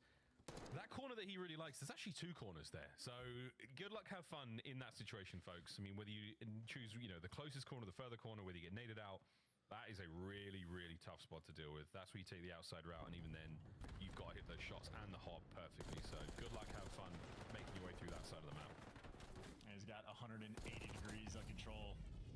Not a good thing when the best play is more or less sort of the opening break-in. Nothing effective happens after that. That means there weren't a ton of 2 pieces rolling through. That's a ton of single kills and trades, or everybody on Atlanta FaZe just winning their individual gunfights. But the name of the game for C9 on the first defensive round, SMGs absolutely ran the show. They terrorized the top hallways. Atlanta FaZe need to make an adjustment. An adjustment might just be the outer lanes. Chow the ARs. All right, see what FaZe can do here. 3 through arch. Plat stun. Maybe finds a tag there at the very least, and now you got a little bit more. Over towards the B zone, starting to get the capture going. Mac finds his kills upstairs. Celium. As soon as you let Draza got him in you. You've got to get off that point. Good in barn. And now with the timing. Now you're looking at the flank. Nades. Flank The dead. C9 counterattack has been thwarted. Big. The first wave ineffective. Just big kills by Second FaZe wave on its right way in now, but the second seg Everywhere. is long gone. Yeah, and keep in mind, they got pressure in the top hallway too, so Atlanta FaZe maybe setting themselves up to swing towards A really quick after this capture rolls through, but Krem and Sib don't want to give it to him. Selling half HP, he's going to fall, he's off the map. Trades rolling through, but Draza wins get the B AR point. gunfight in the B zone. That's quick. Just like Olympus has fallen. Gets you 3. Cell pushes right up towards the rock side. Now there's a couple of dots in the minimap, but he's picked up 2. That's 3. He gets all 3. That is classic Celium. This don't look good. Unbelievable. Unbelievable, folks. The last defensive round was so strong, and now this attacking one is just that as well. Phaser on A. A 2-man stack. Draws are buying you all the time in the world. Oh my God. You all the time you could possibly ask for. And That's all 4 dead in the once feed. again for C9. Backs against the wall. A cap, it's 2 players. Yeah, and such a smooth one pump. Now you're just sprinting in. Oh my God. A double capture and a victory lap for Draza. What a match right there. Man, he came so close to the drive-by knifing as well. That would have been unbelievable. Man. We're starting to see more and more of that. That was dirty. That was just dirty. And Draza, fun fact, his name is Zach Jordan, which is one hell of a name to call out as well. We're going to get that going at the major. It's always interesting, people that have 2 first names. I never know what to do I with got them. 2 first names and 2 last names, which is weird. Think about that. James? Miles Ross, and Ross is first name and a last name. Miles is a first name and a last name. I was trying to figure out what your middle name was. My bad. I had no government on the broadcast. That's on no Fed on the broadcast. 2 players through Archway. They have eaten their fair share of. All right, he's got to defend right here, and they'll be good to go. That is ugly, but that's a Beezy looking for both of them here. Mac is truly fighting. I mean, whatever happens, he has got a place in Valhalla. The man has done it all. Oh my God. Beezy, you got to track him down. He finally gets it, but man, Mac is something else today. Decent start here for both teams. Not a huge amount of pressure from C9 towards the B side of the map. Now they're having to hit towards the top side. A is where we're going now. Dude, Simp is nuts. Dude, yeah, one of the most aware players, mechanically gifted, got the gunny, got just everything. Complete player, and Salim up top is a complete player as well. 7 spree, 7 objective Not kills. even close right now, man. And Sib has 8 in total. So 1 life from Celium.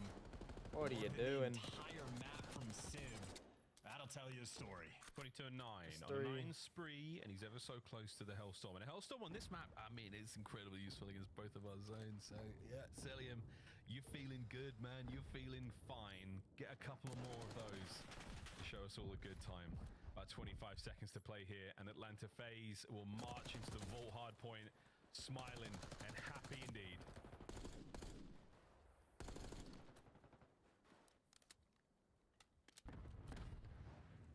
You there, Johnson? I'm enjoying the gameplay. I mean, Selim's on a 10 spree. He's just hanging out. All the players. I think he's got his cruise. He has 11 kills in 1 life. He has 11 kills all game, and Selim nearly got a touch on that spree as well. Let me see. First round, Gross. That's a good progress. Opportunity here, though. Yeah, for he did. C9. Yeah. Unfortunately, well, here comes the Hellstorm. Yep, he got it. It's crazy. They might be able to scurry away into 10, and they do. Yo, what's up, Lazo? Bad news, though. It's a slower hit, and that gives you not a whole lot of time. So Hellstorm, all good and fun. But Sib's posted up in office. He's going to not get away with his life. He's going to get tags in, but Kremp picks up that position immediately. The second turn, Sim and Abizi down, 3 dead. my B-zone God. capped, straight on away. This is far from over. It's the Hacienda moment again. Magic here on the A zone. Reposition's good, but Sim just found the opening. Abizi finds the next one, and Kremp knows he has to back off the point, and there's not Got him back in the even spawn trap. time. Atlanta FaZe, you were talking about that magical moment, and they just bully their way back out of spawn. Everybody's winning their ones. Oh, they do indeed. Nice stun check. Beezy's down low. You know you have to clear him out. You're not going to be able to hit the point. You're not going to be able to hold it unless you deal with him. And Sim, how many can he get on the push here? 1, 2. Oh my God. No way he gets all 3. Oh my God. I think there is a way. I think that way is if you stun yourself and your 2 teammates. There's no way, Beezy. Are you going to do the same thing? No, Krem's got it. Kills are good. 30 seconds. 5 lives left for C9. You are not done yet as they get onto the point for a moment. Progress now. First segment. That helps in the long run. But you have to survive this round as well. No more lives as FaZe continue to roll across the map. And Draws has made his Big presence 3-piece known. by FaZe. You already got 1 kill on this flank. You're running out of time. 3 players have to make something magical happen, and it is simply not going to be the case. Draza just FaZe take it. He was playing for the guarantee the Game entire 4. time. Ball And HP. They had full control, and they might be playing for an assassination on Kremp. Maybe just do it with the gunny. Draza takes him down. Atlanta FaZe their first look on Hasi. It was a good one. Hey, that was a good one indeed. That was a big one. Celium with a sensational spree really helps. And this Look at the stun, by the way. Look at the stun. Yeah, the stun. They're all stunned up. Kremp's walking out shallowing with his elbow covering his eyes. He's out here doing the Squid Games, taking a gunfight. He was using it for cover. Come on. 2-1 in the series phase. Make short work of the control. 3-1, the final score there. We go to Vault now for a hard point. And C9, good looks in the S&D. If they can get to a game 5, it's anyone's map. Until then, okay, folks. Just over 10 minutes is as long as it took to get that 3-1. Hey, man, C9 had a really good hit towards A, but yeah, once you get broken apart, difficult position to be in. A busy down low there in the bottom art, sort of rec room sort of thing. Great spot to be in. Good looks all across the board. Lovely stuff. And a fantastic spree out of Celium. Yeah, and the spree is obviously one thing. A couple different players for Atlanta FaZe, I feel like, having nice little runs, but also the 9 objective kills we just saw from Draza as well. Really top in the lobby in that category. The round 1, though, obviously it was all C9 as Kremp and Matt got off to a 20-9 start combined. So 2/3 of the team, they over-delivered in a punishing round 1, but yeah, after that, it was all FaZe and just frankly their game to lose. So flawless games. All right, game 4. Nameless mentioned at the sort of top. Remember, we got Optic next. Big game. We got the boys. Deep. Well, he specified hardpoint and search and destroy. First look on Hasi, well, it looks pretty clean as well, so expansion potentially in control as well. Atlanta FaZe. This series for them is all about prep work for the major. And boy, does it seem like they're getting ready. Yeah, this is a great way to walk into Madrid. As long as the jet lag doesn't beat them, the gameplay certainly won't. On an individual front, I mean, Kremp and Mac both had really good maps. They put up the best fight they possibly could. That 3-piece right there by Simp. They find themselves in, and of course those That's big. circumstances are simply playing FaZe right now. That's the final kill off the map, and Simp, what a 3-piece that was, and top spiral corridor, that was gross. And FaZe feeling good going into Vault. Again, tried and true map that we've seen them play plenty of times. It's the map that holds the current kill records. It is a fun one indeed. Vault hardpoint on its way. It's a mystery map as well. Atlanta FaZe, they played it twice in the first 2 weeks that we had.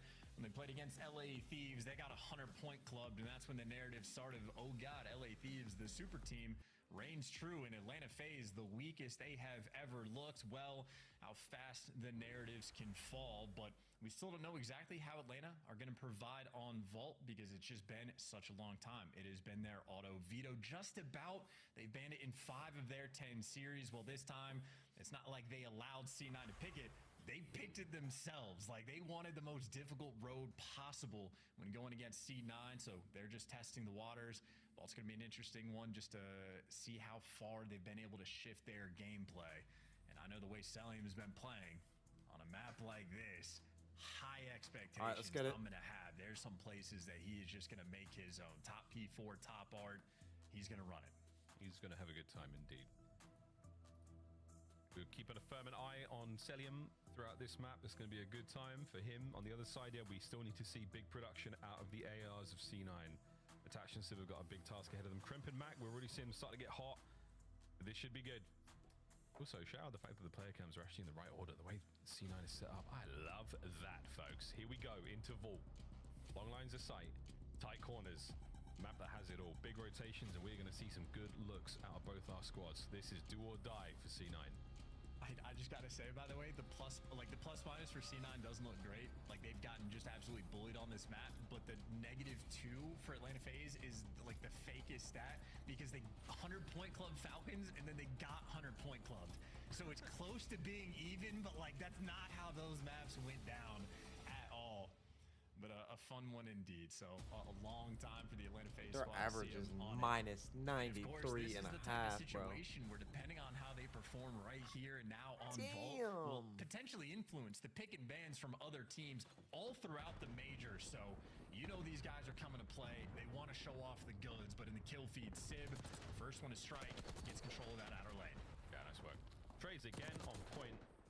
And Simp will be the last man standing upstairs as he now makes his way down towards the hard point. Sib with the shoulders. Still, though, C9 with the time. Hey, good shots out of Sib. Mac as well, holding the front line down. This is great work out of Cloud9. Oh, Sim, yeah, he's able to give you 4 just off the rip, and he's swinging all over the map. So Sim controlling the power positions, letting his teammates actually control the time, and, well, as long as he owned the catwalk, doesn't come away at the very end in Atlanta FaZe, at least stop the bleeding. Get C9 out of the hard point for just a moment. They have maintained those right side spawns as well, so strong opening break, but we go back to the actual fight. Attached still around the time. He's gonna fall. B2 up. FaZe are in first. The back has been broken wide open there by Mac and Krem, and now Sim, he's got to get the guns at the ready up front. A pinch spawn now. Abizi will be in the fight a little bit late. Trades to the back complete. Fight towards the front of the hard point. Bad news. Draza wins it with an iron fist. He batters his way out of time. And now it's all guns up at the ready. Looking for a pinch now on the back line as FaZe oscillate from front to back. Kills all over the place. And Draza, what a life this is. He is still going. And the spawns have flipped twice in 30 seconds. Wow, that was such a good play, too. Draza just does everything right. Unfortunately, loses the gunfight, and C9 able to capitalize off of it. It has been a dogfight of a P2, but C9 are going to come out on top. And I mean, credit for obviously the entire team, the whole go-around, but Kremp especially winning the gunfight to get those initial back spawns, really kicking things off. And now it might just be Mac versus the world. He's got art control. Unfortunately, though, he's got the Jackal in hand, so C9 in the right spots, but maybe not the right guys for the job. Gonna be tricky to break this one down. Bangs that door wide open, gets it straight. Yeah, him being in top art with no AR, trying to control this point just doesn't work. Helping out, 3 dead, last minute draws, and this is massive. Great work there. C9. Draza drops him in top. Unable to really capitalize on the time, and Tatch is trying to do it all alone right now, and he can't get the trophy down in time. Krem, broken in half there by Celium, and that's 2 members now of C9 down and now dead and dusted right over to the point, and no one able to get much out of P3 so far.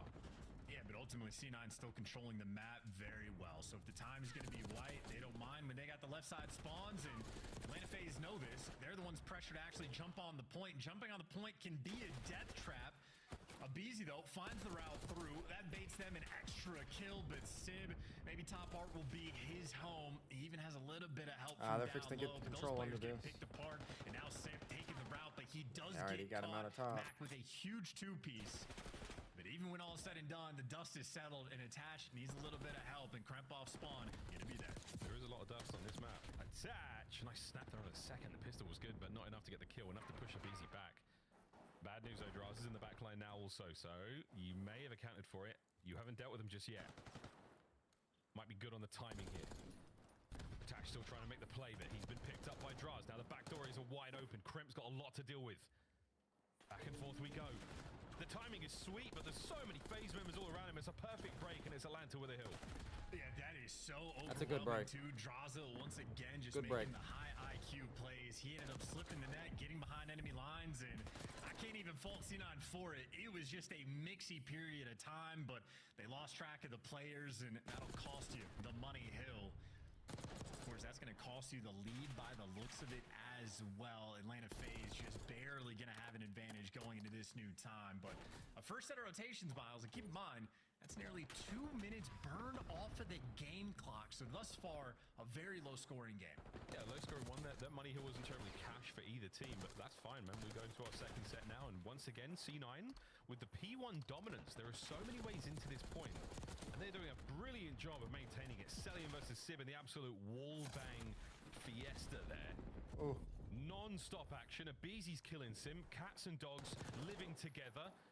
It is absolute madness. There's the kill feed, though. And the madness. C9 delivered. And in the madness, Celium might just step up to the plate. That is an AR player getting nasty. And that is Celium versus the world. Takes all 4 players down. Nick Arthur might just be built different. That might be one of the most unbelievable clips. Individual moves, insane shots. Draws. What you got over by the point. P2 once again, slightly changed. This time C9 have got in. Have they accounted for the push from Abizi? No. He and Simp now trying to make something happen, and something is about to happen, boys and girls. Last 2 members here of C9. Oh, quick fight. So Mac finds 2. The terrors go down. Mac looking for a 3rd. Can't get it. Spawns are still good. C9 is still fighting.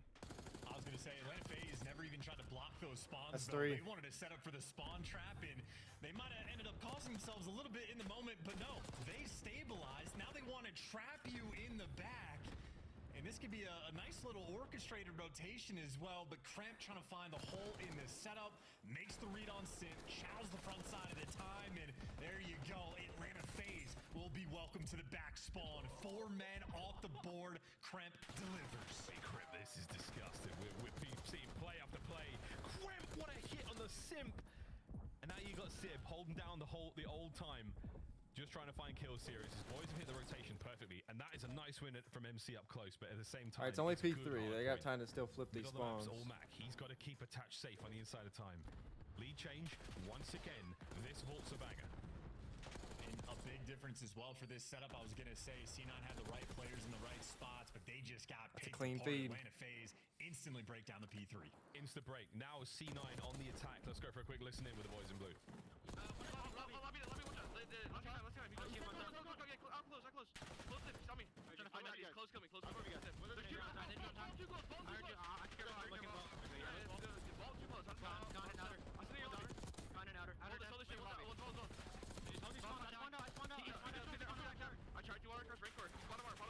He's front door, bottom march. Stay alive. On time, dead. One more on time on me. Bottom march. Timer line. Oh, FaZe may run away with it if they get this right here. They're on new. If they hold this, FaZe is probably going to call game with this 1 point.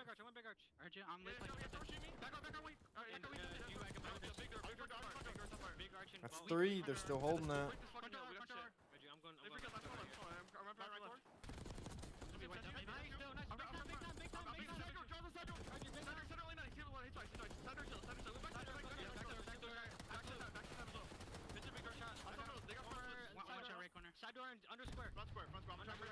Yeah, they just can't break it. They can't break it. It's a clean 4 dead. Lobby, they could get us to lobby. One's rugs on me. One corner right now, line fight. One shot. Rugs one elbow. He's in lobby. Rugs one elbow. Line fight. One's big arch on me. Chop him in. I have your rugs, okay? I'm all in front. I'll get time. They're all playing left. I have lobby. Stay lobby. I'll have time. Left's open as well. I have all the right. They're all going left. That was hurt. Two side door. He got past me right. Wow. They're gonna bang lobby in. And they're all in the back line. One shot lobby. Lobby. I'm trying to get you. He almost had, I think. I don't think I can't square. I'm not trying to take lobby late. I'm absolutely back. Okay. I realize lobby. I recon back. He went line. I have recon. One shot rich. I have recon. You're too close. I have all cats. One shot. To the lobby to close. Yeah, one's close. RC close. Con and open. Okay. I don't see Mark close. Trying to get towards Cat. I think what's time. I mean, that was fantastic listening. That was an insane amount of play there, Chance. We saw FaZe with a big old hold on that money hill. And I really did like the comms as well for the most part. Maybe a hiccup or two in like the natural chemistry of where players are playing, but the comms are good. But as you pointed out, it was a money hill and Atlanta FaZe delivered. You can see how difficult it is to break down. Just like this setup over towards P2 is going to be. Draza in the back. The man always has a Jackal in the back pocket when he needs it. He can cut off kills as well. Crank finds a route though straight through the front. That might just be the opening C9 was looking for. Crimp continuously making plays around P2. He's doing it again. Can't get away with this life. Final bullets in there from a BC takes care of business. And now the spawns in the back. It's all on the Cellium. Last man left alive. He's down, dead, dusted. Go, baby. Into the hard point. This could be a turn. C9 are still alive in this one. Can they hold on? One big hit here from FaZe. Sim always trying to draw some aggro. Waiting for the squad. Getting involved here. It's the hard point is still in the hands of C9. Sim goes in. Can't get the kill. And the hard point now from the outside. Broken. FaZe are in.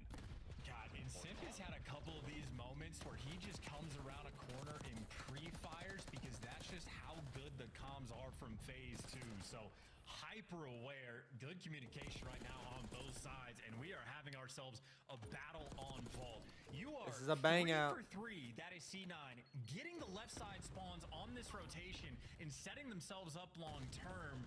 They've really just yet to fully capitalize, but attaches on the 5, getting on the hot hand at the right time when you need to try to make this comeback. That's such good rotations. Big kills down through the middle of the map. Sim finds 2. A massive break into the point, crossing the 200-point mark. No win to be found here on this hard point. And C9, they want to apply the pressure. They want to get him off the time, but they cannot give up that side of the map. A very delicate moment and a costly one already. Wow. They're losing players all over the place. It has been a disaster on the counter-attack from C9. They cannot give up this side of the map. Oh, no, I think they actually just got played. I think that's Atlanta FaZe's situational understanding just being too much better than that of C9. C9 played that break like it was normal, like Atlanta FaZe was going to flood through, try to flip the spawns, this and that. And Atlanta FaZe instead just milked the time. Now they're swarming around P4. Sib, though, on the cutoff. He's been in art for a long time. He does get the kills, but you need this full 60, or Atlanta FaZe likely going to win this game. Yeah, absolutely on the march. Sib on the cutoffs once again. The timing now on the players beneath him, not there. He hasn't got the awareness to know exactly where all the FaZe boys are. Comms are now roaring through. Sim punches up through the back line. Over to the hard point we now go. Crimp on the back door. Can he find anyone here? It's Sim. Gets the kill. Another man in. It's Abizi to pick it up. He finds it. The break they can is win off in, this. And FaZe now the victory march. Hold on though. Attaches in. Celium gets it. Sib on the trades. Can he find the second? The hard point is exchange hands again, and C9 are alive. Oh my That's God. good movement too, but you don't get the full 60 we're looking for. You're gonna be able to fight, but you gotta break through this front line of Atlanta FaZe. Hallway control. Kremp might have it. Draz is gonna be the next one trying to take it from him, and Kremp has to get out of dodge, but his teammates don't have the time, but they have the catwalk. Now you flood through the front. Kremp opening up the map again. Oh, big pinch though. It's Abizi now from the front. 3 members up for FaZe. Kremp trying to stay alive, trying to keep FaZe off of time. He's doing just that. Aim soaking. Simp down again as Kremp continues to be unstoppable. Massive bit of work here. And still an open hardpoint. No one in just yet as Abizi desperately dancing, trying to find the time. Last man up for FaZe is Celium, and now he's gone. What a moment. And C9 is still going. Is clean, and Attaches even pulling out the SMG. You're gonna have 4 Jackals on the map right now, vying for the P1 pressure. Oh my God. Winning the one. C9 this time. Atlanta FaZe trying to kill you from the heavens above. Celium gonna full send, gets one before he falls. Trades start to roll through. Up top is attached. He wins his one. The play 20 seconds on the game clock. And you're gonna have to rotate. The trades are insane, but look at the game clock. 23 seconds remaining in the game. This one could come down to time, one way or another. Over to P2, and Celium is in. 20 seconds on the game clock. We're certainly in the red. You've got to get moving. Can you win it here? The trades are still there. Through the pool, an absolute bloodbath. Sib finds another one. They can't. Sib, the last man to find a kill. Red game clock, red time. Get in there if you can. Hit the contest, but you have to find the kills. Oh my FaZe are God. in. Mac, keep going. 8.8. Oh my God. Can Cel get the kills? He jumps off the point. C9 alive. And they read the spawns. You got the block in the back. It is all guns forward. You win these, and you go to a game 5. This could be it. Holding it together. Lead change. FaZe have got to get one break or a couple of kills. Can they get in? They can't. The back is safe. No. The front is safe. And the contest, no. I didn't want a game 5. What C9 have just done to us. What a map. No. That is a monstrous performance. Bro. Teamwork as well. The Oh AR my for God, C9 dude. finally showing signs of life. How about this, though, for a best play? Everybody's saying Celium needs to play faster. It's just because they know how gross this man actually is. Bamboozle Sib towards the end, and clean work for a 42 bomb. But ultimately for Atlanta FaZe, maybe that has been their near auto veto for a reason. The vault, well, they falter again. Admittedly, though, that was just a incredible match and fun game of Call of Duty. And now I'm kind of curious, on like a narrative front, have we been seeing enough from C9 that we're going to be fearful of this team going into the major? Like, can we already say that their record does not reflect how good this team is? It is a really interesting question. Look at the stats, look at the damage, look at the time. everyone pulled their weight. It was a great game. Truly unified C9. Incredible cohesion in a moment where they needed it so sorely. No, We were bro. going I into just wanted to see 42 the boys. for him. Great work. But Abe and Sim unable to pull up as much damage as anyone else there in the lobby. What an unbelievable game of Vault that was. We stay on Vault, folks. One of the most ridiculous. And we go to hardpoints the slowest game mode in here history. Black Yeah, Ops we 6. got it. And in its infancy, we have seen some unbelievable maps. We're in for a real treat, boys and girls. You missed Rewind. I know, Rewind. We can bring back Rewind. That was lit as well. What an unbelievable series so far, folks. Nail-biting victories. Red cards blowout seems like a thing of the past, and it absolutely is. The Hacienda was a blowout too. We go to a break. On the other side of this one, folks, Vault, S&D. All bets are off. Cloud9 New York, Atlanta FaZe, Game 5.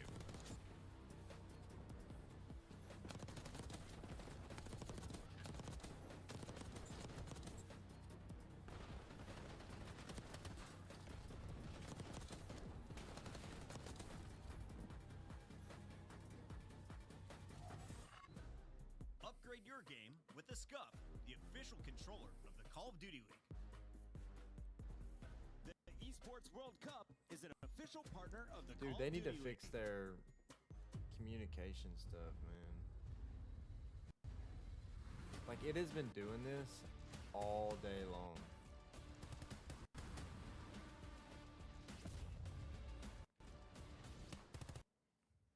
Alright, let's chill that out for a minute, because that's kind of annoying.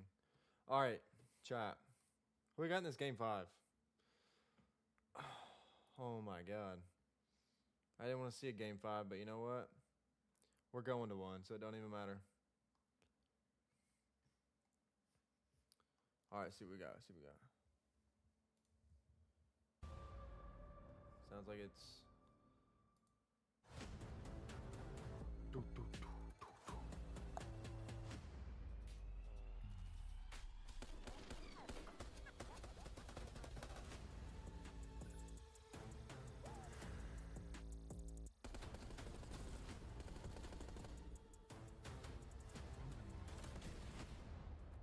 Dun dun dun dun.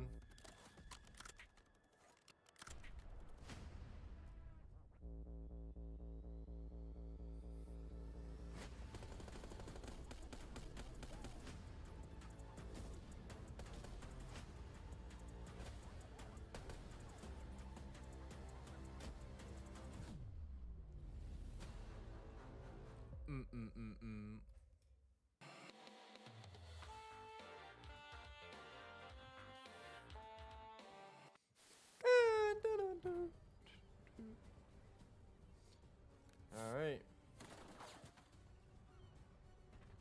We're winning. Keep it that way. Yo. Yeah, our bridge is shield. I'm not sure if I'm getting old, but I swear to God, Joe, sometimes when Celium talks, all I hear is...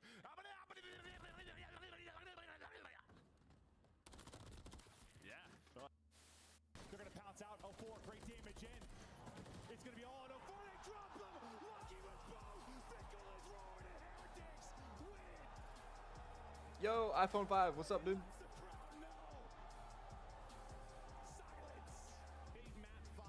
How we feeling about game 5? Ghosty doing his best to do it.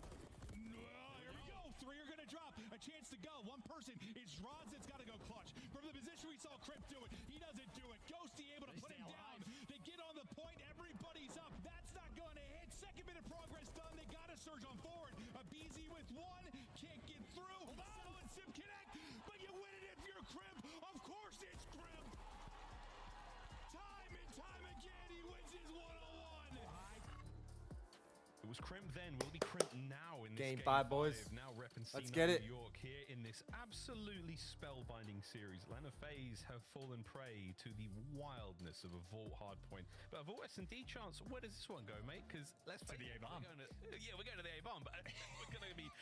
Toronto Ultra tweeted me, we just want to play. It's supposed to be a quick one. Guys, this will be a 7-minute game when everyone just flies into the A-bomb site and kills each other round after round. It's going to be fine. I will say I don't know if that's how this is going to go. I'm definitely absolutely just trying to speak it into existence of like the creativity of the B hits. A few teams have brought them out. I just imagine if I'm Atlanta FaZe, obviously you have the tears as a tool set that you can dominate the A site, no question. But the way Mac and Cremp have been playing, All right, we got Vault Map 5, got S&D. I don't know. Neither Who's gonna team take has the a dub? particularly great record on the map, but neither is cataclysmic either. So you have, 6 on defense. Appreciate everybody sticking around. Very comparable down the line. Maybe I'll stick around to see the boys play. I'm just curious who's going to pop off because you bring up Cremp as well. Even his comms were elite from what we just heard in that vault. He's the one calling out, by the way, Salim's spawning behind us. We're working this break. He's coordinating everything. And Cremp, in my mind, still a very young, fresh player in the CDL, but veteran sounding there. And if you're going against Atlanta FaZe, well, it's a good thing you have Mac, who might just be the FaZe destroyer. Statistically, a mid-off. Oh, wait, you might be in trouble. Nah, Mac, the destroyer, has been destroyed. And it's Draza who gets the job done. Fast plant now from Simp, 3v3. Told you, we're going A. It's a bang out. How do you want to play the retake? You got AR players, work pool. Salim, though, he's taking the route, but that means you're 2 SMG players down low, isolated for a second. And Salim's done his job. Bought you so much time. He gets a lot of damage in as well. Wow. Just buys you, what, 3 extra seconds of health regen time. Simp and Abizi pulls apart right now downstairs. Cremp, stuns it far. No. Massive damage. The kill. A 1v1. Can he get away? Banged up with plenty of time. Get on your bike, Abizi, run. He don't have time. He don't have time. Yeah, it's tough. And nice work. Sib really needed the kill. At Buying the that first time. chance he had against Abizi. And he would have been able to get behind that bulletproof vault door for just a fraction of a second, and that saves the round. Good attempt, though, from C9. Great stuff.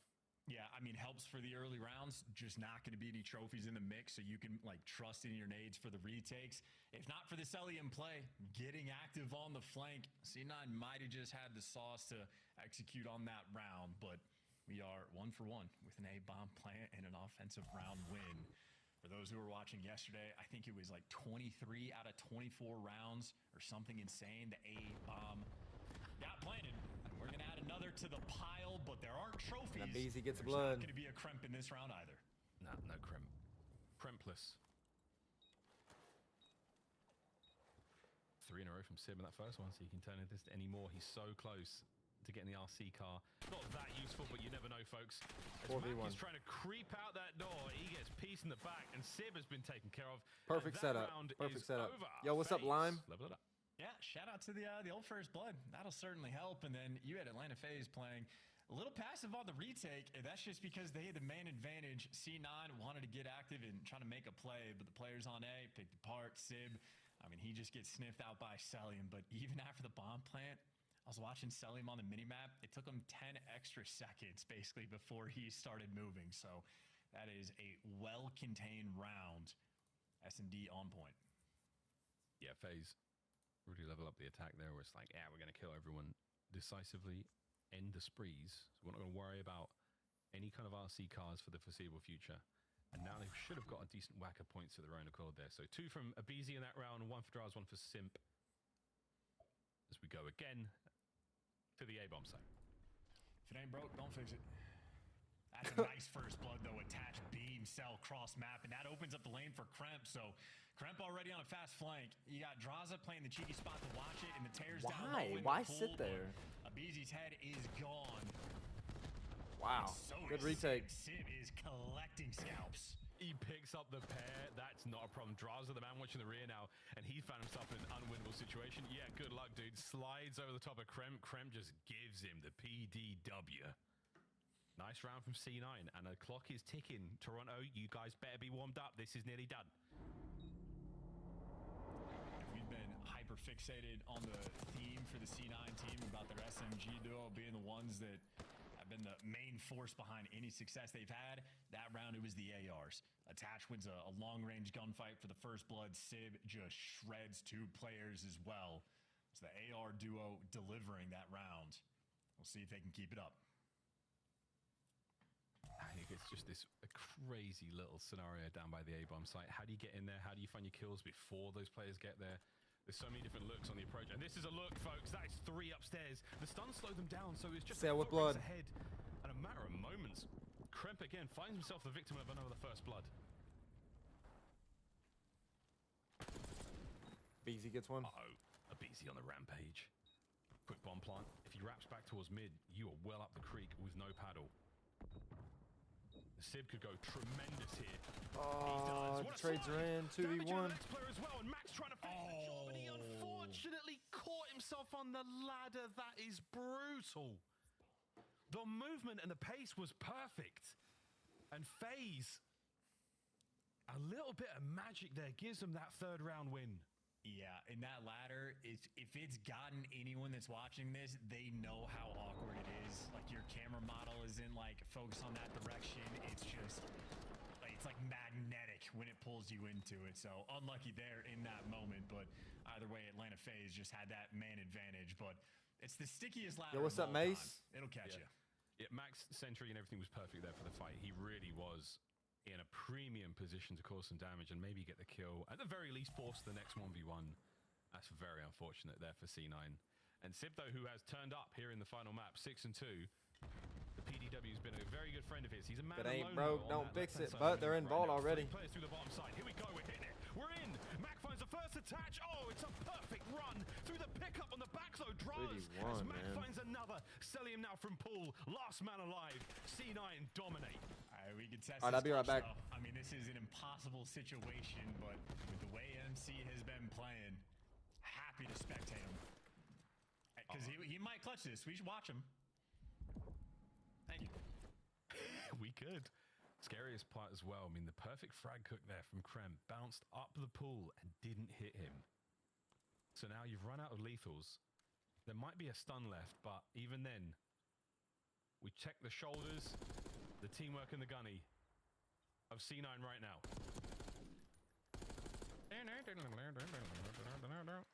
He's got one clip of ammo left as well, so he's running out. Third lap, 20 seconds.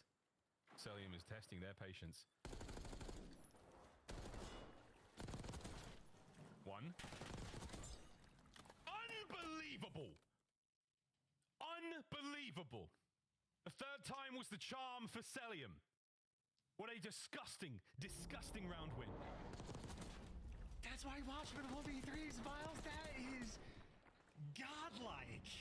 Celium's got the ice. Dude, he's got the sauce. And he might have just called game. That is unbelievable. Nah. Nobody does it like Celium. Nobody does it better. Oh my God. I'm telling you, like in MW2, he had like aura with his clutches, like going for the wall bangs, doing insane work.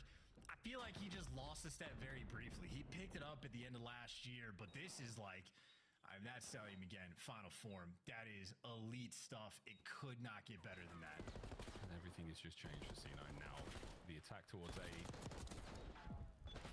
See how this one goes. Mac draws trades. Nice work out of Mac on the second. Krem down low. Takes care of Celium. That's one way to get the job done. Sim now all alone. Massive damage into the first, but Sib is there for the immediate trade. And C9, I mean, they'd be pissed after that one because they should be up by 2 rounds now. I mean, you know, how about that round from C9? But what about that clutch from Celium, dude? It's just so menacing when, like, no one's showing anything and he's over here just shooting at walls, gunfire getting rung out, Celium's hunting. C9 won the round. Congrats. But good Lord. It was 46 seconds that 1v2 took for Celium. You give him time to work it out, and he does. Again, this should be 3-3, but you lose that insane round. Anyway, focus up, regain, hit next. The rest of FaZe have been entirely stunned out of their minds. Sib, oh dear, this is an awkward one, but Max should eat that. 4-2 FaZe. Yum, yum. Chance now to get on the bomb site and get that bomb down by A. Kremp, the only man far forward enough to redo C9 anything, retake. Nothing could be done. Yeah, Draws has just done such a good job on these flanks that it's tough to go through with one man. So C9 group with everybody. Down low hit, first blood strike. Are you a little bit late to the trades? No, you are not. Sight control for C9. Pressure on the ARs. Yeah, last 2 members of FaZe here. They've got to get going because the diffuser's already on. Is somebody there in the back? Yes, Draws. He's on it. He's on it. He's got the toes. They've tucked them away. And the diffuse is That's crazy, man. Round. That is crazy. That's a huge round as well. I mean, hey, listen, Cells 1v3, the difference maker for momentum, but just like in map number 2, C9 showing some fight in the game mode. They were on a 5-loss spree in Search and Destroy, and they snapped it on Hacienda. An opportunity to battle back here, especially going back into the attacking round, because they've had a little bit of success. I mean, you know, just don't get clutched on. They'll go right back for the exact same plant, and they're going to send everybody this direction. Hello. Blood, 2. You can do it. It's not illegal. That's going to leave your teammates in a 2v4. And Mac discharged his weapon, and he will be possibly dishonorably discharged now. He's taking control of B, but is it going to amount to anything? FaZe, Dishonorably. What are they talking about? Human centipede wiggle their way around towards the. Oh my God! In the name of all things sacred! Oh my God! It's attached with an ace that will go down in legend. Attach is number 24. My God. Clip it. Yo, what is this game? Clip it, send it. Game. Wow. I don't even know how that stun didn't connect on Mac. There's so many weird things happening and just pain. Bang. Here it comes, over the top. Oh my God. Wow. Last kill was just enough. The clown card, brother. This is crazy. 4-4 here in game 5. Stuns are up and out, and Abizi, he hits it, but he is going to be able to get into A, and Sim will be able to plant. Well, blood. FaZe with blood. Magical things happen when you actually attack that B site. The B site That's 2 once again. But the A no B side. Is controlled by the Terrors. No B side. Draws perfect spot. Nice awareness. It's the bomb plant. It's a little late, but that's not really going to matter. You've got a huge advantage right now, FaZe. This is your round to lose. Attaches plot armor. Let's see if it stretches into this round. Well, there's no cards down low. He needs someone to accidentally drown in the pool. That would have been it, but there we go. Draz, he manages to turn it into a 1v4 for Mac with 20 seconds to go, and Mac in no position whatsoever to clutch this. And he might get a kill, but it's all for consolation. Sim's going to be upstairs in a moment. And that's that. Match point. 5-4 FaZe. All right. C9, let's test it. You're down the round. You fought back and forced a nice one around 11 in the map number 2. Back against the wall again. Make no mistake, this is a team that is desperate. They're not going to get winner's bracket with a win. They're losers no matter what, but you need those CDL points, those sweet, sweet CDL points. And some momentum into the major. This could be a difference maker of a series in the story of C9 throughout this year. They gotta fight back. Round 10. A different look, possibly. Kremp living in mid, trying not to let anyone through. Back with No, the plant. same thing. FaZe yet to descend. Just different Here round. we go. Wait, Abizi is taking. Oh. He's taking it with his own hands. Attach unable to cover, and now he's suppressed. Push back. Abizi, Tyler Farris. Oh my God! Can he get the ace? To his own hands. Oh. A disgusting attempt, but wait, Kremp has pulled it back, and we go again. Yeah, where do you go? Challenge for the ace. Are Yo, we what's up, Buster? blind on C9? Let your boy die playing the bomb like that? Kremp do the unthinkable. Oh my God! I thought he had the ace. Pockets. Only his Jackal. Away from the ladder. They know Here comes the though. chow. He can't get that bomb. Rounds or not. Fresh mag. Second attempt. 30 seconds. And They're he's gonna- thinking a lot about this. Here we go. They're gonna expect that though. I don't know if he can get it. 20 seconds. I don't know if he can get it. Up the jump. The nerves are there. Here we go. No, FaZe win. That's it. No more shenanigans. No more tomfoolery. No more C9 All right, G-Wagons. Optics It's over. up. C9 New York. What a battle that was. Optic on In the clock. end, FaZe just a little bit too strong. Just a little bit too much. A legendary series of Black Ops 6 here online. Wow, that major is going to be incredible. Yeah, and shout out to Abizi, just finds the route to go straight towards the pool, and no ARs from C9 looking over and protecting their teammate. He found the route, and it's not like he got one and got traded. He gave you 3 and then was thirsty for that ace. Might not have gotten it, but by God, did Atlanta FaZe get nearly every single first blood. That is ridiculous stuff. That's big. 8 out of 10 they were able to collect. And crazy clutches as well. I mean, Salium's 1v3 was one for the ages. Attached with the car bomb is just, I mean, C9 had luck on their side. It just was not enough. That was true divine intervention, you know what I mean? That was, the COD gods were like, hey, take this attach. You have this one, bro. This one's on us. Wow, 6-4 Vault. And the Vault hardpoint as well, folks. If you just joined us and you are a fan of competitive Call of Duty, you owe yourself a real treat there. Vault hardpoint, that was a big one. 6-4 in the final map as well. Wow, what a fantastic series this was. Wow, that was so much fun. We get to do it all over again in Madrid, and we still have another match to play today, Chance. What a bloody treat. Desk, how are we feeling after that? Exhausted. In a good way. That was fun to watch. Cloud9 putting up a fight throughout this series, but it's Atlanta FaZe, the favorites, taking care of business in the game. The green wall is next. We have our Scum play the game right out of the gates. And I'll be honest, Attach got robbed. This is Celium with the 1v3 instead. I mean, I guess Celium actually had to use his gunning for this one. Not a tactical, not a nade. But, I mean, this is the cell we've been waiting for. I wouldn't be shocked if we came out of this and he was the top of at least one KD leaderboard. But this 1v3 is crazy.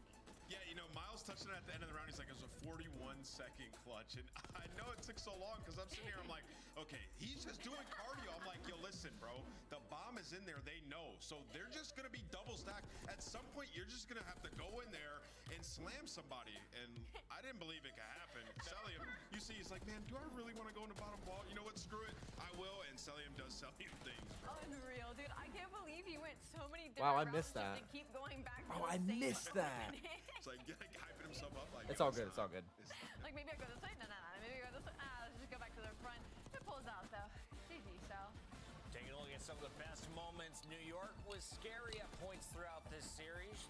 Should they be on people's watch, the radar going into Major 1, or was this their chance to really kind of catch your eye? I don't think this is a team you want to drop into the elimination bracket too. And I understand. Listen, I understand where they're at in the qualifiers. I understand they're starting an elimination bracket. I understand I'm talking to the peak ceiling, but this is a game 5 versus Atlanta FaZe that we are expecting to be now the favorite heading into Major 1. You know, Dude, they have really got to fix their audio today. Their opponents. It's just sometimes they play down. They have had so many problems with their audio today. I wanna play them. Yes, like this is one of the teams I 100% wanna go against. I'm telling you, maps 1 and 3, like I'm watching them. It's like Attach and Sib are just ironed. They're not on the same page timing wise. Like they had a miraculous vault win, honestly, where they made a ton of mistakes. Where they broke from the front when we got over to that P2. Like I still do not have a lot of faith in this team. When I watched them, it's just frustration all around. And even in these last couple of rounds, like, dude, that nade was 1 in a million. Like that was a 1 in a million nade. Like they lose that round, the game's over. So yeah, I still think C9 have a lot of work to do. Cloud9 with their work cut out for them, especially if they want to take home Major 1. Right now, though, we have a team that is a front runner to finish on the podium. It's Draza joining us live in the winner's circle. Congrats again, my guy. I like to see you here with all these interviews. Today's match, you look at it, it's a game 5, round 10. Do you feel it was a close series? Yeah, it was super close, but I feel like the S&D, we kind of choked the map 2, and I feel like the map 4, we also choked. So I think we got a little too hectic in the map 4, but I think we could have closed out a little bit, a little bit easier, but we did the job anyways. Justin, congratulations on the land. Glad we got to talk to you again right before you head to Madrid, because I want to ask you, what team do you think in the lower bracket everybody should look out for the most out of the 4 that are locked in? I'd probably say Gentlemates or Rocker. She was hoping you were gonna say C9. She thought you were. We told her she was wrong. Sorry, continue. So you guys are headed into the, obviously you started the year a little slower, right? So you're headed into this major with probably the 6th seed, looking like it, 5th or 6th seed. Who do you prefer to play early in the tournament? Could be Optic, could be Boston. I don't think it matters for us. I mean, we're down to play anyone at any time, and I think we're playing really good. I think we obviously choked a little bit today in this series, but we're looking like the best team right now, and I think on land we're just gonna get better. So we just gotta keep doing our own shit, and we'll fucking win. I love it. 3 map losses before this match. Today you dropped 2 and almost a third to Cloud9. We can't wait to see what you do on land, though. Attach is hitting insane nades. It's true. It's true. He's breaking the game. It's true. Thanks, Traza. Thank you. All right. Awesome stuff. 2 We're gonna matches get this done. Optic We game still kicked have off. the biggest one Holy to go. smokes, Toronto man. Ultra versus Optic Texas, number 1 seed Best on the line. game. I know you've been following all This the is like storylines. champs Do you know right here. exactly what is up for grabs? Listen, all right, so I believe if Boston win, then Optic are confirmed in the 3rd seed, right? Which would then line them up to potentially play FaZe. I don't know exactly where FaZe is after this. We'll crunch some numbers, but that is a possibility at this point in time. Let's take a look. Crazy. Yes, so yeah, if Boston win, it bumps Optic down and they play FaZe round 1. So right now I'm looking at this one. 3 plays 6 in the winners bracket. 2 plays 7. Not a bad place to finish for Optic or Toronto. Yeah. Will Toronto finish a perfect 7-0 or will Optic challenge the top? Stay tuned. If Optic lose, though.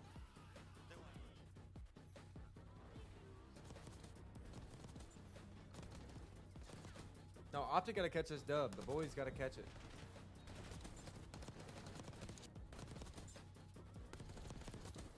Nothing but hope.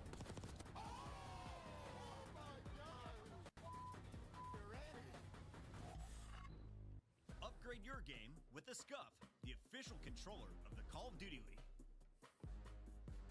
The Esports World Cup is an official partner of the Call of Duty League.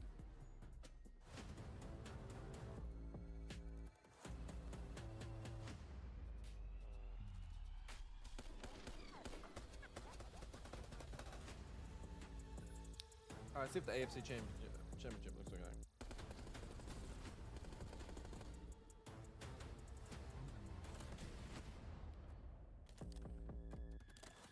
7-3.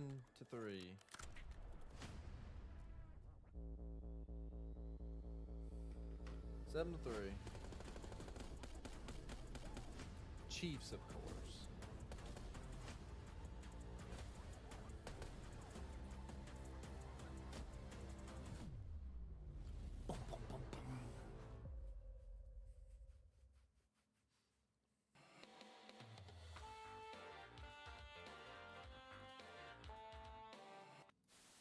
And this weekend, we will find out which team will take the largest portion of that $1 million prize pool and etch their names into Call of Duty history forever.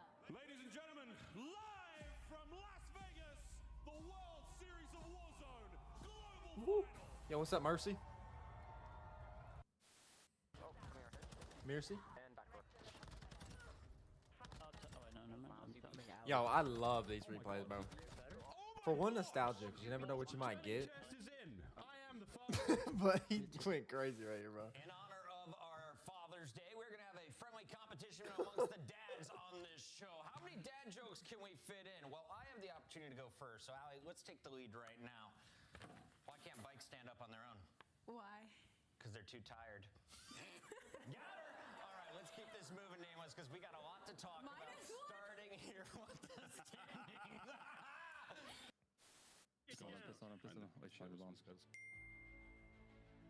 We're playing the bomb. Oh my god. God, ball, come on, give it to me. Bomb is armed. No, I don't know if he gets behind you, behind you.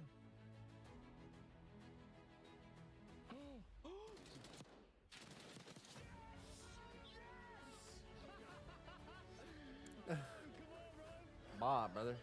Bot, brother. Oh, we got Fame here. Fame, how you feeling, man? I'm feeling good. Happy to be here. Fantastic interview as always from Fame. Wonderful lad.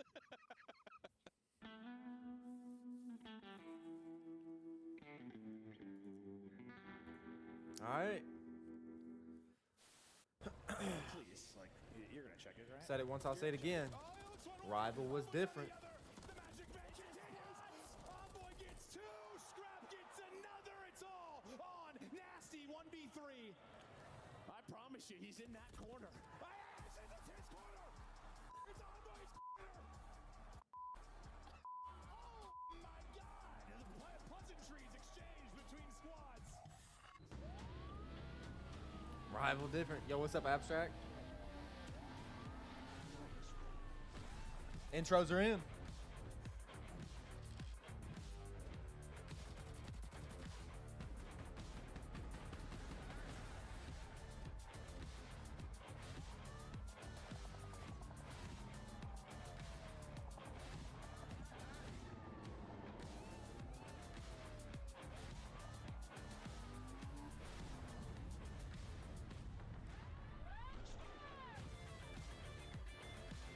This one hard.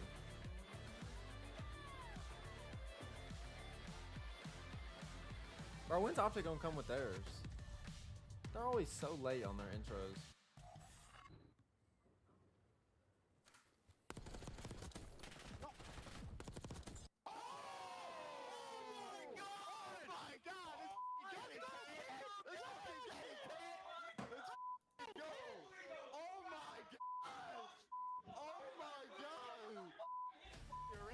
Kenny with as many kills as he does have rings. That's him clutching up over LA Thieves. And what does that mean? Well, now Optic's playing for the #1 seed. They have to take down Toronto Ultra, though, that is currently sitting at 6-0 if you're looking at it. Gotta take them out for But Optic it's get this looking #1. good for them because Optic Texas have been on an incline currently when it comes to their strength. So our bracket could get shifted a lot, but I would love an Optic and FaZe round #1. And can you break it down for me? How does this work in the upper bracket for Optic? Yes. All right. So officially, what we have here is if Optic beat Ultra, they're the #1 seed. So they obviously want to do that. If Ultra beat Optic, they drop to the 3 seed. Unless Optic get 3-0'd, then they drop all the way to the 5th seed. So for Optic, like you just want to come in and win this series. Okay. You want to avoid playing FaZe round 1. I know the players will say like they don't care who they play. That is not a round 1 matchup that you want.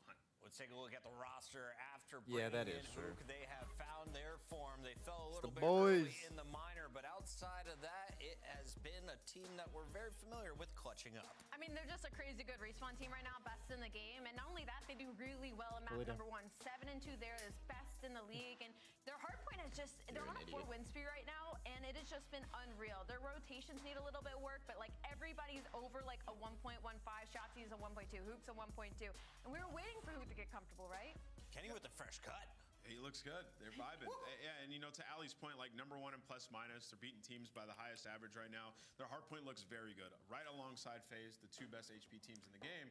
And then where people would have concerns about their search, I still believe in them as a search team. Like a lot of those were round 10 search losses. They made great adjustments. They still have the right roster to be a dominant search team. On the other side of this matchup, you have a team that has not dropped a qualifier. This could be their toughest match yet, though, as Toronto Ultra has shown some strength, especially in Search and Destroy. We thought that would Okay, be if the Optic case when they lose brought in though, Beans and Joe let's to hope Thieves. it's not a We didn't know 3-0. they'd be best in the league Which, right it's not away. gonna be a 3-0 The anyways, biggest but worry right now for Toronto Ultra is they just recently lost the Hacienda to Minnesota after having 6 first bloods. But in we map do number need the 2. we They need go one on we to need the win that first seed. series, So but S&D was their strong suit, and that's the only weakness kind of for Optic Texas right now. So for Toronto Ultra, maybe a little bit of question marks to be raised. Yeah, we'll say like it's the one tournament atmosphere that we've had Dude, so Beans far. pisses and they me lost off. 2 searches. Their only 2 S&D losses are in that, right? So some concern about backs against the wall in a Game 5 scenario. But other than that, they've been solid. Like the players have come in and looked very good. We have set a record.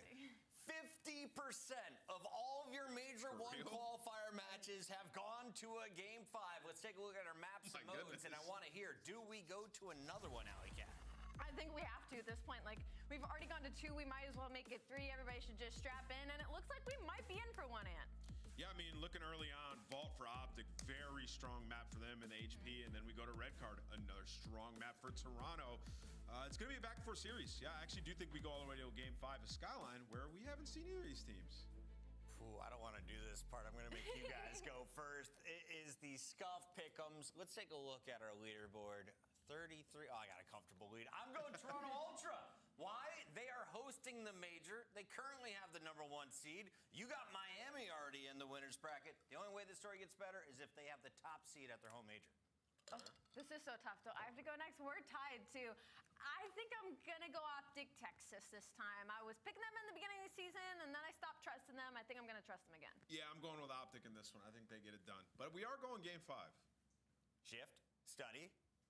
You ready for this one? No tech pauses. Hi, guys. Yep. Please. Hey, guys. We have no control over that, you know.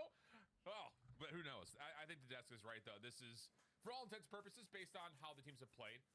looking like it's going to be the number 1 versus number 2 seed. Maybe could be different depending on who wins, who loses. But on top of that, it's like a match that championship really does Sunday have at this pick point. your poison type deal, because you've got Optic with a burner right to start. You've got Toronto to respond with one of their own. The control is a little up in the air. Hey. I mean, it really does feel like the series has the legs to go 5 just based on what maps we got. I thought this might be a map tester series, Jay, but we didn't get that at all. Nah, we're playing for a seed. We're both playing for the number 1 seed. Obviously, if you're Ultra, you want to try to go flawless throughout stage 1 with a perfect 7-0 throughout the qualifiers. Walk into your home event as the number 1 team. But on the opposite side for Optic Texas, you cannot afford to lose this matchup. Definitely not in the 3-0. You don't want to go from number 2 seed all the way to number 5, but even if you lose it, then you're going to have a dance with Atlanta with that 3rd seed locked in. So I think for Optic Texas, they did everything they needed to do when you looked at the maps and the modes. They got a combined 11-1 record in all the respawns. It's just a search and destroy, which has been a struggle for them recently. The only victory that they have is a round 11 Hacienda, where we saw what Kenny was able to do. Other than that, they would have lost 5 S&Ds back to back to back to back to back. But they have their respawns where they have been probably the best respawn team in the game. Absolutely the case. Their plus-minus differential over the last month has been unbelievable. But even on the season for Optic, they typically are winning by about 50 points on average. That total goes higher when they play on vault closer to 60. So let's take a look. Toronto Ultra flawless in the qualifying stage. Only 1 loss so far this season. That was to Minnesota in a very dramatic reverse sweep, map 5. But here we go. Vault hardpoint. Let's get it on. Yeah, it's already into the mix. You had Hook set up with a proper pinch for an easy double.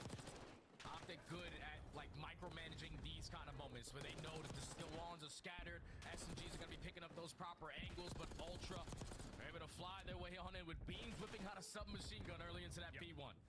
Tempo, tempo, tempo. That's the name of the game for sure for Toronto. That's a big 2 by Hook. Why they often have preferred some of the more Clean tighter, kills. smaller maps, but Optic, great response. As soon as we start to get that break, Not bad on the P1 hold. Immediately met with the same resistance from Optic. Now looking over towards P2, but Joe deceives. Beats Texas to the punch. He's going to get here first. There will be a player in Dashy to kind of block, if not own a little bit of the spawns, but Toronto He is owning the back. We'll see how much control he has. He's definitely not looking behind him. We had to take him out of this position, but you're giving up with a front pressure. Here comes he's in the back. Texas, right through the front door. Hook and They've Shotzi calmed that. combined for 2. Eventually, Dashy falls, but even with Ultra spawning in towards the back, Optim had them trapped. Yeah, Dashy actually spawns up That's mid-map, clean so he's able for, to clean stop for. the spawners for Ultra from reinforcing around the back. Really good awareness from Dashy. And for Optic Texas, from inside the hard point, knowing that they're going to be challenged from the back door, leads to clean eliminations. Up to a 30-9 game. Insight in the rest of Ultra, trying to hit from the front, but already being met with resistance. The ARs are watching these crosses like hawks. Yeah, they are getting cut My down. goodness, Ultra, they're dominating right now. All falling like dominoes, and Dashy's able to find himself now on 5 in a row. He knows that sometimes the spawns can get a little iffy, but not a single player from his team has found success in the kill column. Finally, Kenny finds one. There he is with the trade onto Kleenex. Fortunately, does not earn himself the Hellstorm, but Kenny in a position to win a rotation anew. Yeah, this is one of those things that you start to feel where Optic have improved in hardpoint. It's on their hold efficiency, not just their hold percentage, but how many points they're getting when they do. Oh, we need that top art control. Set up for a hold. They're one of the best teams in the game. That's at clean. doing that right now. We're even seeing it happen over the top of P3. No, that. Shotzi up and over through the hole in the vault. Didn't see him. Doesn't quite track down Joe Deceives, who had just passed him, but Hook is watching the cross. Shots are out, but kill's not there. Shotzi has to come back to the play. Now with the pistol Oh my God, Shotzi. able to get the 5 in a row, and Let's go, boys. Take his attention to the hill. And Ultra need to stop the bleeding, and they need to stop it quickly. Big kills. Just got to be able to win a couple gunfights. 6 in a row now for Shotzi. As his teammates been able to control the spawns over towards New. Ultra, I know that we watched them last week going up against the Gorilla. He almost snapped on his. They were a lot better. Almost snapped on his head. So far, they have yet to win a single one. And now they need to break into one of the more difficult hills here at P4. Yeah. Thing is, P4 has not opened yet, so every kill that starts to come out will have. Oh my God, man, just dominating. But doesn't make a difference. Dashy uses that as a chance to pinch up the street. And well, for Ultra, they get completely canceled on the rotation over through Art. Beans alive, but found by Shotzi, and yeah, it's just, you want to talk about a green wall, it's a green circle around this hard point right now. And you can just tell that the communication is on point for Optic Texas. They found 3 kills early off that rotation and knew that they were trying to locate where the last player was. So where's Beans? Where's Beans? Okay, we take care of him. Everyone now off the respawn. As Optic Texas are continuously running up the score. 30 seconds still to fight for here at P4. One player in a position to make. They're just dominating right now. Was the one-on-one, but for how long? Yeah, it's just just domination. finessing over through square. Good holds, I mean, man. He gets 3 top balcony. He also knew that Joe DeCease was playing through pool. Just kind of lost track of him on the retail. But still, we're talking about a 100-point game. We're just through the first set of rotations, not even actually. The and shots, just man. The ARs are beaming. Shotzzy also on 14 and 5. Kenny's just got his feet up, my guy. I mean, he's 8 and 7, just hanging out around the hard point. All right, 100 points up so far. Everybody else in your team are firing on all cylinders. Hook has been running this AR pretty consistent so far throughout the entirety of this map. Kenny opens up with a double. And that's going to give Optic Texas the numbers 3, 4. to a break. Another Oh clean my for that God. Ultra. Where are you? Yeah, I'll say. You got 3 and 13 They from are Beans. He hasn't loaded dominating. into the map yet. Kleenex seen on this pinch attempt. Kenny just avoids it. Just goes back into the hard point. Damage to Joe DeCease, but can't confirm the kill. Shotzzy and Dashy trying to work this together from the backside of the hill. And it will be Toronto. They got a team kill, though. Player to find that's Hook. And Hook Oh, that was will a be final around, guy. but can't Damn. take the better part of Insight. Kenny, though, off the sub from his last respawn. He can watch the cross. Knows he's got a second player nearby, but Beans will find the kill, and Toronto will have numbers to get in the hill. Yeah, and now if you are Toronto, you need these kills to go your way because you need to try to chain it over towards these P2s. Yes. Kleenex effective on the trade. There is one player from Optic Texas who was blessed with that gold spawn, and it is going to be Dashy. Another opportunity. Might not have to it. fight Well, for the definitely back. not gonna have This the time spawns he's now. I cleaned don't up think. immediately. So Ultra window rotation over Yeah, we do have towards spawns. two. No, they But split. this They split. flank is all around from Optic Texas. Yeah, Beans gets a read that there is a close spawn for Optic. Inside has to keep his head in a swivel. Still, Has to no, worry we're about still the spawning front back there. end That's as nice. well. The back at the same time. Ah, Good they're just clean shutting kill it down, from though. Kleenex. Insight Dude, does they get need to confirmed fix over their from the pinch. audio, It's just down to man. Kenny take care of Dashy in the back. Lots of damage tallied. Insight not exactly comfortable inside the hard point right now. Gets a frag grenade over. Let's hold this. Here to try to rewrap this hard point. Beans a nice job from the front, and there you go. Toronto. All games they finally couldn't starting to figure it click. out. Finally, they were able to chop All out right, there we go, there we go. towards the backside. Make sure they stayed aggressive through the middle Oh of the my map. God. And just Of keep all it games, inside you want to do alive this now. was everything that they needed to have there in that moment. Still 20 seconds here at P2. Optic have so much of a lead that players just going to decide to hit that early rotation. As Kenny again finding himself off towards that art area. As Ultra fought their way back into this game with basically a full 60 hold. Yeah, that was a big Yeah, hold. a lot of that That was is a big Beans is hold. waking up here. 10 and 15 now. Getting closer to even. Nice shots. Trying to follow up the double onto Hook. Not going to happen, but Joe DeCease and the rest of man. Ultra from the interior hold of by this Ultra. hard point. Looking pretty decent to at least find a couple eliminations and get them some more time. So what was a 100-point game? It's just down to about 40. Optic split spawn, though, has a chance to pinch. And they're already finding all the kills in the feed. They know where the last two players are. Beans is taken care of. Kleenex is roaming around that middle of the map. We're getting pretty good time on Don't point. want to allow him to get lost and be the game changer. Fuck As with he Newlands. finds the first, not able to lead to the second, but Ultra still trying to fight. They're cooking. They're finding the kills they need. A chance to rotate here through P3. And with that, we'll step aside to take a listen into the Toronto Ultra comms. Dude, if they give this shit up. Oh, yeah. Loads of Luke on that. Doing top. Wait, is pushed up tree. One more mid, or right side time. Ken. Alright, shit. Go on, bro. Take your time. Top up, Dash, you should help. Big ass break here. Yeah, good kill, good kill. Nice. Nice. Alright, it's a big hole right here. We need one in control of top art, one bottom and top point. Last guy can be back our spawn towards statue side. Nice, good kills. Dashy's top gold, 2 out left. Front line, absolute line. I can fix fine. Absolute line. I'm just like closing down. Oh, he's in the cards. What the fuck? Single, Sit back arch. That's single, good call. Come on, boys. Deep scaff as well. Nice, dude. Back scaff. High alert, back scaff. Nice, good kill. Dead. Nice. Ledge, back right, ledge. Good hold. Shit. I have your catch, Jimmy, okay? Here, push on D right. It could have spawned back. Shots you in lobby, Jimmy. Absolute. Take a time. 5 seconds. Good, nice, that's 3. They're gonna have the P1 for a few seconds. Could be close to turbo trucks though. We need top cat control. Super truck. Could be catching done it. Damn, I didn't think he was gonna shoot him.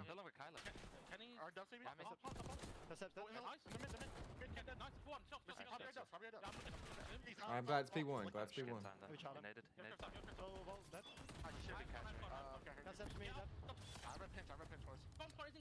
All you, bro. In close, man. Shut the hella up beans. Shit. You know what? No idea. One more, come. Shit. I can get caught in a sec. I'm sorry. One weak lobby. Hit with nade. Left side. Kind of big. This is big P one time though. One shot the front house. Front house.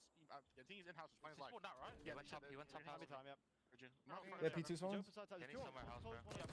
No, they got total control back there. P2. Yeah, P4 just continued to be an ultra issue, but that told P2 rotational win. If we can split right here though. Once again as we open up the hard point, but no, we got full control. They're still spawning in the back though. Just completely overwhelmed. Optic are gonna have the numbers here. P2 first, Jay. Yeah, how do we allow Shotzi to just push his way through the backside of your nice, base big kills, nice. and then continuously make the play? And we teammated. Point. Average Optic team members. As always. Can no longer win it here at P2. I thought Ultra were gonna have back-to-back rotations, one here at P2. All right, there's one in palms. But they instantly just get finessed on out. Nice. Now you have the break through the front. Oh, we got full control. You need gunfights to we got full control here. Not looking good. A little back and forth here late into P2. Have to jump on and contest. Joda C's able to force that forward for a double. That's a break. There'll be some scrap time, but yeah, here's the issue. You've got Optic kind of spawning in a bad spot behind P2, but they can use the Hellstorm to get out. Plus, didn't get in there the may door? be an opportunity for Dashy and Hook to just kind of duo up and try to break some of this finesse exit time. Not quite able to do so, but lots of information. Some trying to follow up, but no, actually, all that told, Ultra kind of successfully get out of P2, and they do get inside spawning behind Kenny here. Top art should be dealt with pretty quickly. Damn, they're gonna have top art control. That's what Optic did last go around, was to fight that P2 all the way to the very end, just keep the focus on that side of the map to allow Kenny to freely rotate over towards art. He was only able to get one, but instantly traded. Ultra now have an opportunity to keep themselves in this game and potentially take the lead. You just got to win these fights for the next 30 seconds because you need this P4 to go your way. Yeah, look at the long route, though, being hit by Hook. We really got to have somebody on the wrap. Good, that's 3. All these eliminations from the front, plus Hook trying to move around the back. Could be the game-winning play here. Yeah, one down. Oh, he's wanting it. Don't land, though. Now Hook's in a little bit of trouble. There are 2 Ultra members that are here. Kleenex able to force him out, but again, the time on the hard point is really critically important here. These are really good Ultra holds. just trying to keep Texas out of the hill, but they're not able to, and Optic's only going to need a couple of points to win this map. Yeah, the good thing for Ultra is that nice. Texas can't Yeah, one break. That's all we need. Know that if we set one up good break. In towards the P4, we're gonna have a good chance of at least having the duel off in towards P1. Jodeci starts it off, sitting towards top. Just gotta reset right here. Able to find a double. The player on the pinch does get red. That's Optic 2, effective on -1. the trade under the 2v2, but Ultra still securing the back spawns, so it allowed him to keep soaking up this hill. Win this fight. Away, but can't survive. Dashy. Also the backside of this pitch from Shotzi. It's gonna have to be Jodeci. He's gonna do it. Nice. Pawns are out. Optic GG's. in, and they are gonna take Optic takes game 1. They're gonna stay flawless here too, Jay. I mean, it has been convincing results after convincing results. All right, I'll be right back. On Vault Hardpoint. Yeah, I think the issues for Toronto Ultra were the same issues that they had last week. It was just all about those rotations. They only won one rotation that entire map, and that was to the P2 where they were able to drop Optic Texas toward the backside. But with just the ideal, perfect start there from Optic Texas, you're able to set up, fight those remaining junk time. The P3 to P4 chain was absolutely phenomenal. But then, like I said, with them just having the lead the way that they did early into the game, that's where you allow players to now sneak out, hit those certain routes, block certain spawns. The game's just a lot easier when you dominate like the way that you did. Optic Texas secure the first map. Yeah, I mean, look at the stat lines. I mean, almost everybody breaks past 30 eliminations for Optic. The non-traded kill percentages are also super high. And we already kind of mentioned a couple of slow starts. Beans in particular, slow start, Insight, second rotation, not really able to get things going at certain moments in time.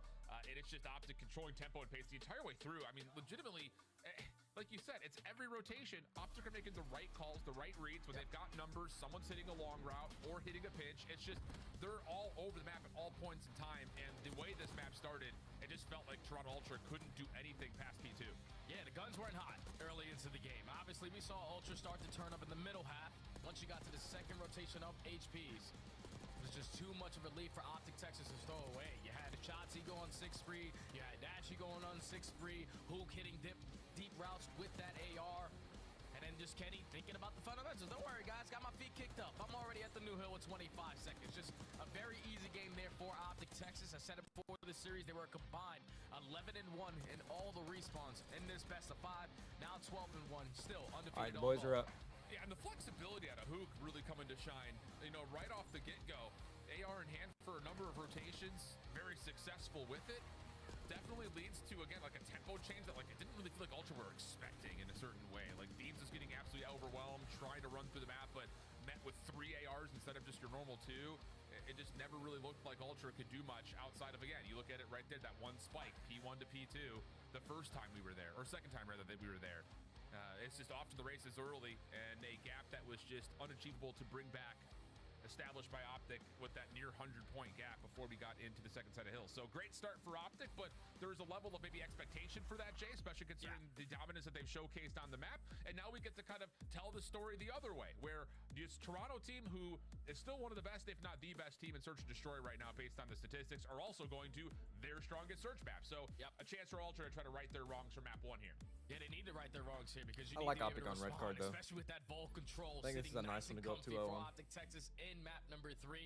And I think you stand a good Optic chance loves if you're red Ultra card. because, like you said, the best Search and Destroy team that we have in the entire league. An 11-2 overall record with only 2 losses, falling on a map that's not in this best of 5. Every other Search and Destroy, they are sitting comfortably undefeated. Even Skyline, where they have yet to get a rep on it.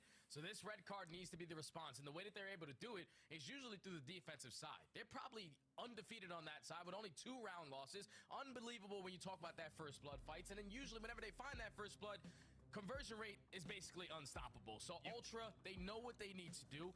Find success in the first bloods. On the opposite side for Optic Texas, we saw them recently versus LAT, and it was about the battle of the first bloods. They only found 3 compared to 6. You lose the map 6-3. So Optic Texas need to show a little bit of a difference in their S&D game plan, especially going into this major.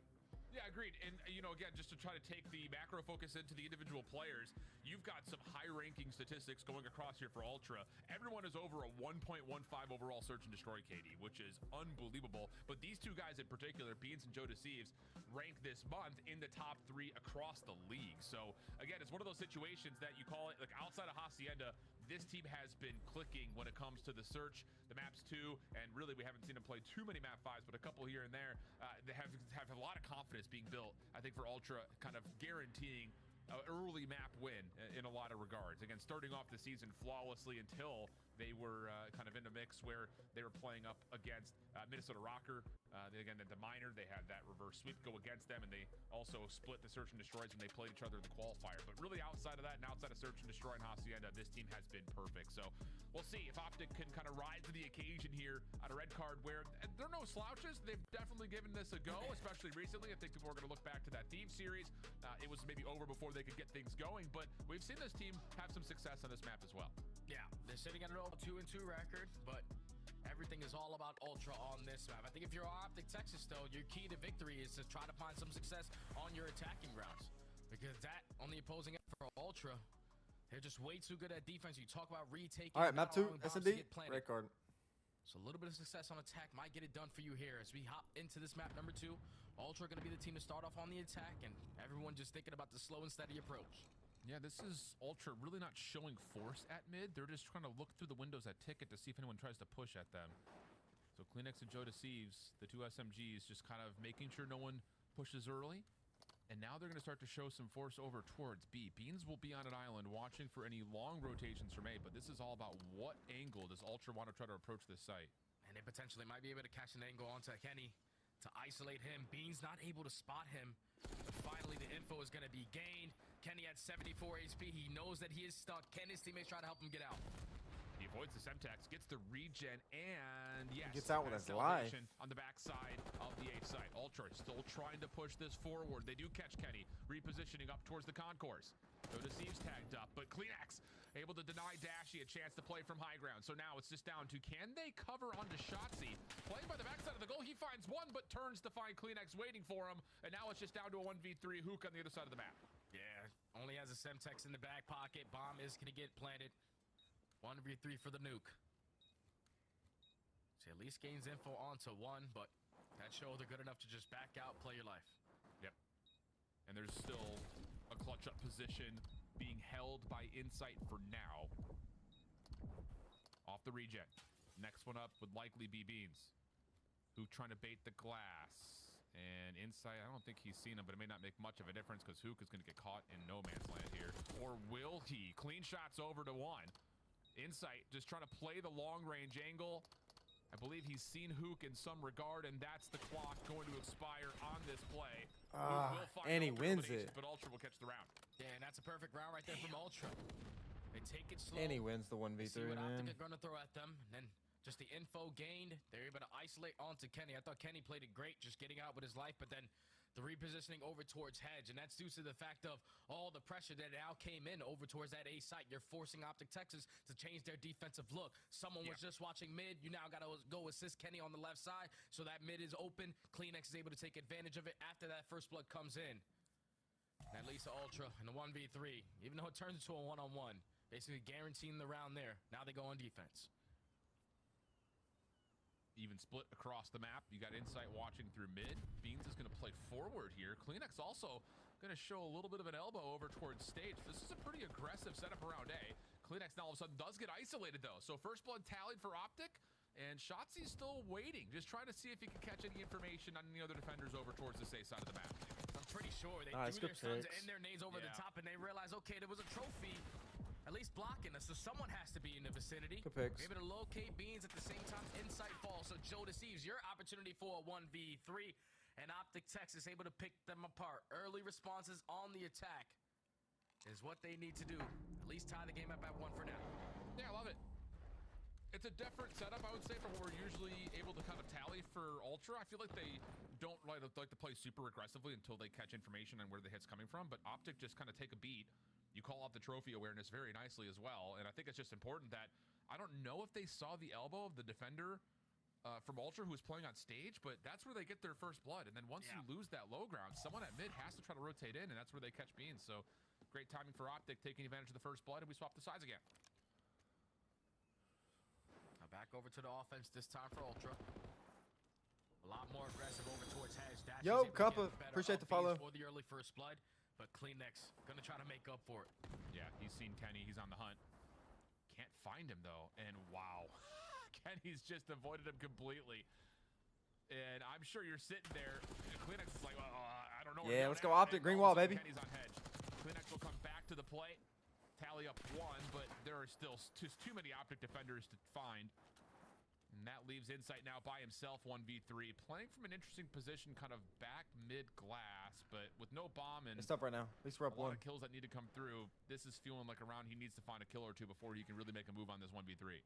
And he's seemingly going to be able to isolate onto Dashy. The timing good enough to hit the door bus and almost gets turned on, but 13 HP. Dude, I thought he snapped on his ass, right into another player from Optic Texas as they will set up perfectly on that defense.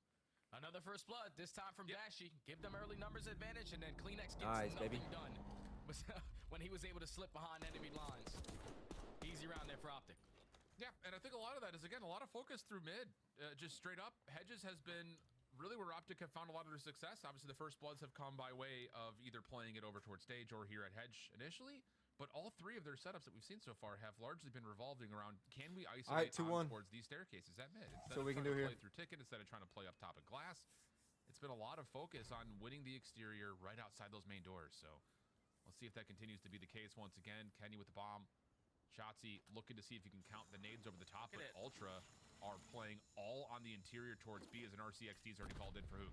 And Dashy already gained that info. He said, wait, there's multiple players pushing me out towards B side, so we can push right up through stage and get this bomb down for free. Now it's going to be a 4v4 retake opportunity here for Ultra. They are second overall on this map. Let's see why.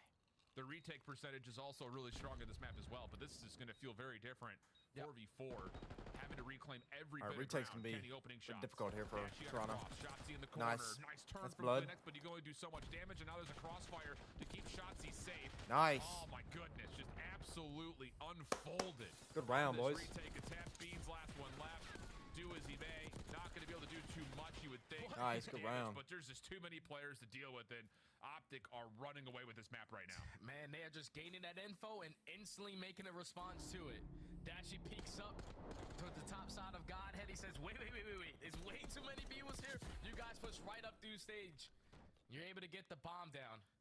And then off the rotation. Ultra usually are phenomenal off the retake situation. It's just a lot more difficult to do it at that ace. They were kind of talking about Toronto on this map, but in your favor. Optic As plays this map Shotzi a opens up lot, with the first blood, especially when it it's comes to now S&D. 3 Now, in favor Hardpoint, of Optic Texas that's off a little bit the different, but back-to-back rounds. And so they far, play that this has been the quite a difference bit on maker. S&D. It's definitely in their map pool whenever 3-1 they split here through veto. Eskies. Ultra looking to play largely, you would think, off this information at Ticket. I mean, Optic really haven't shown much interest in playing from this position. And yeah, once again, look, Shotzi playing far forward. Kenny on an angle to just walk over the top of the statue. And Just Joe get blood, with boys. SMG really can't do anything. And look at the ground that Shotzi's taking. If he gets any information on a hit towards B, he'll quickly be on the pinch. Yeah, but the same ground that Shotzi's taking is the same thing Kleenex on the opposing side. Yeah, Should be able to line up this Good freebie info, though. onto Hook. Doesn't really know if he wants to commit on the gunfight, but he just wants to try to clear out Nice, this good A-bomb for his blood. teammates. Beans again is gonna fall short. Nice. The first half, Shotzi with the instant response.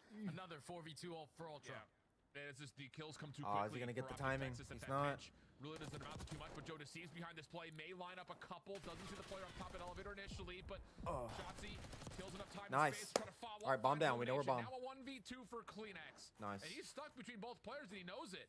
Also doesn't have the bomb to play off of. So this is a difficult moment. Do you play for the kills? Do you play for the bomb? Can you find a way to do both? Not quite. Stuck on the ladder and Let's the go, boys. elevator. And Optic are dominating. They just continuously are just taking it to him. Right there, you see Shotzi and Kenny, that dynamic duo, take stage away. Like Ultra, they see a couple stuns and nades come over the top. They decide to play it a little bit slower, then rely on the flank out of Kleenex. Again, slipping behind enemy lines. But that's 2 rounds in a row where he's done that and not been able to find anything. So Optic Texas now in firm control of this search and destroy. 4 rounds in a row, 4 first bloods in a row. They're looking phenomenal. This is a head scratcher for Ultra right now. I mean, they aren't finding success with any of these set plays. The first blood tallies are going to be really convincing for Optic, but flat out, they're just not finding gunfights that look good. Kleenex has gotten a couple off pinches, but face-up gunfights have largely all gone the way of The Optic. timing.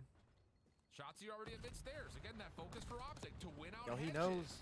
Has Oh, Kleenex he doesn't fight it. isolated. Little wiggle, little wag. Oh, we Triple lose. bubble. Kleenex Nice, takes good it on the trades. 1v1. Ah, Trades are out on both sides. Toronto currently with the number 3v2. Fantastic finesse right there out of Kleenex. All right. It's all good. Miraculously be able to walk away with at least one of those gunfights, put his team in the man advantage. Still have Hook on 6 in a row. Oh You still my know that one player is God. Trapped over towards A. Kenny with the shots makes it a 2v2. Yeah, and that should be enough. As soon as you can get clearance from You know, the Hook to weirdest thing plant here this is bomb, right they for the have goal. not went for that B-bomb But this one post play will time, be set bro. up. Backside arches, backside goal over here. Joe will not be able to see. You got him playing anything from the on window, exit. but hell, Should what give is he them gonna some do? intention that they know the post plant's playing through the site, but they don't know where Hook is at the moment. So there's still so much question in terms of how do Ultra want to try to retake this. And your first contact is going to be on to Kenny. He's watching the site. Very cheeky spot. Bean's going to be right next to him. At least finds that first kill. Now Hook. Oh, in we got an 1v2. AR, though. And he's up top. Hook's up top with that AR. I don't know if you can see it from there, Alan. I don't know if he can either. I don't think he can. But he may be able to see the cross. And there's the Nice. information on to Joe. All right, Clean shot here we from go. Hook. You've got the He also sees info. Beans down low, tagged up. But he's going to just bait it out. He's going to wait for the clock. Hook's going to go check. There's not going to be enough time for Beans to Nice, get back good to the boys. bomb. Just not playing for the win condition. And Hook has clutched up for Optic to get him up 5-1. Didn't matter if Ultra found the first blood. Optic were effective on the trades, but then Kenny winning that one-on-one. They want this Turns number it 1 into a seed. 2v2. Hook pushing out the back spawn. And then just entirely watching that cross the entire time Kenny was in those gunfights. Was able to turn it into a one-on-one, and then Hook the Nuke knows who he's playing against. Mr. Benjamin Beans, yeah, he's playing for the kill. He's not going to hop it. Easy I like how clutch there for the Nuke. it only Optic Texas. Wow. It's when And Standy another and round Shift where do it's their just little outside of the commentary 1v1 with between everything that's went on Kleenex today. and Shotzi. It just doesn't feel like Ultra can get anything They're going the only here. ones So bizarre that considering their how this has been a bread and butter search for them. Here we go. This is the adjustment that I would have liked to see before. Like Yeah, chancing let's them get a today, little more aggressive perfect. with more numbers That here was at perfect Hedges. commentary, Optic but would love to play here and give the guy who's actually having a decent map a chance at it. Kleenex for 2. It's all right. 4v2 for the first time for Ultra. They picked 2. We're at 5-1. Put the bomb down. Play to your advantages. Play the trade scenario. It's now Dashy and Hook left to try to clutch on up. But you have to find a couple kills before you even attempt It's all this. good. A little bit of damage from Dashy, but cannot tally any kills. So now it would have to be a Nuke 1v4. Just don't make it look like First, the Kleenex Thieves is the other pretty day good. when we did that comeback. Sees That Joe we deceives can't around the back. have that. Stun will lock him in place. Nade to follow. That Chance 5-1 at comeback inside. A couple was of shots go his direction, ridiculous. but Joe deceives. Tops on Nice. the bomb. All Not right. going to lose Well, anymore. And it's Ultra all will good. stay alive with the map. And And finally, Ultra make that adjustment on their offense. I'm sick and tired of these guys taking hedges away, so all 4 players commit on that angle. And leads to Kleenex finding the opening double. Once you do that, you know the last 2 players are most likely at that B site. We get the bomb down for free. Leads to an easy round there for Ultra as they stay alive in this search and destroy. Well, they definitely ain't Forced to looking round like number 8. the #1 seed. I can tell you that. And the adjustments now have to be on the defensive side to where Optic Texas every single round have went over towards hedges. Like if we have to stack that side and give up B. I think you're right. And it may be one of those circumstances where if you put an AR up towards mid-concourse, if you don't see anything immediately, let's try to get a little bit further up towards Stick. But instead... Oh, shit. You know where he's at. Nice. Good blood. Oh, the trades. But a self-trade, once again, the action between Shotzi and Kleenex gets us now to a 3v3. And this is where Kenny gets don't peek that. Over towards the Sage side. Dashy probably doesn't want to commit on that gunfight when he's going to go back and watch that one. Down to 2v3. Optic Texas. Another situation where they have full A side control. Kenny's going to do the same thing that Hoot did in the previous round. They're still going to need a retake. On the backside out. Why not? They just don't care about that B bomb side. Retake on the way. I think Kenny thought that he's in sight. Has to back away. Play over towards the patio. Joe tagged. That's Insight tough. also catches some damage, but that's tough. They stay alive. Hook now, 1v3. Action all coming towards him. Oh, but if he finds timing here, there may be a chance to catch him on the slide. No, Joe deceives. Too wise to the play. Checks his corners. Finds the kill. And Ultra get a third. Yeah, just an easy round right there from Ultra and the numbers advantage. Once they gained that info onto Kenny, they were able to isolate him. Turn it into a 2-on-1 gunfight. I would like to see Hook just give up his positioning to try to help Kenny potentially on the way This is crazy, out. bro. But he decides to play it to the 1v3. Ultra, even with Shotzi finding that first blood, instantly respond with the nade out of Kleenex. As they read that adjustment coming in from Optic Texas early on that B push to stay alive again. The initial action, heavy-handed as it was towards B, could have been a lot worse, really from both teams' perspectives, because it was straight up a 3v3 quickly over the top of the bleachers. In fact, only 2 players dropped is pretty surprising. But this is what I was talking about. Yeah, let's use a little bit of this ticket position. If Optic are going to give it away, oh my God, man. Kleenex absolutely does. Trophy system up and in. Joe for the plant. Dashy trying to get nades in, but they're being denied. Kleenex they're doing that B side. The retake with this is... Yeah, man, continuously it's not easy, more bro. difficult and difficult for Optic Texas. Now in these last couple of rounds, Ultra with the pace change has now led to 3 rounds Oh in my a row. God. All out aggression to start on the defense over towards Hedge. Kleenex gets it done. They do it the last round on their defense. It's like Optic versus Steve's, except last week we were the ones making the comeback. Giving up mid-map the way that you are. So you take it away, you find the initial 2 kills, you take control of the site. A very, very easy round there for Ultra. Because now they got some momentum going into this round 10. I mean, realistically, you could go back and watch every single one of Ultra's offenses up until that round, and it was a Kleenex versus Shotzi battle at mid at hedges. If Shotzi's going to keep playing there, you know that you're going to have an opportunity to play through tickets. So the adjustments are starting to really come to life now for Ultra. This time, look at this. Double stack quick. All right, we're good, stage. There's one round, baby. Getting aggressive on the defense. RCXD allowing this to happen. They're gonna get the info. Shotzi has an Shotzi RC also of his gonna own, get the though, info. and that will actually push Ultra Nice, we back. got blood. I love that play call because you're probably thinking, okay, RC car is getting invested. Into the middle, you know he's there. Relying on this to gain all the info for them, but they find that first blood onto inside. Man advantage in favor of Optic. Seeming like they're going to think about that rotation over towards New, especially with Kleenex now. Don't get picked. Don't get picked. Yeah, there's just no way you can defend this site. Maybe Kleenex could find one. Beans trying to reposition in towards Ticket. Bomb is not here yet, so there's an opportunity to where maybe some timing can go the way of Ultra if they can find a crossing angle. Optic trying to field things out over nice, good trades. Able to get one on the backside of the play. Nice. But that's all he will get, and it leaves Joe with a 1v3 to try to get this to baby. round 11. He's on 3 in a row, but the bomb getting planted, and Joe now taking his sweet time, hitting the deep pinch. It's going to make his job a whole lot more difficult. Does not have an AR in the back pocket, so these long wrap that shit up, baby. Easy, and that is going to be boys go up 2-0. Search and destroy, going in favor of Optic Texas. It just honestly felt like Ultra didn't trust the fact that they had mid for free every single round. That's what we like. And by the time we get to round 8, they want that #1 seed. I think it's too long for them to get a read that, hey, we've got the opportunity to run through mid, but not by doing it through hedges. A couple of tempo changes here and there for Ultra, but Optic, largely speaking, it was really both teams wanting to try to fight for hedges, but Optic just spending more resources, spending more numbers, and coming away the victors more often than not leads us to a 6-4. Yeah, Optic Texas doing what they needed to do, especially in that first blood column. They read early on what Ultra were going to throw at them. That was big, man. It was simply just slowing down the game. If you're allowing Optic Texas to pick you guys apart, read what your setup is looking like, and then find that first blood, they just play their numbers advantage so well, especially so far in this map number 2. Ultra were just way too late to respond. Vault like control? we saw it at least in that map number 1, where they made the adjustments on the second half of the game to keep I haven't it a seen little Ultra bit on that closer. yet, The so same thing could be said for the search and destroy. You I don't go know. down 4-1, you bring it all the way back to at least I know 5-4.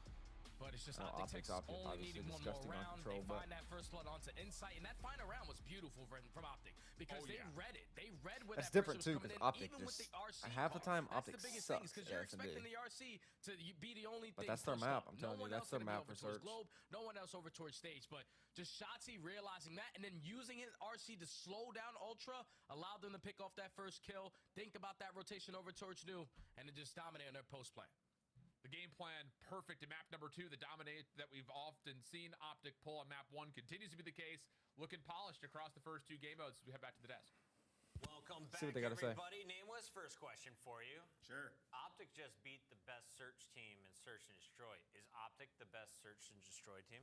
Listen, I've been saying this. They have looked good in Search. They lost a couple 6-4s, and people are like, oh, Search is going to be their tough game mode. This team knows what they're doing. They come extremely prepared. I will say I agree 100% in its entirety in what Jay and Alan were just talking about. Like, Toronto have to take over mid there. Did they not watch the match versus the LA Thieves that Optic had, right? Like, yeah, last if they week make was those nuts. adjustments a little bit earlier, maybe we're talking about something totally different here. But yeah, Optic prepared. Yeah, 5-1 comeback I was have to say, different. this was probably a really refreshing Different. red card S&D to watch, because typically we've seen all these bangouts on the side of B, where Optic Texas took a very different approach in the first half of the Search and Destroy, making their presence known through mid, making their presence known through hedges and towards the A side. And Toronto Ultra, it's hard to prepare for that. And once they do, Optic tried to flip the switch. And for Toronto Ultra, unfortunately, the adjustments just came way too late in that Search and Destroy. And we know Toronto Ultra finds the most success when they are aggressive through mid-map, when they take space on defense. And unfortunately, they just did not do that until the later half of this series. All right, so it was 16-4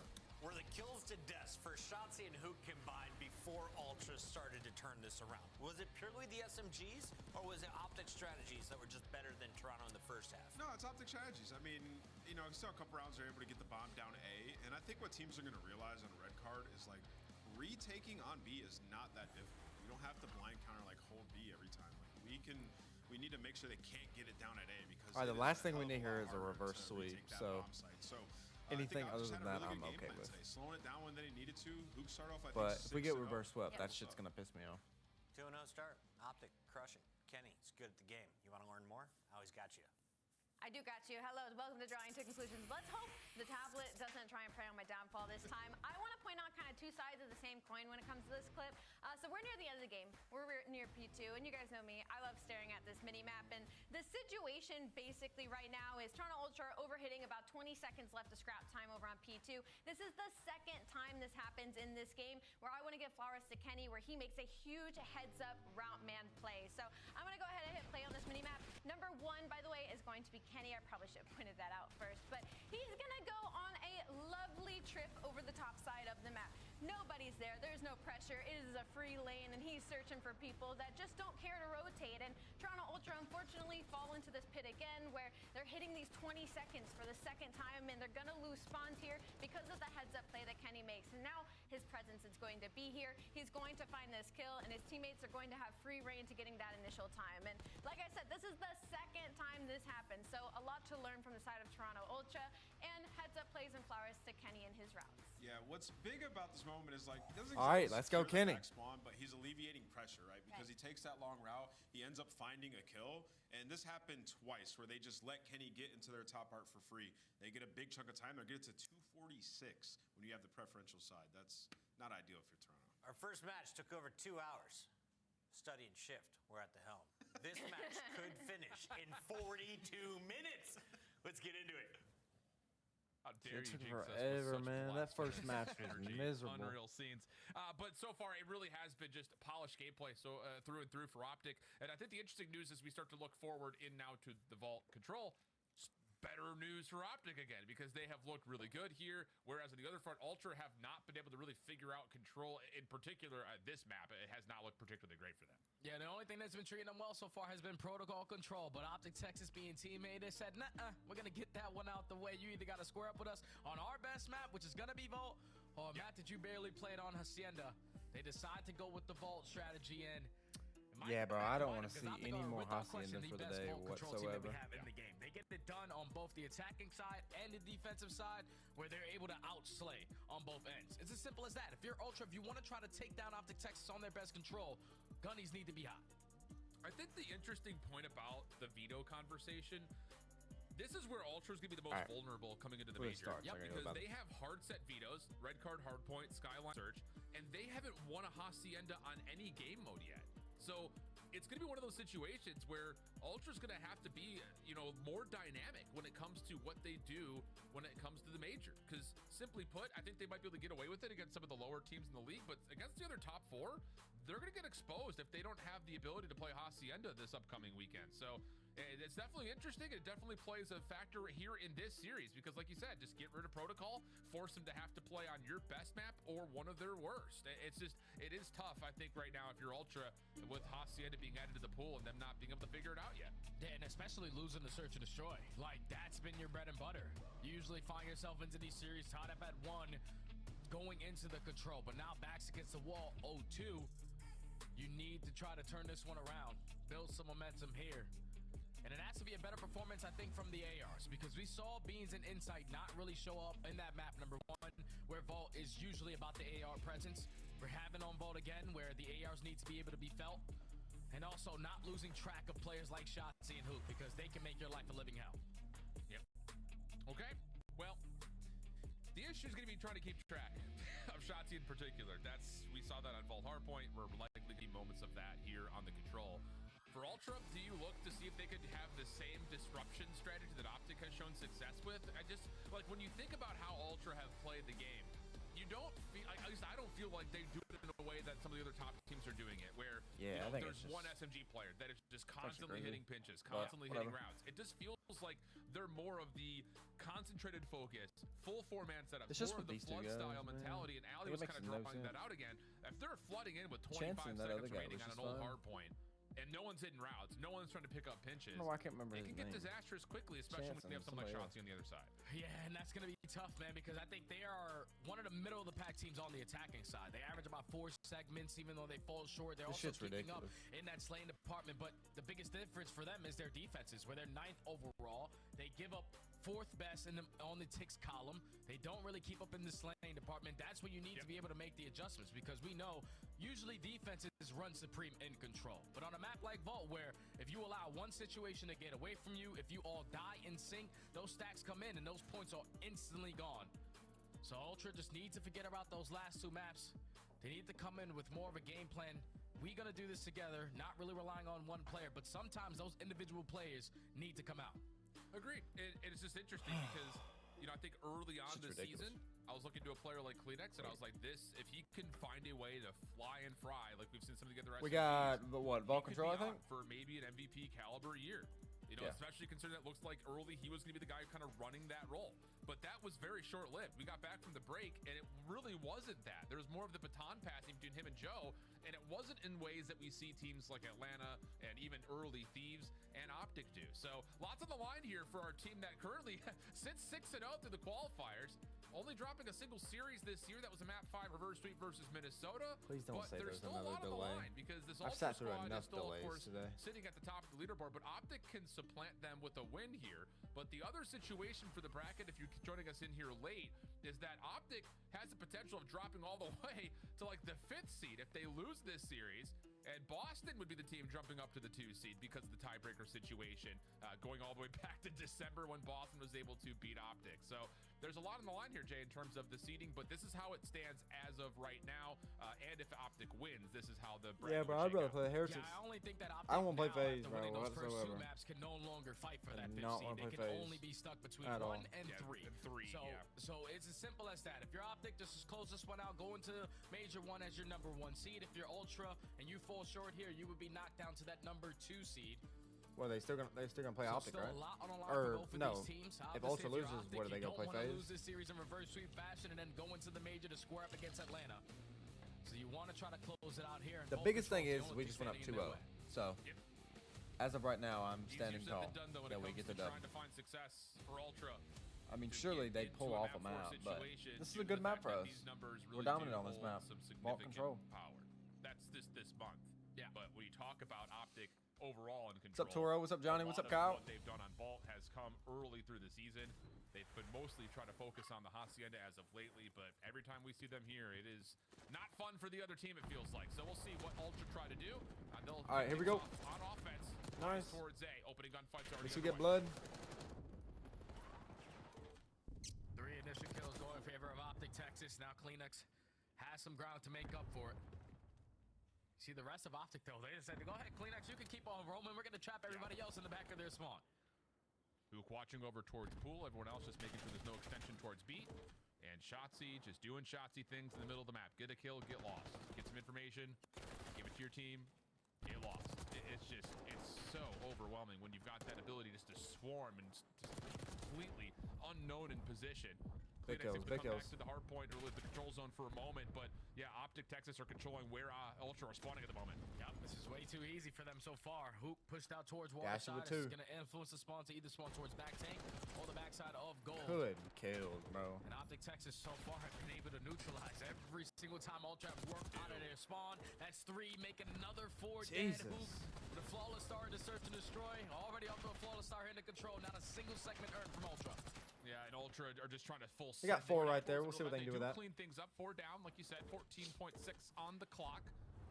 Optic quickly off spawn. Shotzzy seeing what he can find. No one's watching the vault. Excuse me. Shotzzy nearly finds the double. Damage tallied. Kenny trying to follow up on that, but he will be pushed off. They moving, baby. They moving. Third on the way. Oh yeah, it's guaranteed. Kleenex and Beans are able to combine for 2 apiece. Beans on 4 in a row. It's gonna allow Ultra to extend this game clock a little bit. Currently down by 5 live. Joe Deceives reads the playmaker on the opposing end, Shotzzy. You're already at this B point. Yeah, might be an opportunity here. They kept that shit quick. Beans on 4 in a row. Gets an eye towards even after getting dominated. Follow up from Nice. Side dash. Big kills. The pistol for the win. 17 now plays 9. 17-9 reset. Doesn't feel likely for the offense, but I guess the silver Let's get lining control. here is considering the circumstances in the first minute and a half of this control point. 15-7. It's not looking good, but it's got 3 ticks, so you can't complain with that. But you still have an opportunity to potentially take this round away. Nice. Kleenex at least finds 1, but we can't afford to play trades in this scenario. 13v5. Final push. All right, here we go. This is bad sportsmanship. Got 1 push here. Team 0-7 start for Insight. That's what they want us to talk about. You have to imagine. Rightfully so, I think, in a lot of ways. There's kill number 1 for him, but again, 11 plays 3. Couple eliminations through mid-map, though. If Kleenex can find a way to run up B Street, maybe you can stop the clock, but no. All of No, that's it. A mere fantasy. All right, 3 ticks, not too bad Ultra, for Ultra. Optic legitimately just dominate outside. See what the boys can do this round. Breakthrough Ultra was able to find. Yeah, they only found those extra 3 segments in the final 15 seconds of this first round. And that's just Optic Texas dominating in this lane. Simple as that. You're finding kills in sync, 3 to 4 dead. You're controlling where they're spawning, and you are allowing them to just run right into your preamps. As Optic secure the first be a defense. solid 3-0, baby. Now they go on offense. Yeah. Secure is putting it lightly. Dominate. Woof. Maybe the more appropriate term. What can you do on the offensive side here? You know, again, just kind of talking through the statistics, there's a lot of positives to talk about when it comes to Optic on this map due to their record, but you know, the vault control has been fine on all sides. Best attacking team. Ticks per attack have been solid, but a lot of their win percentage has come by way of just dominating the kill feed again, largely thanks to this guy, who can just go rogue, find kills, and just open up the map for his teammates. Nice All right, opening bottom ball, shots, though, I from guess. Beans down low. It's fine. Kleenex also able to keep the A zone Only safe, one and this disadvantage. is a good start here for Ultra. Yeah, Ultra knew the start off. They said, Shotzi, no. You're not going to hit us with this kind of play right off the rip of this round. Looking for here, nice, good kills. But that's already 3 dead in favor That's 3 of dead the in the green wall. feed. Now you can put yourself in a position to contest over towards A. You had Shotzi trying to edge out his way over towards B to force You know he's there. You know he's going to be that nice. But his teammates now going to soak up this first segment. Good check your Second kills. one should also be Dashy with guaranteed. 2. Yeah, Kleenex though going to try to hit up towards balcony. Shotzi going to give it up at the most inopportune moment, so maybe there's a chance to pinch this. Bad, nice, good top Huke cat kill. up top. Ah. Good shots coming through. Optic will just be short though of the second tick of progress. Kenny by himself trying to keep the play alive, but Yeah, will no be big deal. dismissed. So 22 plays 22. 42 We're a lot better on seconds lives to than clock, Ultra was. and Shotzi off the respawn is back onto his routes. Up, catches the freebie onto Kleenex. He's so quick, man. Now, if you're Ultra, So you quick. have to try to account for what kind of play he's going to throw at you. Hopefully, everybody else just wins their one-on-one gunfights, and that's so far the case. Insight with a double. Got no Lisa time, Joe man. Flying on in for the 4th kill. Everybody Gotta do off the something. respawn for Optic. Dashy up top at gold, just trying to create some sort of a route. Still have no, around him though. Yeah, got the Pistol lives, just going not the back and time. forth, does not find Joe Deceives. We're looking for a clean, at Trying least to 3. confirm the trade, but it cannot Just can't find get it him. right now. Joe has been slippery. That killed off so much clock, and now here's a last ditch effort for Optic. Has to be a dive on into A. Dashy cleans up onto 1, but Beans and Insight still very much so healthy and alive around the backside of the site until Who comes up from behind. Oh Pistol shit, will nice. win it. It stops at .8, but Joe, next one in, gets the trade, and It's Ultra alright. will actually have an edge now all of a sudden through the It's first alright. 2 rounds in this All good. control. Going to be up by 2 segments. Phenomenal job on the defensive side to read where the early pressure was coming in. 1-1. So not Ultra got all more in ticks. sync. All good. Then that retake worked their way back into that 8 point before the second segment gets locked in. Optic Texas are probably thinking we probably should have stacked in that situation.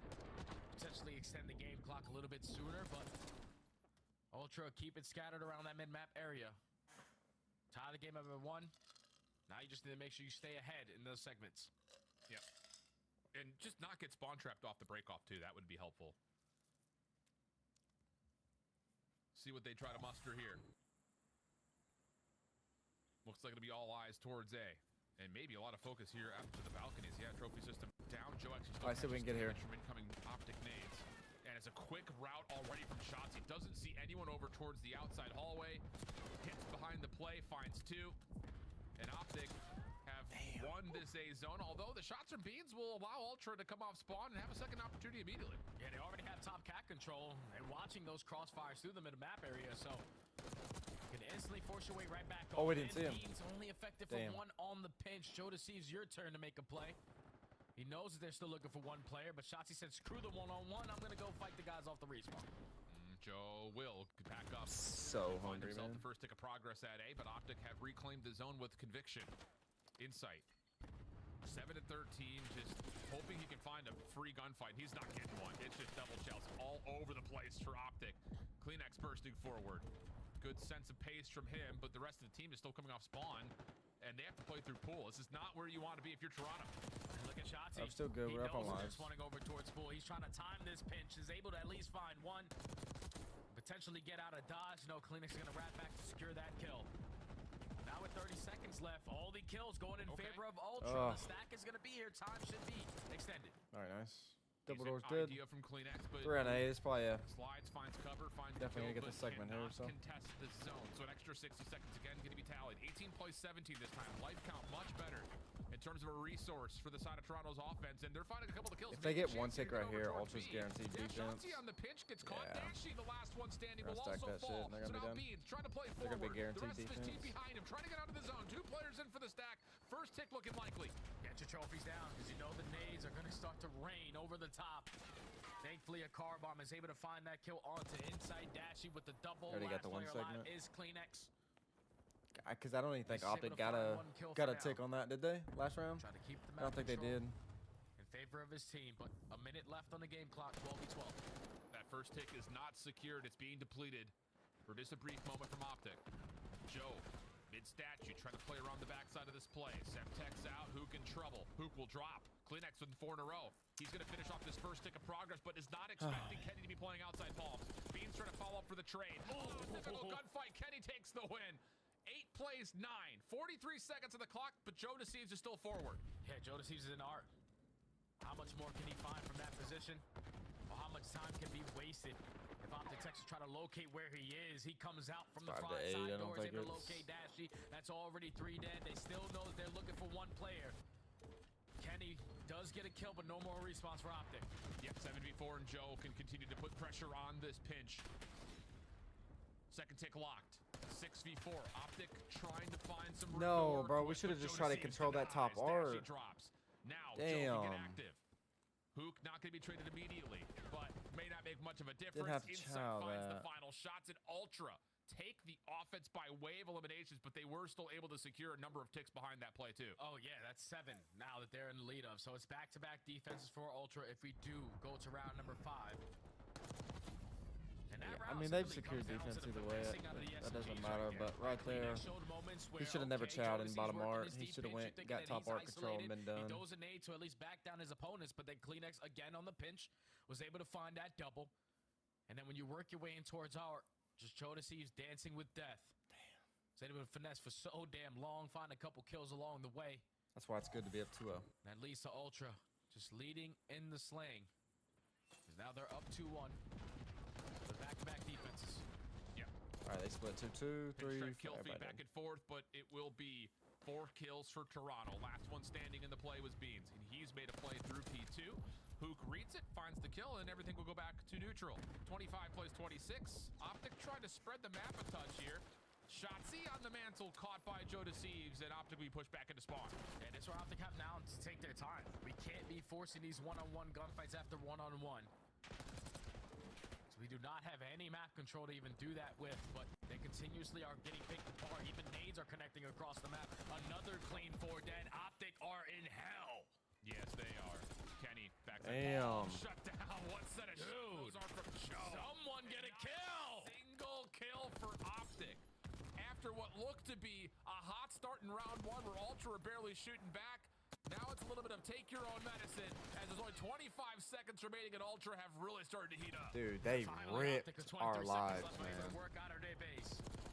Completely ripped our lives. On this first attempt, Insight at least able to find 1 Shotzzy and Dashy combined for 2. So Kleenex, the last guy to make a play, only able to take down 1. Time still paused. Yeah, it don't matter. Sloppy, though, It on the does initial not shots, gives matter. Optic a chance to react. Beans, looking like he may want to There's nowhere to regain on without this. really much help around him immediately. First kill is decent. Hook for the trade. Up top now on the balcony. It's all good. Kleenex and Insight try to work this together. That will work out for them to re-enter into the zone. Progress being halted. Clock continues to tick. All right, concede this shit. Will take damage from the Semtex. Pistols out though. All right, be done, be done. Just sit in the back of your spawn. Kill off these last 4 seconds. Game over. Optic hop in together. First They're shots better from than Joe. you The secondary in shots control. even better, but Hook will double up, and there may be a chance here for Optic to No, extend the there's clock, no but chance. there's just not enough lives All right. either way. They took Ultra that.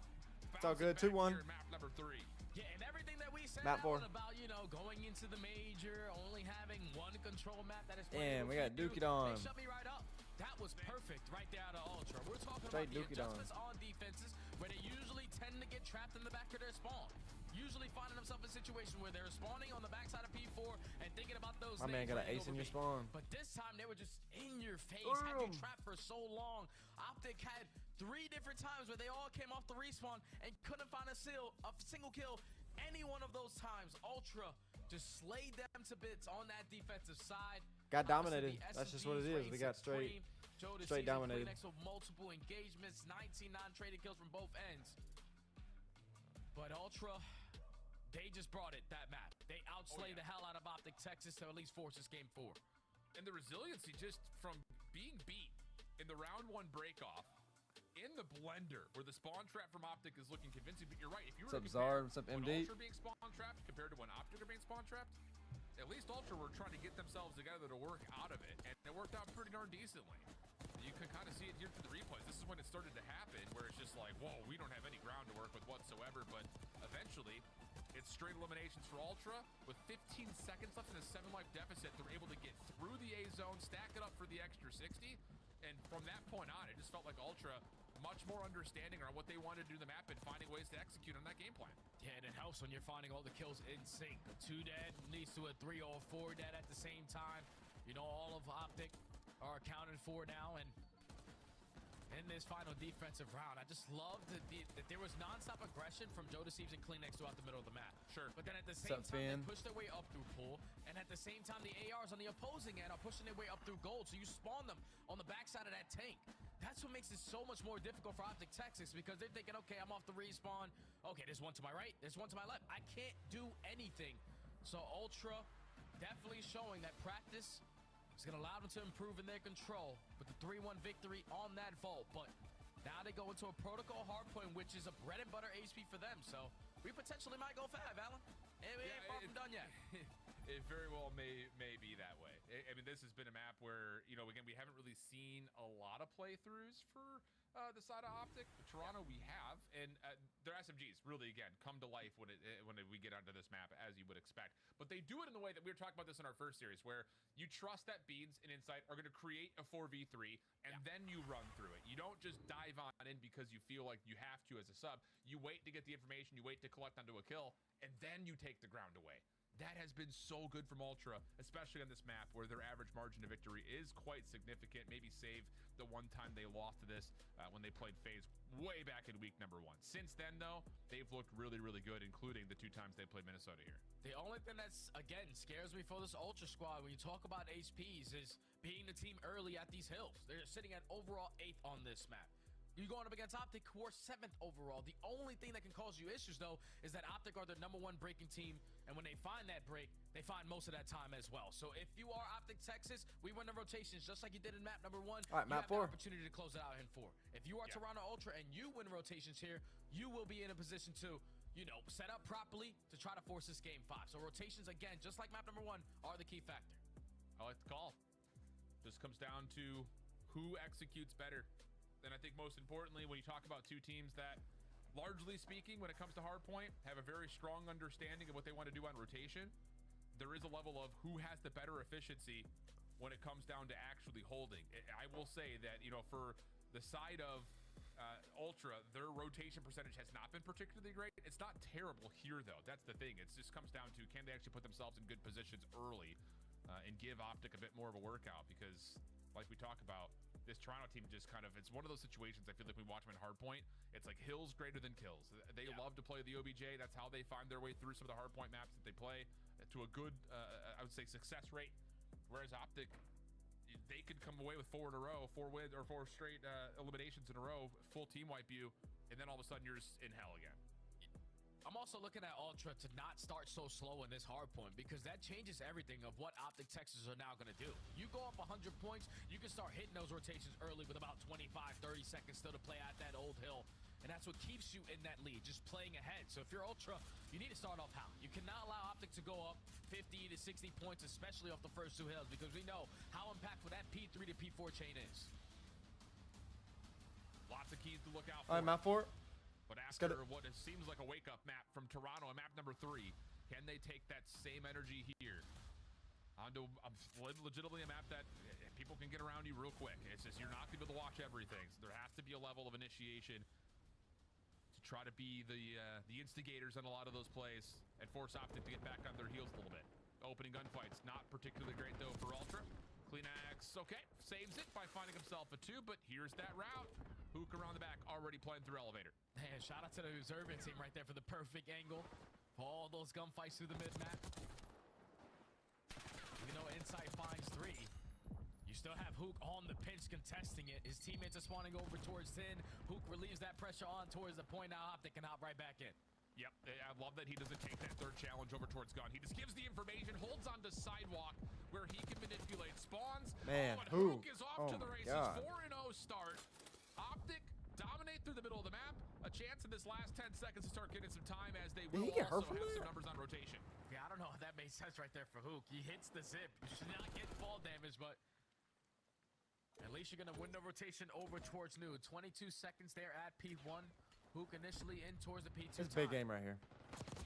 Huge game right here. Ultra, you need to find a break, and it needs to start with the min-map. Presence, Insight again with the multi-kill. Finds 3 in a row. What? Now this should lead to a quick break. Yeah, Hook trying to find himself. Bro, I think it's split right there. Denied. Kenny off the regen, slides forward, finds one elimination. Jeez, man. Spawning at the back. Big win from Dashy. Looks nice. Oh, man, picking up a nade. Trade from Kleenex, but he doesn't have nice. anywhere to go. So Optic Optic will have the numbers. They'll dive right back into the hard point. There's still 27 seconds to fight for.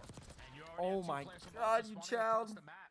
Thankfully, the last two players are holding down tin area are able to find those 2 kills. So Kleenex and Joe on the pinch, turn it into a 3v1. Good nade by Shotzi. Where Hook is. Thankfully, you still have the spawns for the next HP. At least for now. Hardpoint not open yet, so every kill from Hook's perspective would be. They are spawning back there for P3. No big deal.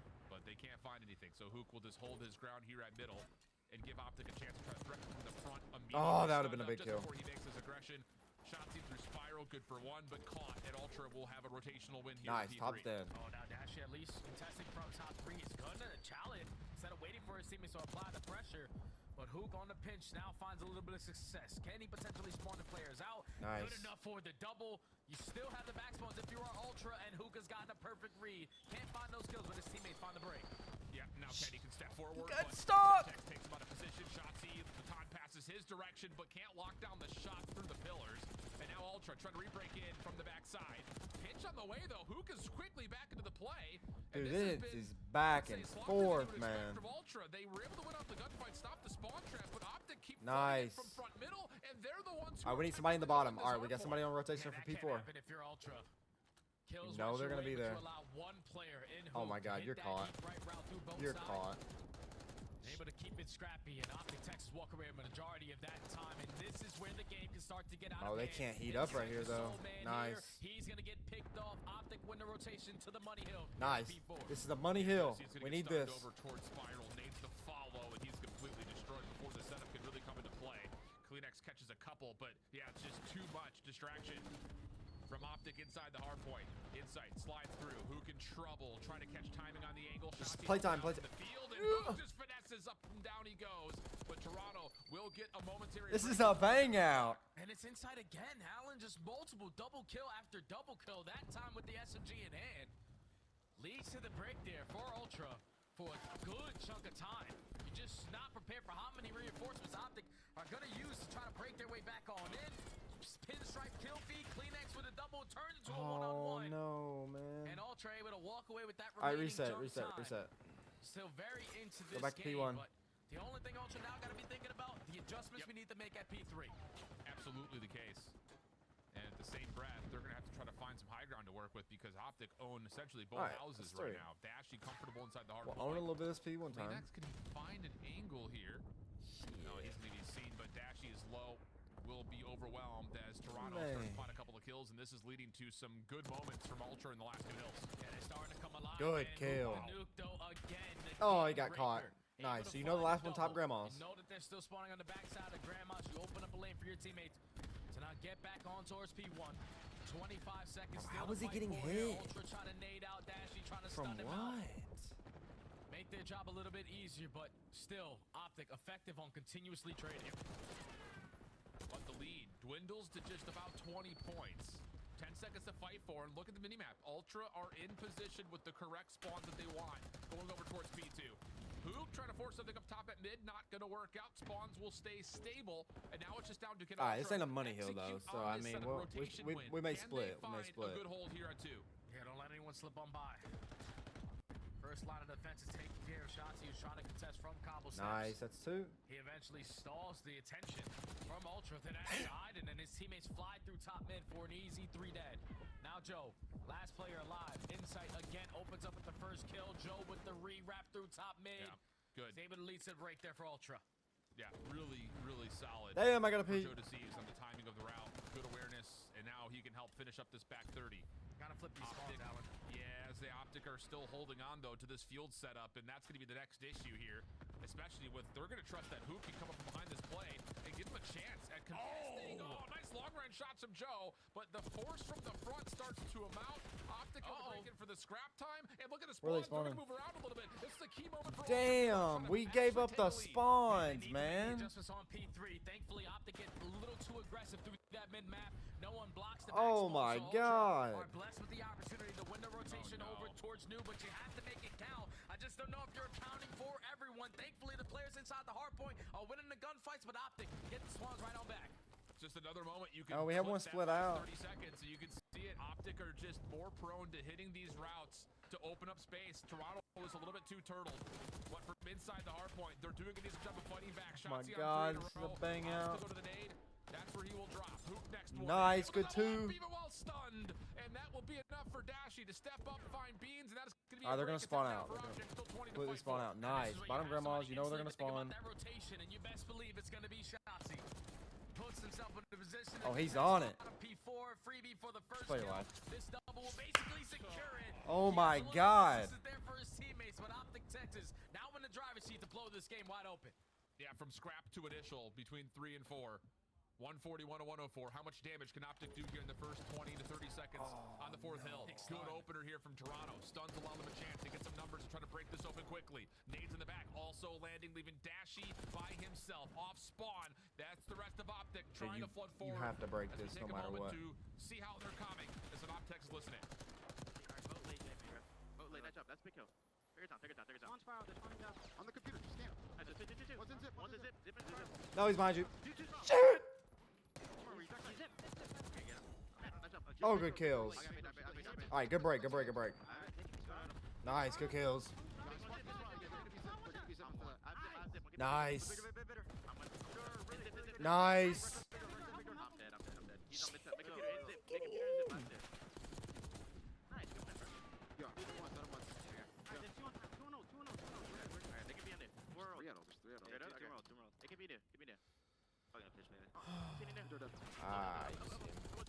Oh my God, he's beaming.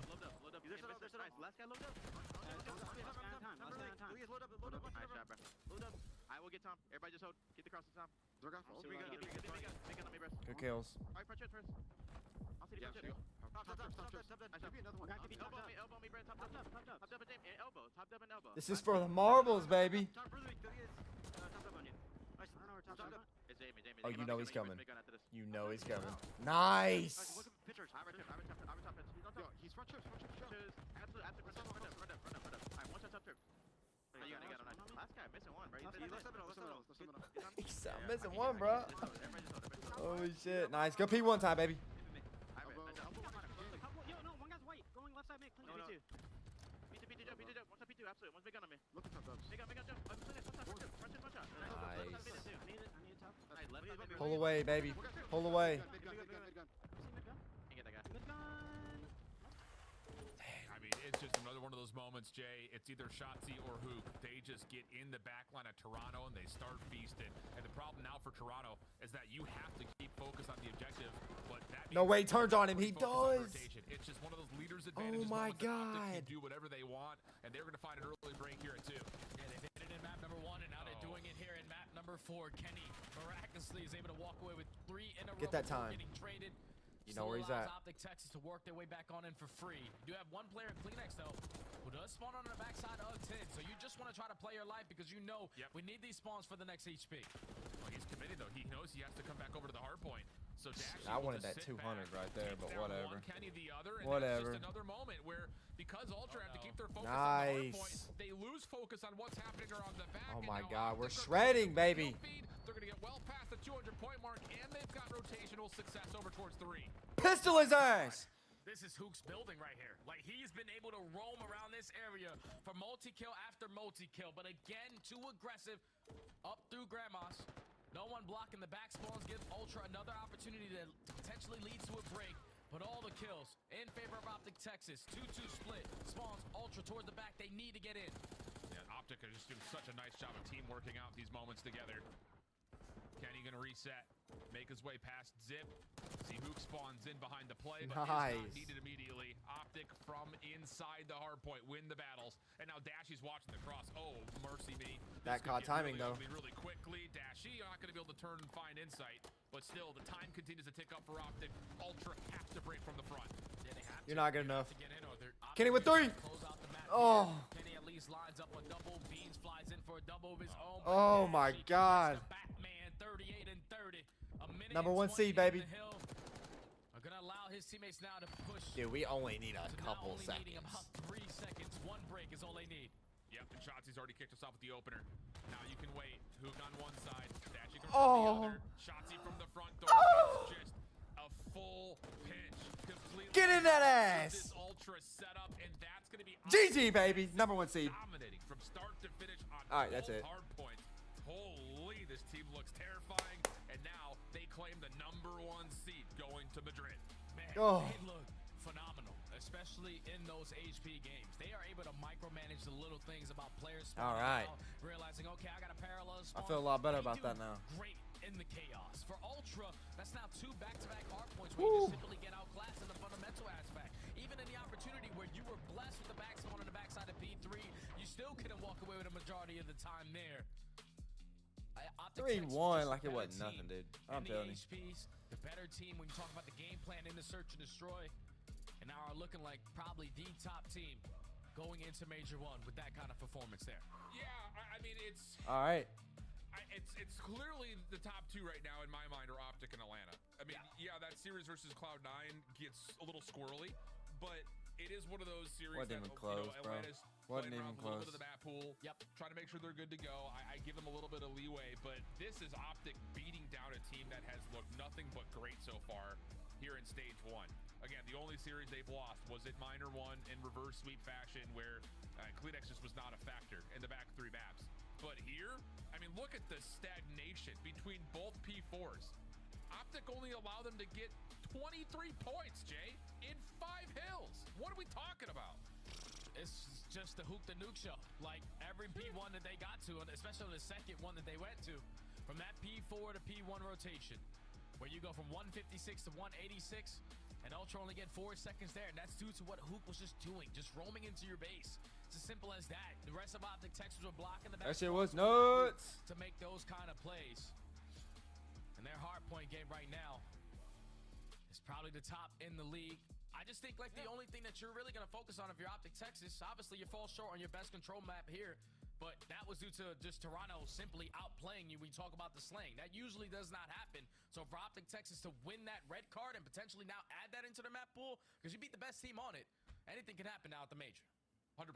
But that, again, comes with the guarantee that Optic will be the number 1 seed, moving Ultra down just a touch, and they need to focus on rotation badly, as we will rotate, get the Deaths back involved. That is going to make a very interesting first round as Optic now matches up against Miami Heretics. I'm out for the night. A little bit of a rivalry there, and Optic may for the first It time was a not GG be of a day. favorites in a venue. The boys come out with a dub. They enter Madrid going with the number 1 seed. Favorites, but we could hear some booing. And we'll be back on Friday afternoon for the CDLs. Not sure what we're going to be doing during the week, but we'll figure it out. But the CDL start on Friday. Well, not wait, it's Sunday, so we'll be live for sure all day those 3 days. When the hill's white, you'll really But notice like don't miss Major 1. Does so well. Like all the other tasks that need to happen on the map, like getting the spawns, getting into a because it's going to be situation where you nuts. can trade effectively, and then get the Hopefully time. Optic pulls it off. All happens perfectly. There's such a good hardpoint team, and we saw a great description of that in this one. Like Hook pushing out and getting to their bottom base, just a nuisance. And then we're in the listening, and he's like, I got one off spawn. They're like, there's still one up top. He finesses his life, repositions, finds kill up top, as you see right here, and then he's just wreaking havoc. Even players dying around the hill, you know Hook is going to be there for that trade right after. So Optic's